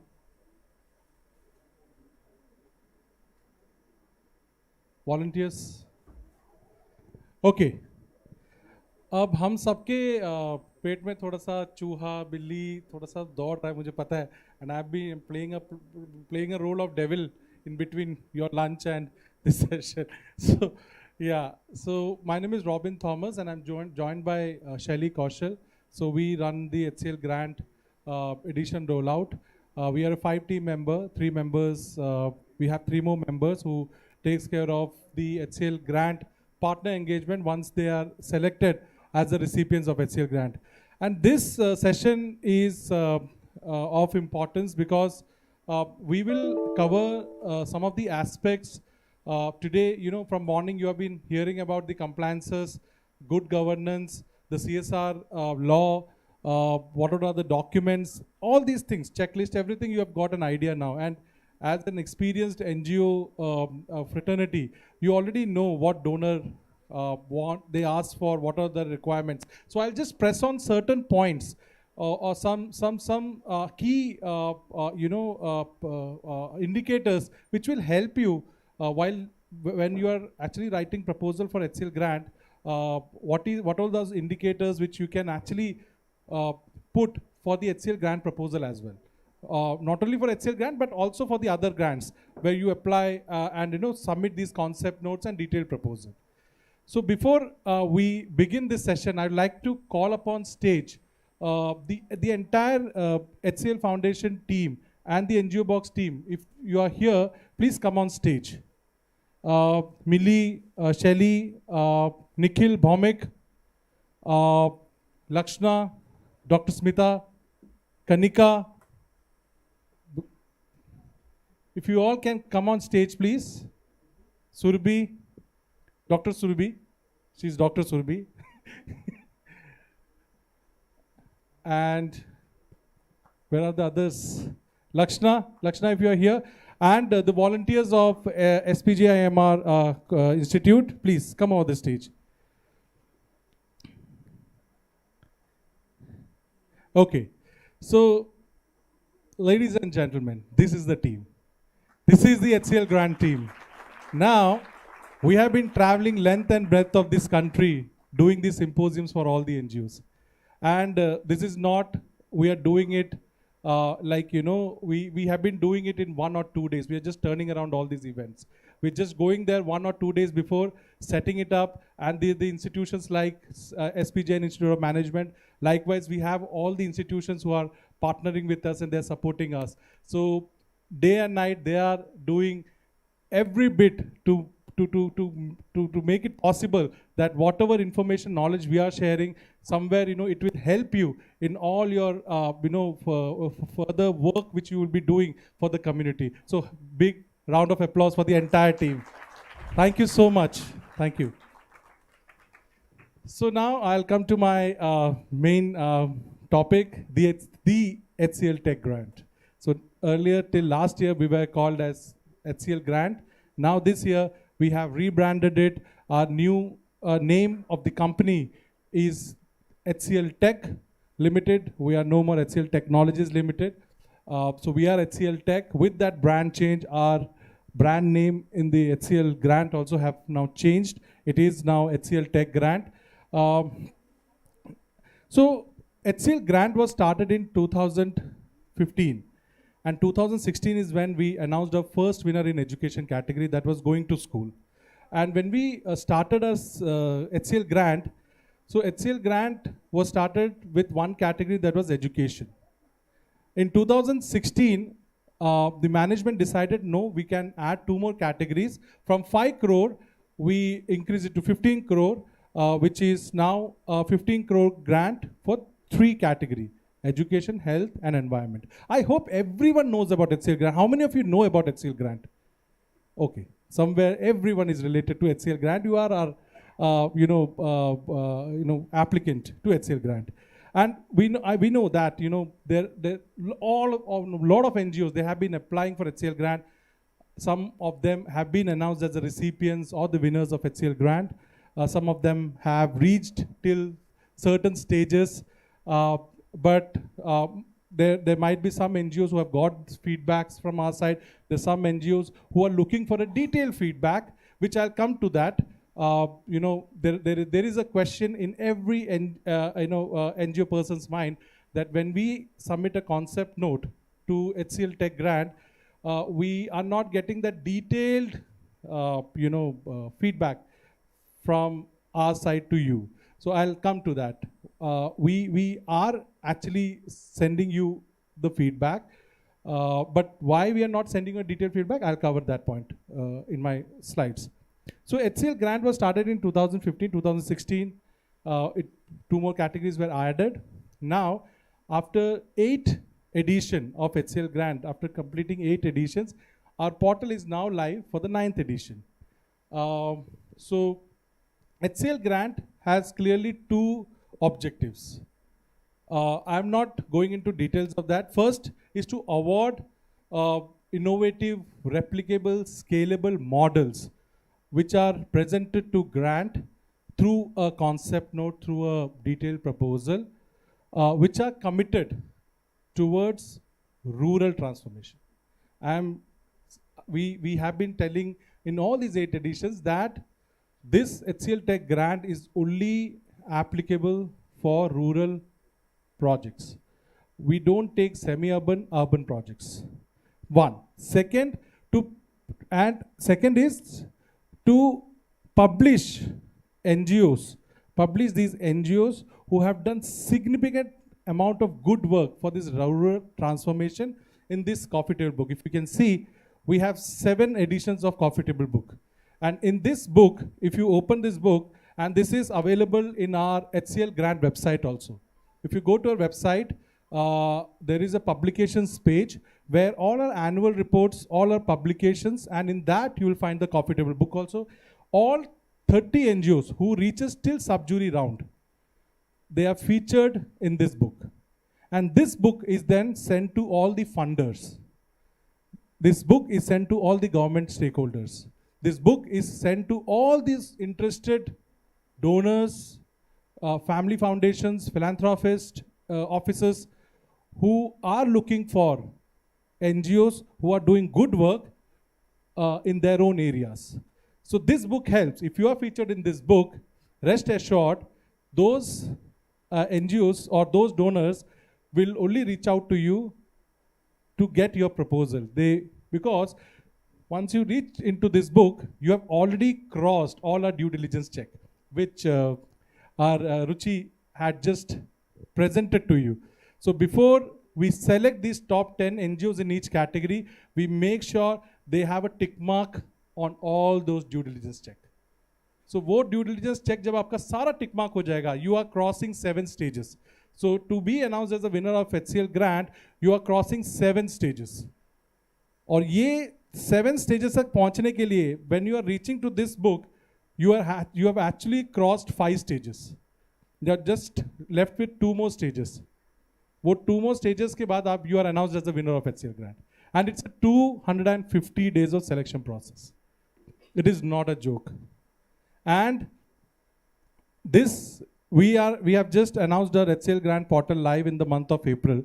25th June is when we will close our portal for all the NGOs who will submit their concept note. So once we receive the concept note, the winner will be announced in the month of last week of February or first week of March. The disbursements will happen in the next financial year. So look at the amount of the checks or the time we spent with NGOs so that we find out the right winner for the HCL grant. And एक और notion है सबके mind में that in HCL grant there are only big NGOs who apply. There are like mid NGOs or small NGOs, they don't apply or they're not announced as the winner of HCL grant. This is a very wrong notion. Please go to our website और देख लीजिए आप हमारे past winners को. And there is one NGO today we have with us from Mumbai, Miljol, who will be speaking about their experience. And when they applied in HCL grant, they were just in the borderline of the eligibility criteria, which was 1.5 CR. Today they may be five-fold increased. Their their books of accounts might be five-fold what they applied during that time. But they were a very small NGO. And we have a mix of small, mid, and big NGOs also. So this entire selection process is so transparent that we don't select NGOs basis the size of the organization. It is on the merit of the proposal and the concept note and the application you submit. Okay, next. So I've already mentioned this is a 5 crore grant in each 3 categories, education, health and environment, making it a total of 15 crore.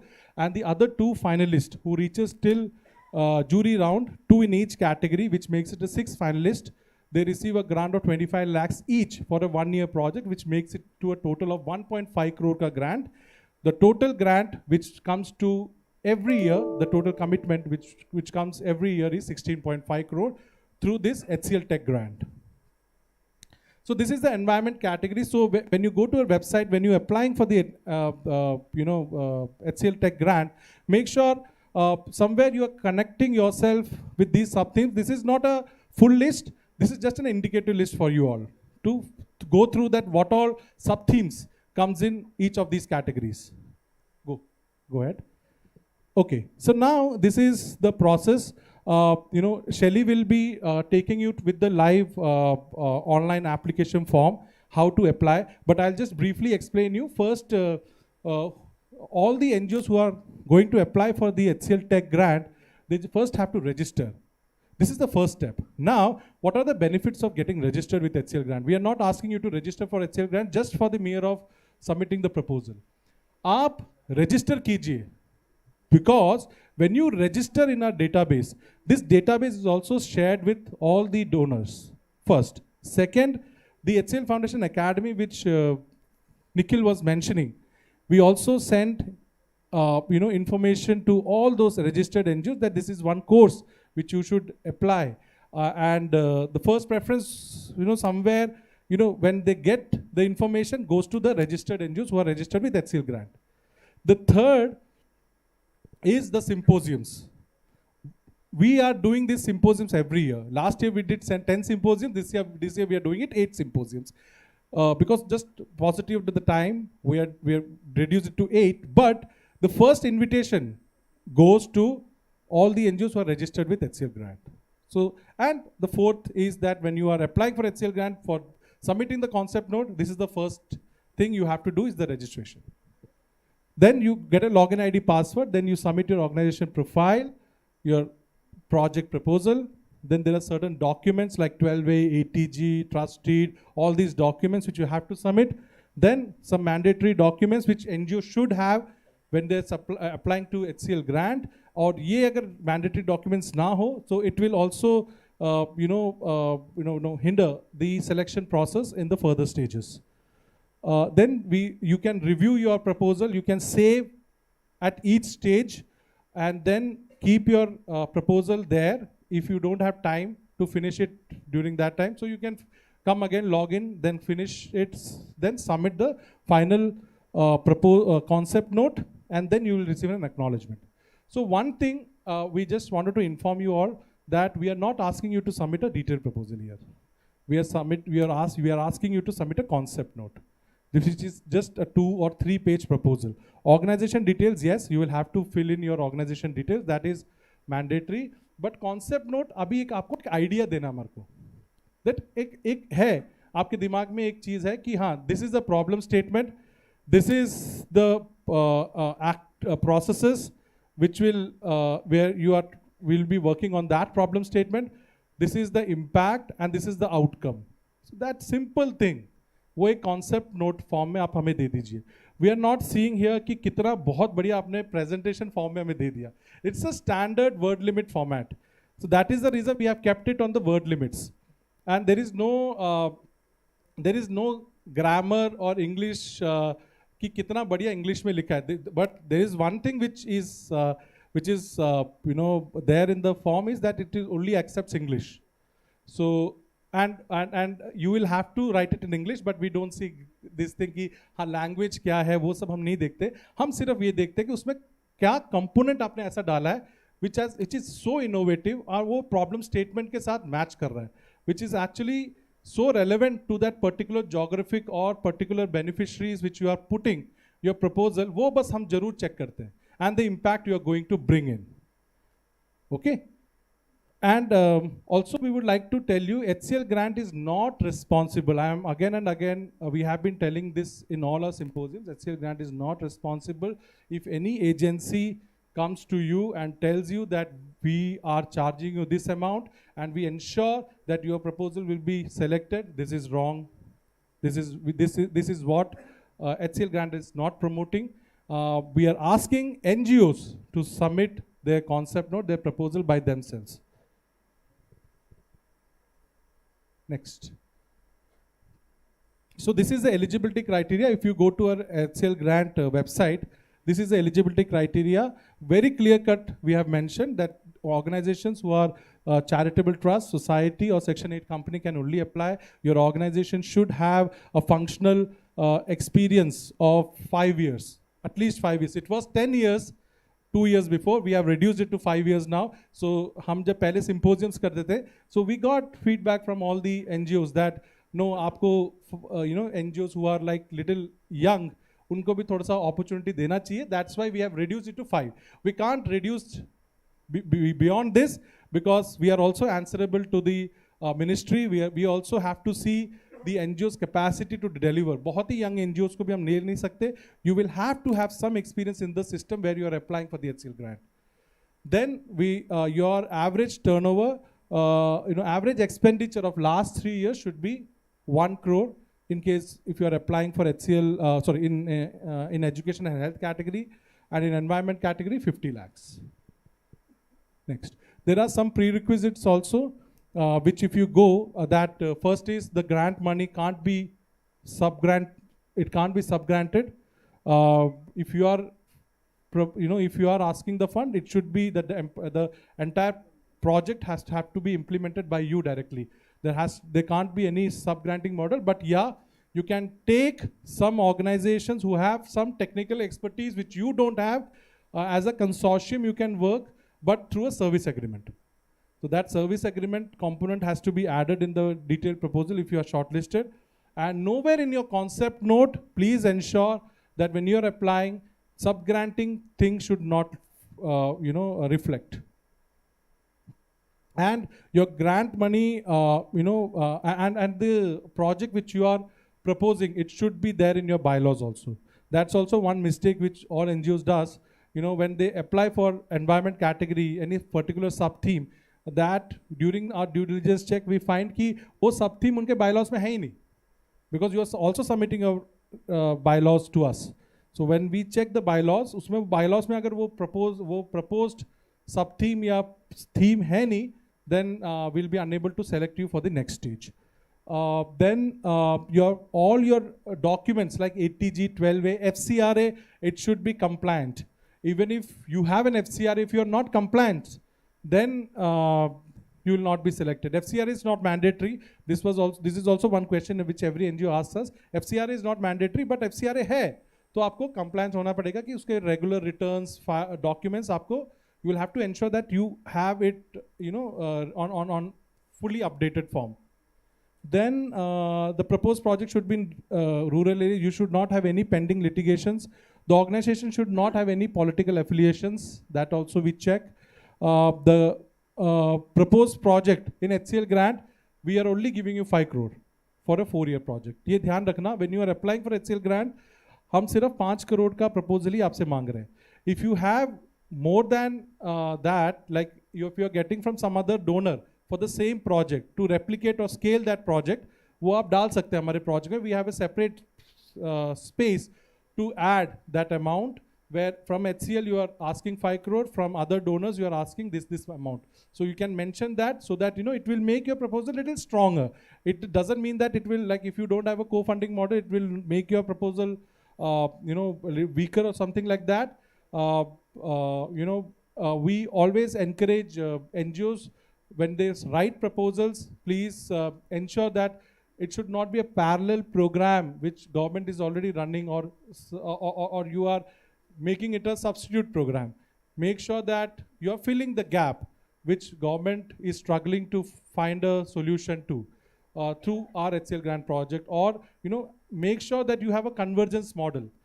That is what HCL Foundation also believes, and all our projects have very strong foundation, where we also work in convergence model, where not only HCL Foundation is only working with NGOs, but we are also working with government. We are also working with other stakeholders like community, panchayats, everyone. So everyone should be involved when you are making that proposal.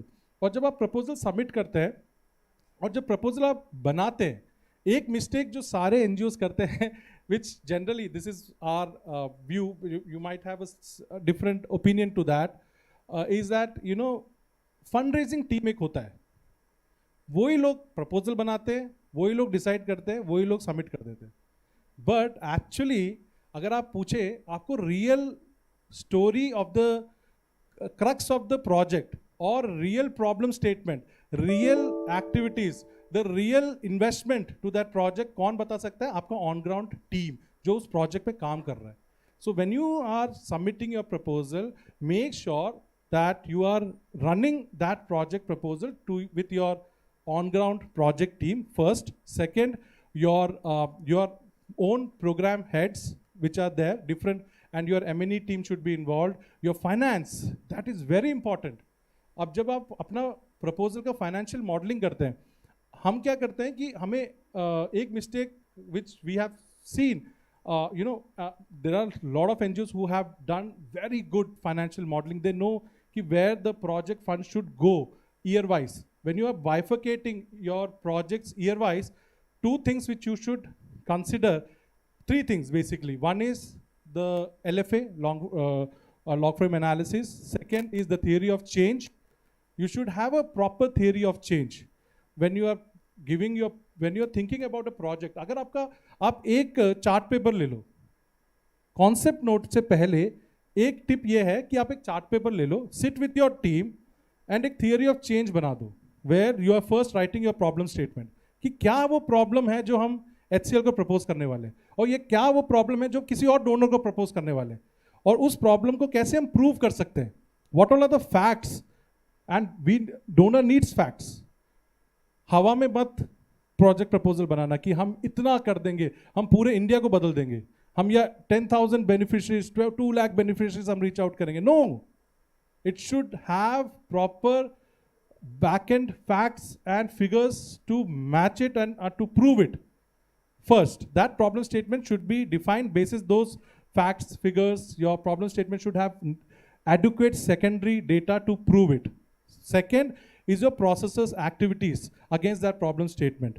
What is that you will do to tackle this problem on ground, and with the support of government, with the support of your other stakeholders. Third is what is the impact. So first is the problem statement, second is your implementation strategy, your project activities, third is your impact. क्या वो impact आप लाएंगे इस project से, वो बहुत clear cut होना चाहिए. और when you are giving a concept note to any donor, don't put it in paragraphs. हम स्कूल में भी पढ़ते थे ना कि जब हम आंसर शीट सीखते हैं, always put it in points. Very good, like 1, 2, 3, this is the problem statement, 1, 2, 3, this is the implementation strategy, 1, 2, 3, 4, 5, this is our impact, and at the end, in the theory of change is the outcome. What is that overall outcome you are envisioning through this project? So this, if you are able to make it in one chart paper, then mark my words, the entire concept note you will write it like very easily. आपको कुछ मुश्किल नहीं होगा, आपको सब कुछ बहुत clear हो जाएगा. So that is some tips. And in HCL Grant, it's HCL Tech Grant, we have weightages.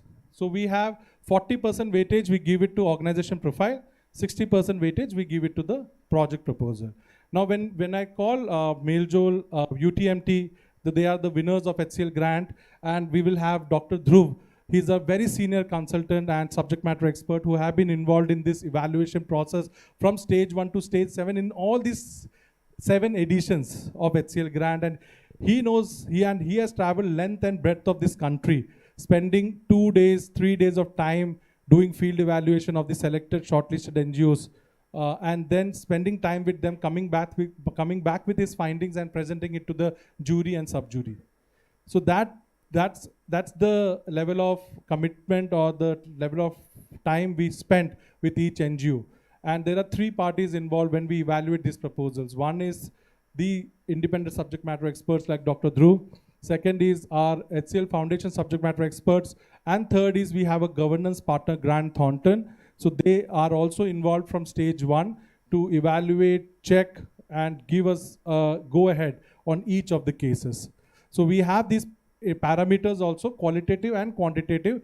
Quantitative mein we have around 10 factors, 10 indicators which we have clearly, which are clearly there. On the organization front, 40% weightage. On the project proposal front, 60% weightage.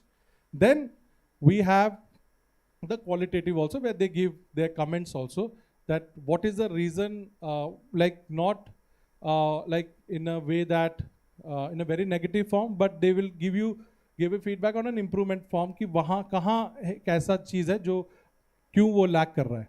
So this is how in detail we evaluate each and every concept note. It's not like with the name of the NGO, with the geographic or some very fancy name of project, we select NGOs. No, it is based on the basis of the merit of the project, on the basis of an innovative model which you are proposing to us. So this is the indicators which we use, 40%, 60% for the project. And on the left hand side, you can see the organization's strength and capacity to deliver, basis which the organization organizational weightage is given. And on the project proposal, these are the indicators which we use to evaluate the proposal. How relevant is your project? What is that impact you are going to create on ground with your proposed project? कितना innovative है model? ये ध्यान रखिएगा. Contemporary या conventional methods is good in certain areas, but try to find an innovative method of presenting your proposal also. And even in your implementation also, bring out some innovation which you think, even government or any other stakeholders have not even tried. Let's try it. HCL Foundation will never say that, no, you can't try that. If you are able to convince us with that innovation, then the selection happens very easily. You score good there. Then your sustainability. How strong is your sustainability? This is one area where, if when you go down, थोड़ा सा इसमें थोड़ा सा हम लोग थोड़ा सा इसको बड़ा lightly लेते हैं, but we don't take it lightly. ठीक है? So sustainability or exit strategy is very important for any proposal. Once HCL Tech Grant or any other grant leaves, how you are sustaining? Because वो beneficiaries फिर road में आ गए. उनको कैसे आप ensure करेंगे? They are getting those benefits, or at least those basic benefits which you are leaving behind once the project period ends. Then the inclusiveness. How you are including, how inclusive is your project in terms of the beneficiaries, in terms of the the kind of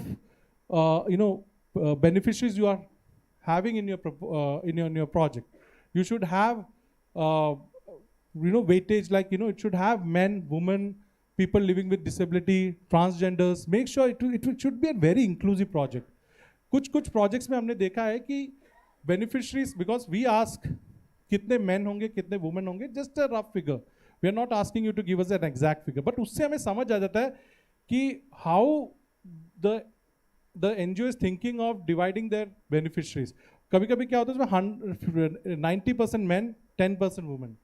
Yeah, that weightage, somewhere that doubt comes. So make sure you have a balanced, distribution of your beneficiaries. And then replicability and scalability. when you are proposing proposing any project to any donor, there are only three types. One, either fresh, or can be a replicable model, it can be scalable model. Make sure whichever category you are selecting, you should have a very strong convincing skills to that. Okay. Then financial modeling. As I said, your financials should match with your problem statement. Your financials which you are putting in your project activities and you are dividing it each year, it should match with your implementation strategy. It should match with your impact, overall impact you are going to create. तो वो एक connection होना चाहिए. And one more finding which we would like to share is, some NGOs, they apply in health category, some NGOs they apply in education category, some NGOs they apply in environment category. But we always recommend NGOs to apply in one category where they are strong, where you think you are very strong. Don't apply just because the funder is asking ki हाँ ये चीजें होनी चाहिए, तो you are making it strong just because to convince the funder. Because they will come to the field, they will evaluate your project, they will evaluate the proposal. So there should not be any mismatch in what you are writing and what it will be shown during the field visit. Because whatever we see in the field visit is what we should reflect from your proposal also.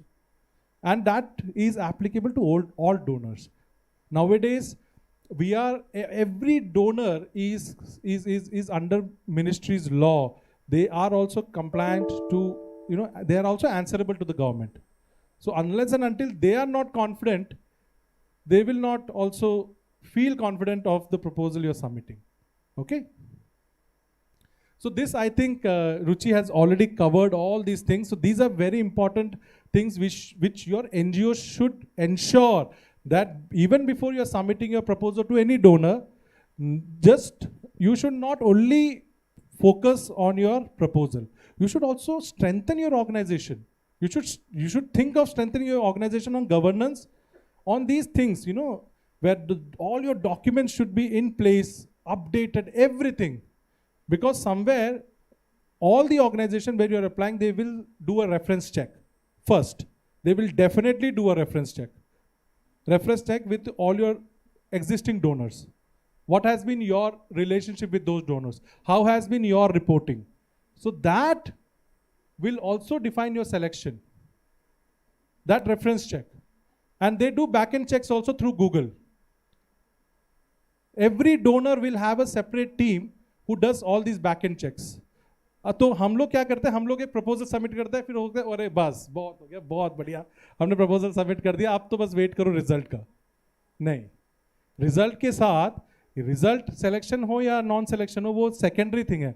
How you are strengthening your organisation is what your first priority should be. और strengthen कैसे करेंगे? You have listen, like you have heard it from Nikhil, you have heard it from Bhaumik, you have heard it from Ruchi, you have heard it from the panelist. कैसे strengthen करना है? And आप लोगों का इतना experience है इस field में, I think we can only remind you to do that through these symposiums. Second, yeah, I think all these things are already covered. So now I'll hand over it to Shelly. So she'll quickly run you through the entire application process, and then we'll call our panelist who will share. So this is very important session. वो लोग आपसे share करेंगे what all are the things they went through, all these 7 stages before they were announced as a winner of HCL Grant. And Dr. Dhruv will share as a subject matter expert, as an independent, because Dr. Dhruv is not only associated with HCL Foundation, he's an independent consultant, subject matter expert. He's also associated with many other companies where he's acting as an advisor or subject matter expert. So he will share his experience also. What all are those parameters, things which he minutely see before selecting any NGO to the next stage. Yeah, so once, okay.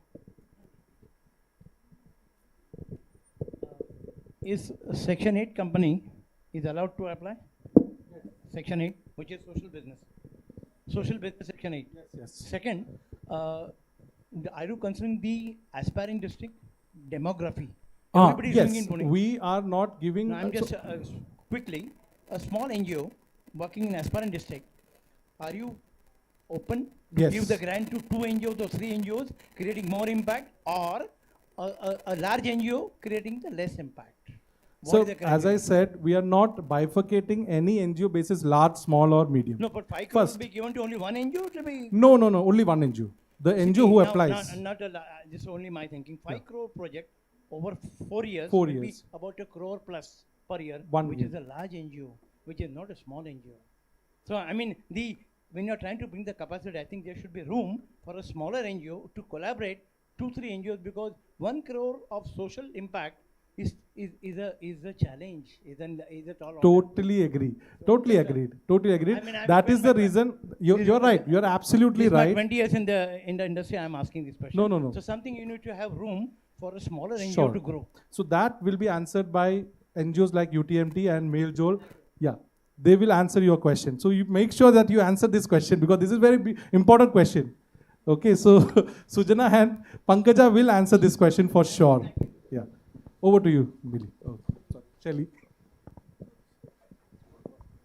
Hi, good afternoon, everyone. So I am Shelly Kaushal, and I just wanted to quickly, go through the forms and how do you fill this application form, and I will also take, because I get a lot of queries.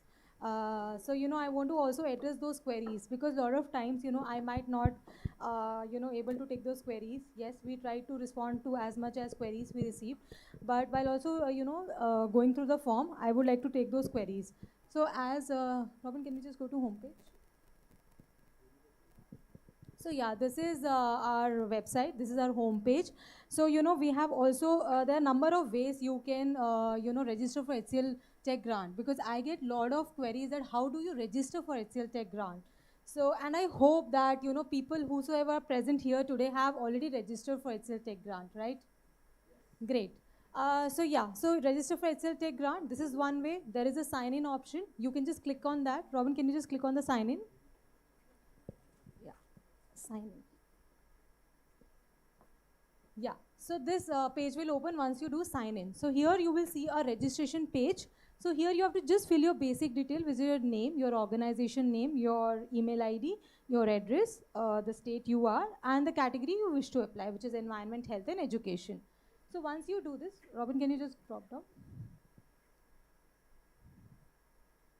Just go down. Yeah. After that, Robin, can you just go to the back registration page? Yeah. Yeah. So, you see a create new account. So, once you fill all your details, there's a create new account. You just have to create the account, and then on your registered email ID, you will get a link to set the password. So, you have to just create on that link, set your password, and here is the login details. So, here you have to put your user ID and the password which you have set, and then login. So now the form will open. Yeah, like this the form will open. And the form is divided into 3 parts. There is an organization profile, there is a project abstract, there is a documents, and so you have to upload the documents. So I will just also quickly go through, this is a form, and this is a basic information which we are asking about the organization in the organization profile, which you need to fulfill, and you need to fill the application. So I get a lot of queries on one thing. Yeah, this, Robin, can you just stop it? Yeah. Please indicate if a policy document is documented and is in practice for the following. So this question basically means that do you have a policy? And if you have a policy, do you practice that policy or not? So if in an organization you have suppose a POSCO case, but then are you taking some action or not? So are you practicing that policy or not? This is what we are basically asking here. Robin, can we go down? So I also wanted to highlight one more thing, save and submit. So you will see 2 options here, save and submit. You fill your form, you do a save, you cross-check your form, you submit. Because unless and until you will submit your form, you will not be filled. Like for example, Robin, can you go to project abstract? Just go to project abstract on the up.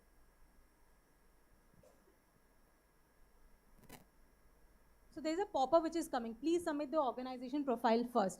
So it's very important, because a lot of NGOs get confused here that why I'm not able to, or if you are filling, because if you start filling your project abstract, nothing will get saved unless until you submit your organization profile. So it's very important that you first, section by section, you submit your organization profile, then you go to project abstract, fill the project abstract, save it, and then submit it, and then go to the next section.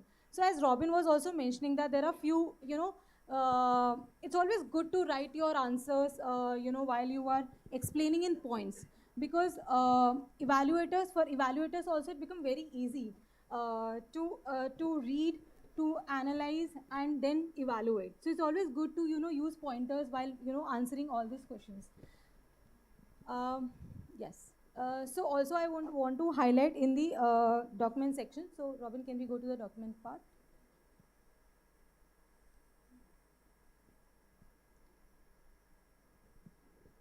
Yeah. So in the document part, the first query which I usually receive is in the declaration form. That ma'am, we are not able to find the declaration form, but if you can see, we have also download declaration form format. So you have to download the declaration format from here, fill your declaration form, and then get it stamped and signed, and then again you have to scan it and upload here. So I just wanted to quickly take these queries also, because I receive all these queries, and I thought it's a good time when I can also address all these queries. And yes, so this star mark also significance that you have to put your, you have to upload those documents. Unless until you upload your documents, you will not be able to submit your application. And after uploading all the documents, your profile will be submitted. Your application will be submitted, and you will also get an acknowledgement for it. So do ensure that you are getting that acknowledgement. If you are not getting any acknowledgement, if you're facing any issues, please feel free to call us on our toll-free number, which is 180057200608, or you can always write to us at hclgrant@hcl.com. Yeah. So if you have any queries, yes, I and Robin are around. Please feel to ask us. Thank you. Thank you so much, Shelly. Now I'll quickly, before we all disperse, because this is one very brief session which you should all listen to. May I have the honor of inviting, first of all, our first HCL grant winner from Mumbai, Miss Pankaja, and they are the winners of HCL Grant 2000. May I have a round of applause for Miss Pankaja?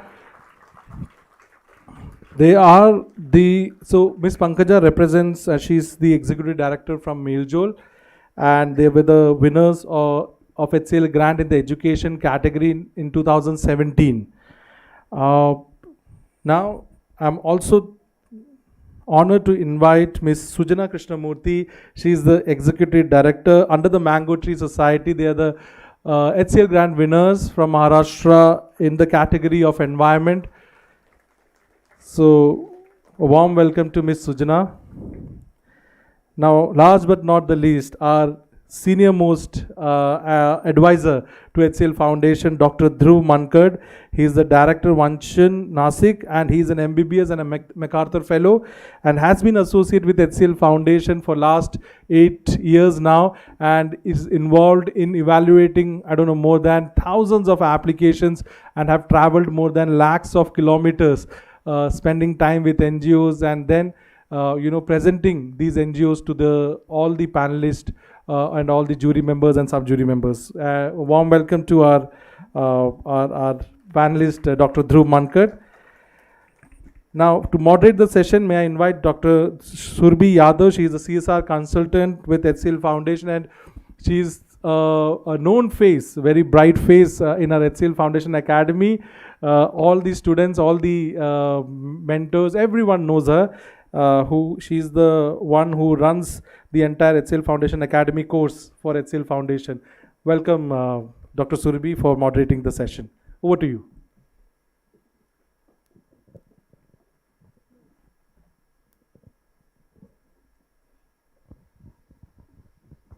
Hello. Yeah. Thank you so much, Robin. Hi, good afternoon, everyone. सुबह से दोपहर हो गई, padte, but this is the last session, the concluding session, and kind of a validatory session, I would say, where we validate what we have been learning since morning, or what we have been hearing since morning. So we heard it from Mr. Pant about the compliance elements. We heard how the sector is growing, what are the areas we should focus on, education, health, and environment is the three key areas the grant is focusing on. But there are few more which are coming up, and how there's a shift from education to environment and what we are going to see in the future. Then Ruchi very well told us about the compliances. Once you get the grant, what is it that the HCL Tech is going to look for, or the various corporates would actually look for, you know? So this is the whole day, I would say, is like a master class. And before we end, we would like to present to you people who have worked on these lines, and how the team comprising of doctors, where they are actually working on this, what are the factors they are looking into it, and how the Male Joel and Under the Mango Tree, the NGOs like them came up, and they got the grant. So I'll not waste much time. I'll try to make it real quick, real fast, so that we can get the nectar of the whole day session that we had. So moving first to Sujna from Under the Mango Tree. They are the winner for the HCL grant under the environment section in 2020. So the project is still on, and the project is very, very interesting. I think we can have the video clipping first, Robin. Okay, so this video of UTMT is the impact which they have created on ground with the project, and with that also you will get an idea what was the project which was proposed to HCL grant.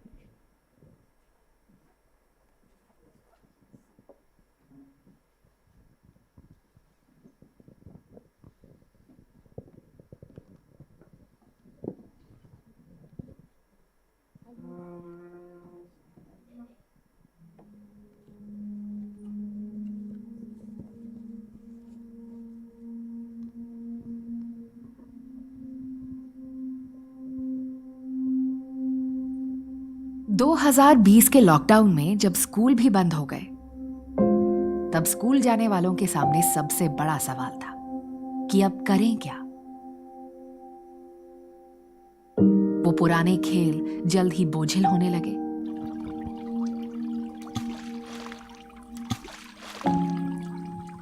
फिर एक दिन कुछ अलग हुआ। पहियों पे चलकर एक जानकारी गांव में आई। ये जानकारी लेकर आई थी under the mango tree society, यानी UTMT सोसाइटी नाम की एक संस्था। बाकी सभी गांव वालों की तरह कृणाल और किरण को भी उत्सुकता थी उनकी बात सुनने में। एकदम सारू दिखाए वो, बराबर। UTMT सोसाइटी गांव वालों को मधुमक्खी पालन के बारे में बताने आई थी। UTMT सोसाइटी ने बताया कि उनका पूरा गांव, जो जंगलों और पहाड़ों से घिरा हुआ है, यहाँ के फूल, यहाँ तक कि उनकी खेती, सबको बनाए रखने और बढ़ाने का काम ये मधुमक्खियां ही करती हैं। गांव के कई लोग अक्सर जंगल में इनके छत्तों को शहद के लिए उजाड़ देते हैं, पर इसकी जगह अगर इन मधुमक्खियों से दोस्ती कर ली जाए तो ना सिर्फ ज्यादा शहद मिलेगा, बल्कि फसल भी बेहतर होने लगेगी। पर मधुमक्खियों को कैसे पाला जा सकता है? UTMT सोसाइटी ने बी बॉक्सेस के बारे में समझाया और ये भी दिखाया कि कैसे थोड़ी सी सावधानी से ये काम आसान हो सकता है। बस सब निकल पड़े अपने खेतों में बी बॉक्सेस लगाने की जगह ढूंढने।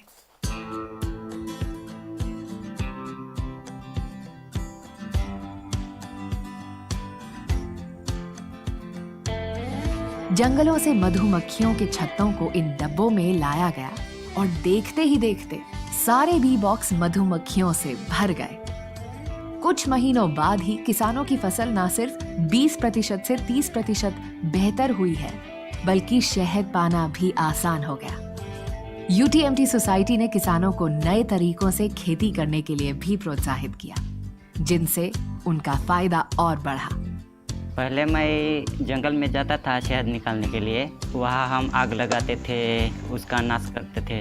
वो हमने ट्रेनिंग लिया उसके बाद उसको नुकसान नहीं करते, अच्छे अच्छे छेद निकालते हैं और उसका भी अंडा बच्चा वो सुरक्षित रखते हैं। जो मधुमक्खी को हम पौधे लगाते हैं उसमें फ्लावरिंग होता है, तभी मधुमक्खी भी उसको रस या पोलन मिलता है और उससे हमको भी शहद भी मिलता है और खेत में बढ़ोतरी भी होती है।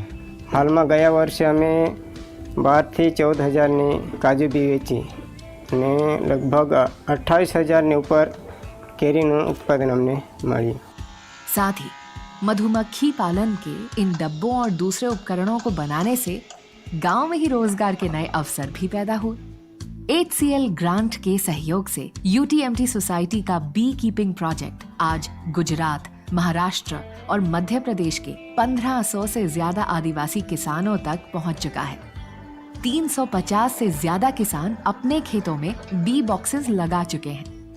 इनमें से करीब 250 किसान ऐसे हैं जो पहले जंगलों से शहद निकाला करते थे, पर आज मधुमक्खियों के संरक्षक हैं।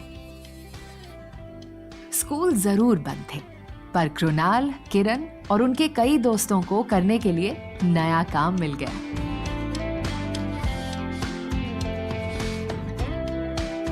मधुमक्खियों के दोस्त बनकर उन्हें पालने में अपने परिवार की मदद करना। आज तक दोनों भाइयों में से किसी को मधुमक्खी ने नहीं काटा। आखिर यही तो हुई असली दोस्ती।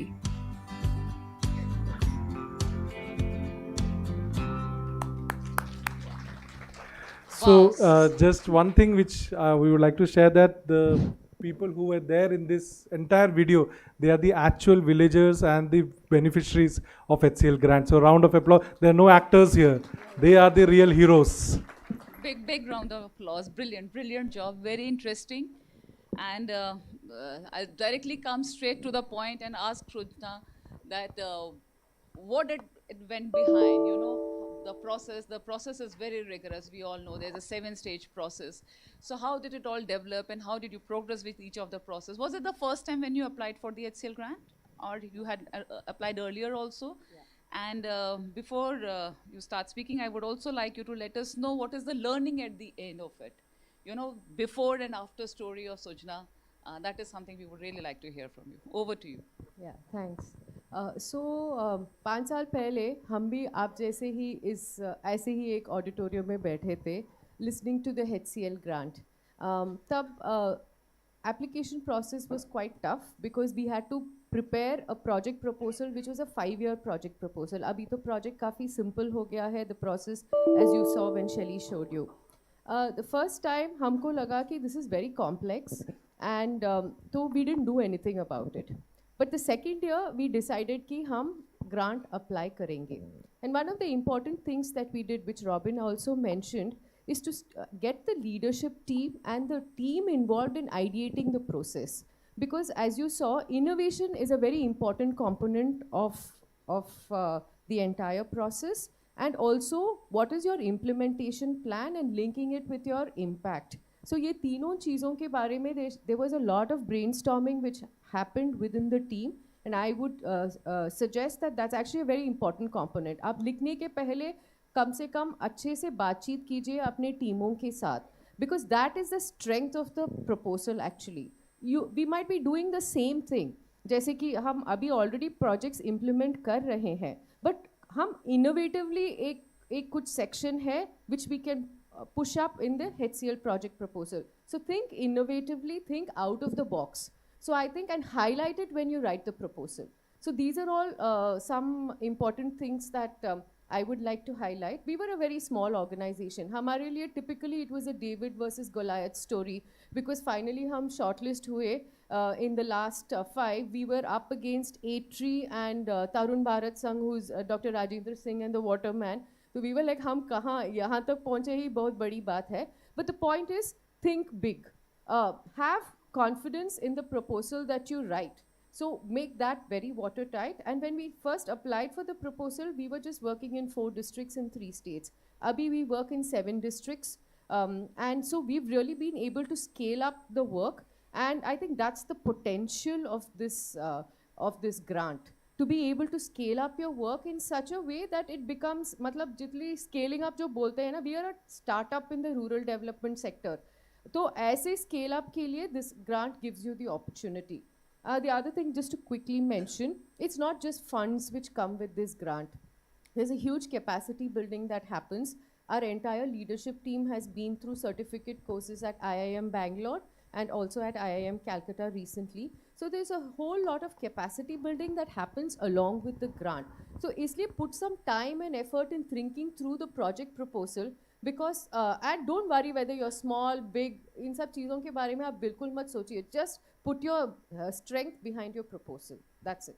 Thank you so much, Sujna. So yeah, scalability, innovation that we have been talking about, she has incorporated all of that. That is what you said, the team has. The team came together, everybody was on the same platform. As Robin was saying, it's not just aapne bhara proposal or dal diya.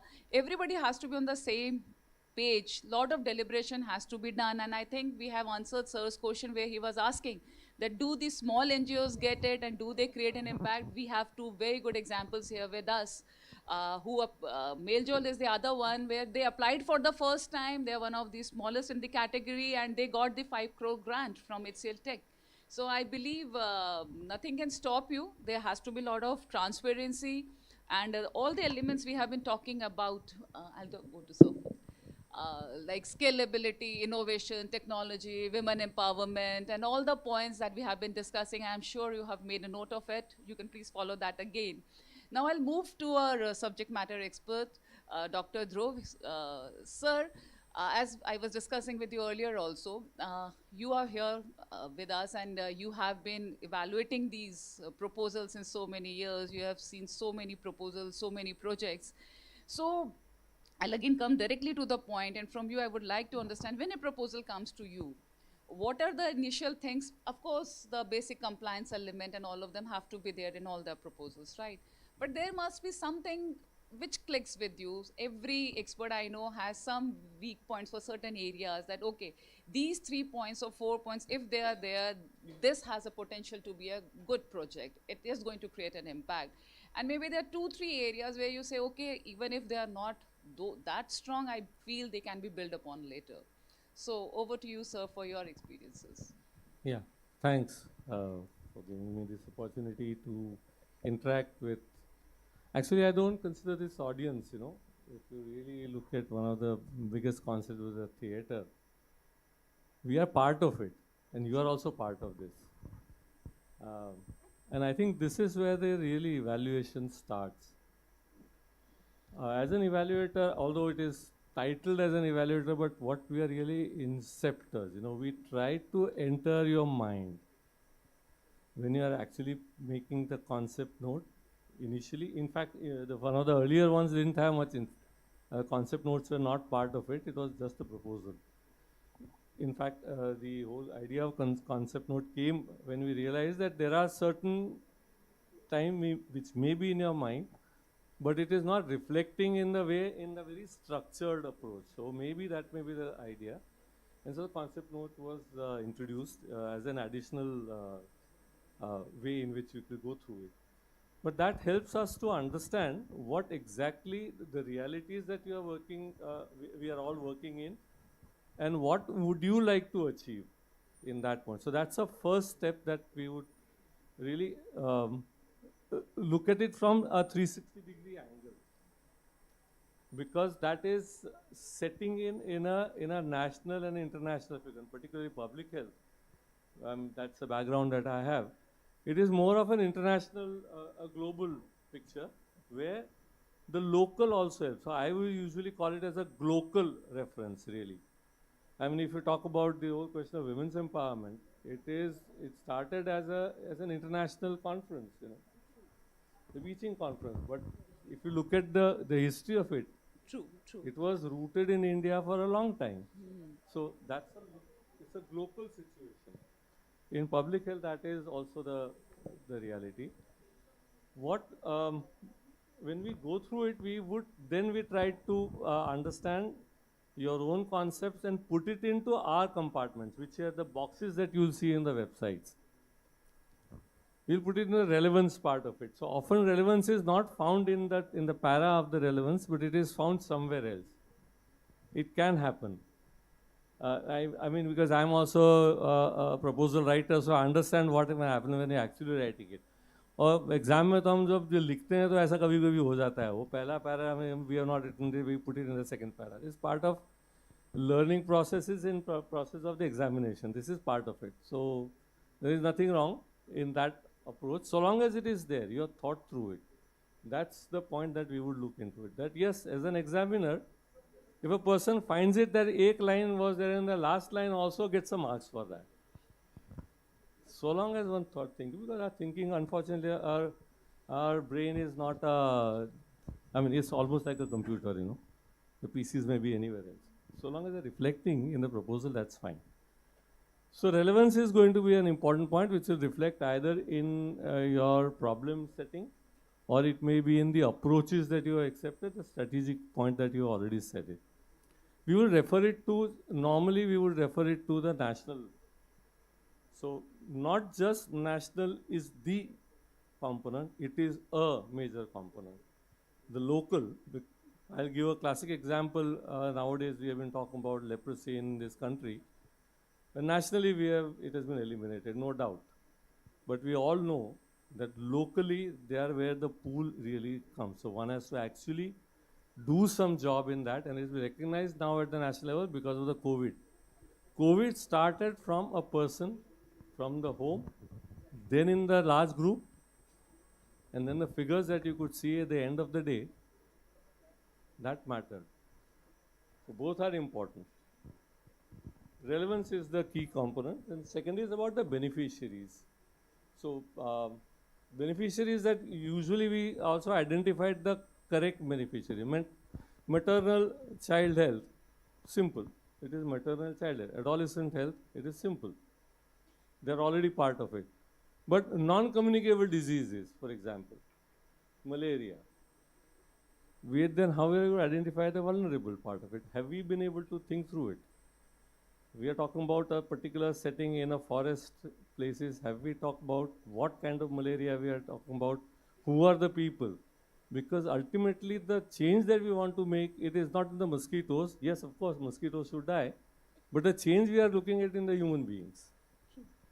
So that's the key component, the beneficiary if identification, if it is thought through. That helps us to understand, to enter into your mind even further.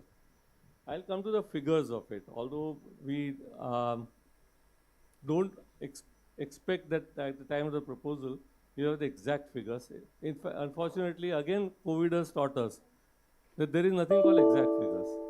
There are Rashomon areas. You can look at from various angles. But at least one angle, one reference point, you have estimated it. And again, I will come to estimation is not estimates. Estimation is itself is a process. You have to count for the references, worked out on it, projected certain ways. So long as it is there in your mind, you can refer to it under just a line that this an estimation is there. It may not fit it into your proposal, but you can always put a reference that this was referred to X, Y, Z. Then we'll go further about it. So that's going to be an important component. The final, but that's it, it's an important one, is the monitoring evaluation part. We always say that if I'm coming from Nashik to Mumbai, and the moment I crossed Kalyan, I started estimated that I may be a little late, and I had to put a message to that. Evaluations don't excite if I'm late here. By that time, everything is really gone. Fortunately, it was not a thanks to Nikhil that he added some more component to it. So, that's the monitoring, and it's there in our minds. Is it reflecting in your proposal? How we are going to monitor it? What are you going to monitor? Like I was looking at the watches, and also looking wherever distance at that. So both these components we would definitely look into as an important components of it. Innovation. Some good ideation has occurred, some new ideas are there as a part of your intervention. It may be in the problem, recognizing or describing the problem itself can be innovation way of looking. You're looking from a very different angle. Nobody has looked at from that point. We have been talking about the genetic component when COVID came in, one of the key components and a lot of research is still going on. Then immunity to COVID, is there something to do with genes? I mean, there's a very different new angle that has come. In public health, that can come in the behavioral components part of it. The pools of infection can be become part of it. It can be a part of it, the causes of diseases itself, like diabetes. That's a very well-known fact. Is it to do with something in the sugar? Now say no, nothing to do with sugar. It's your behavior. It's your, the way of exercise, how much you burn it out. There are various angles that one look at to any intervention that, and there can be innovations in the idea itself, then innovation in your approaches.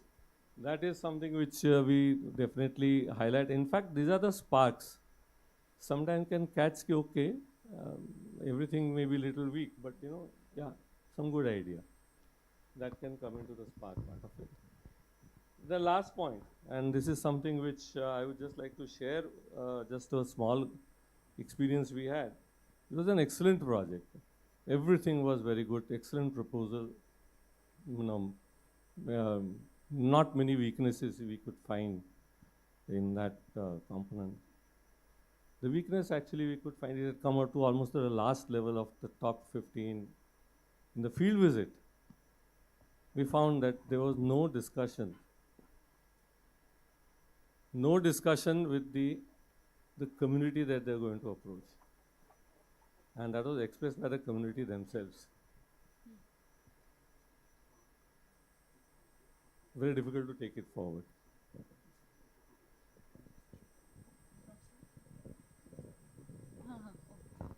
Thank you so much, sir. Thank you so much, Dr. Dhruv. So again, it's the relevance, the community connect. I think these are the two stronger points that are coming from what you spoke about, that community connect is very, very important. The budget definitely is relevant. And these are the major things that one needs to focus on. Again, as we go through the day, we are realizing that the pointers are coming back again. We are again and again talking on the similar lines that we have been speaking since morning.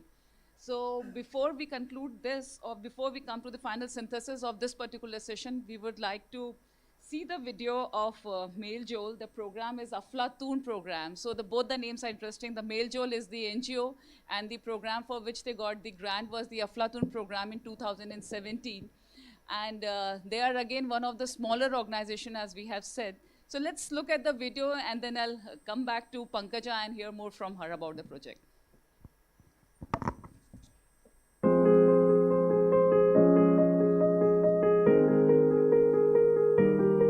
Meljol is an organization working in the sphere of child rights, currently focusing more on social and financial education program. We fondly call it as Aflatun program.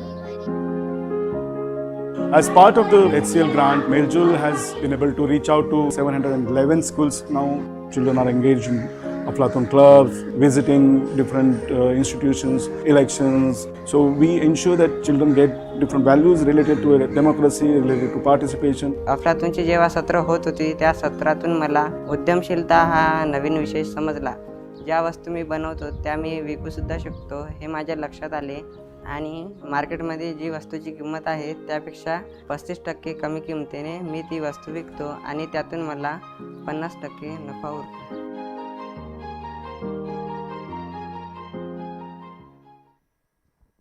Brilliant. A big round of applause for Male Joel. Yeah, so I was speaking to Pankaja and I said, okay, kitni bar pehle apply kiya tha and kab mila ye? She said, no, this was the first time we applied and we got it.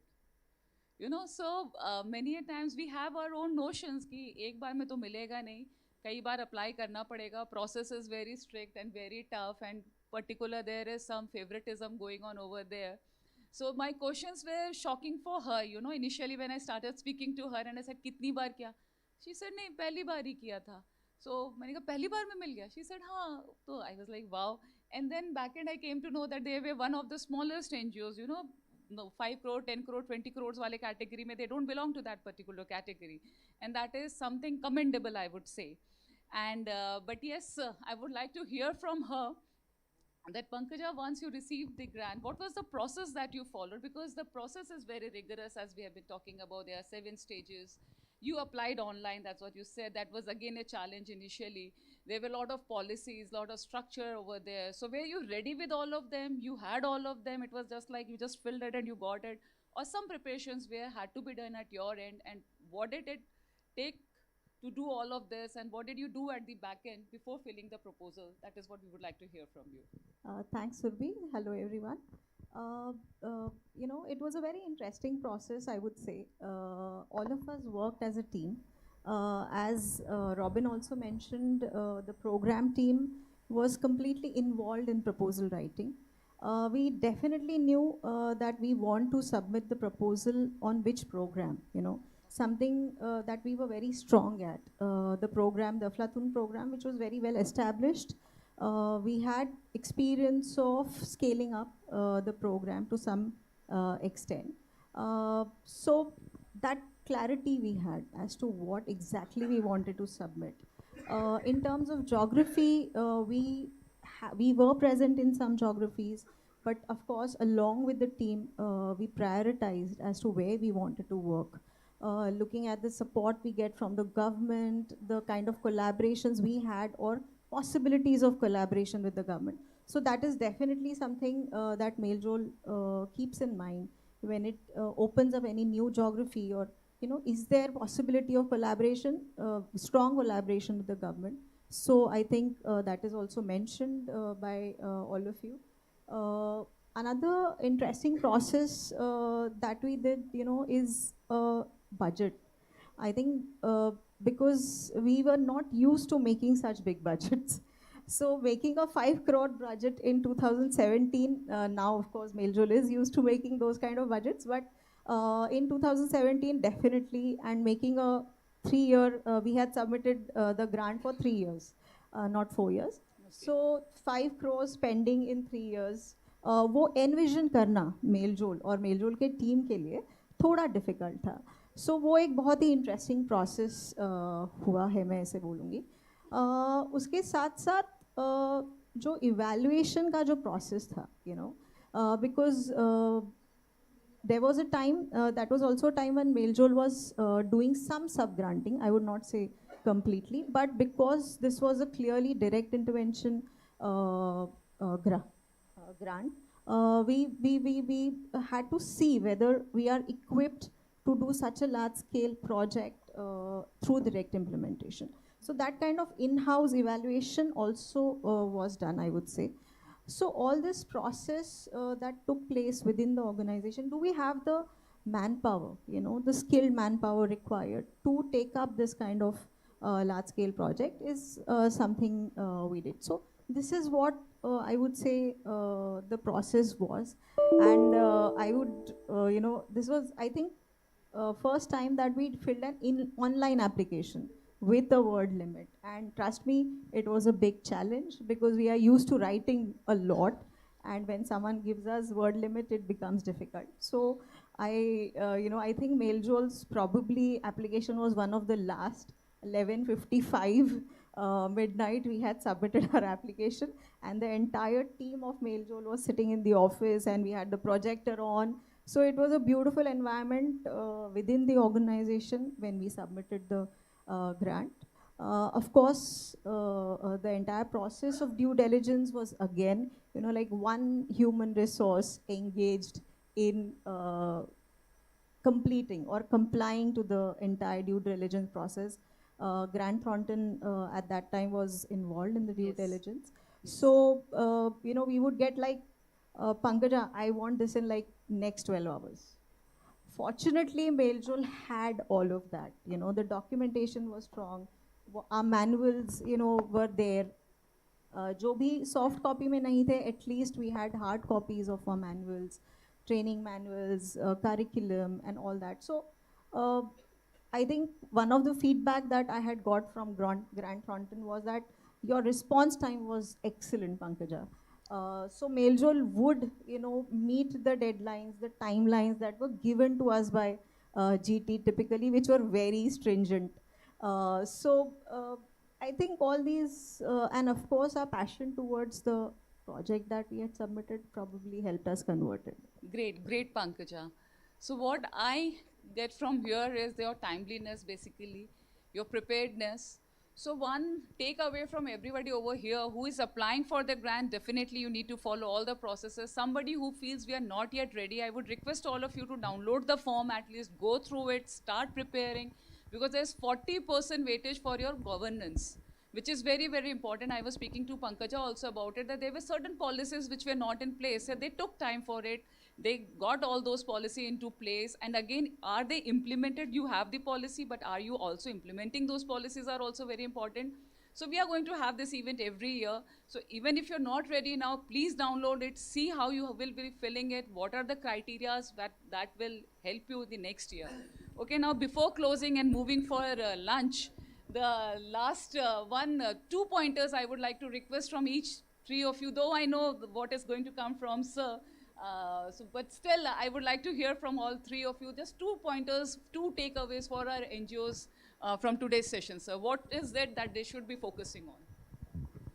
Yeah, I think I mentioned quite clearly. I think one should focus that if your identification of the problem, I think that's going to be a central point, because that's how the proposal will derive from, number one. And number two is that whatever your document, it should reflect during our field visits.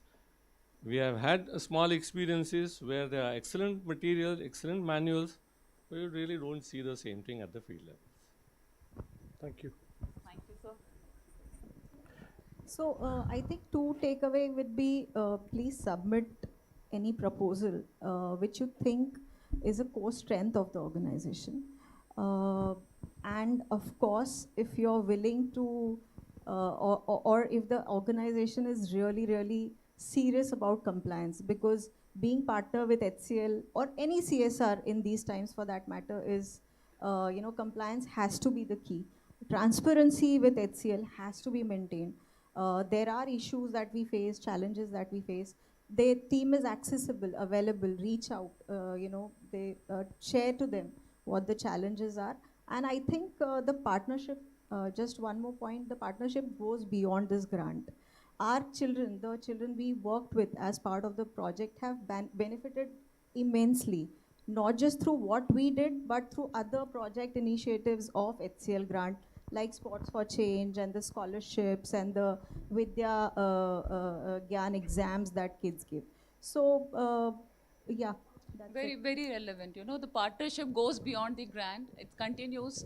I believe the project we were working on Aflatun is over, and they are still the partners, and they are working on other project with HCL. So that's huge, actually. Over to you, Shrikant. So very briefly, take that leap of faith and take the organization along with you as you take that leap of faith, and try and build in some innovation into whatever you are putting up as a proposal. That really helps. Thank you. Thank you so much, Sushna. So I'll not summarize the whole thing, but last one cent from my side. All these sessions are recorded, are on YouTube. We have similar sessions everywhere. We had in Bangalore, in Trivandrum. Next we're going to have in Gujarat. Go and look through those YouTube videos as well. You'll get a lot of learnings from them. On that note, thank you so much. Thank you, Dr. Dhar. Thanks, Sushna. Thanks, Pankaja, for having me. Okay, just a sec. We'll just quickly felicitate our panelists. May I request Millie, Shelly, Dr. Smita and Kanika to please felicitate our panelists.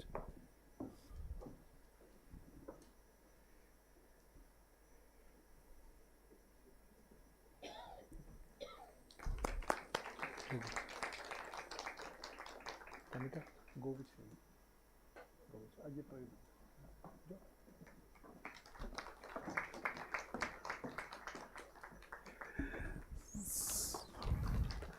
Great.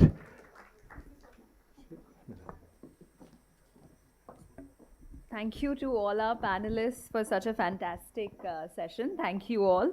And a big thank you to all of you for making time today and being with us. It was an absolute pleasure to host you all here. I hope there were some important learnings and takeaways for you all. If you have further questions and queries, the team is around. There is the grant helpline number and email ID also, which is freely available. the brochure that you've received. It's clearly mentioned there. There is the portal also. So there are multiple ways of reaching out to us. We're not disappearing on you. So please feel free to reach out to us through those platforms. And I would like to give a special thanks to the SP Jain Institute of Management and Research for hosting us and making our time here so comfortable. Special mention to Professor Chandrika, Yashi, Sheetal, and the volunteers for doing such a splendid job. They've been absolutely hospitable. And on that note, I thank you all and request you all to please join us for lunch. Thank you.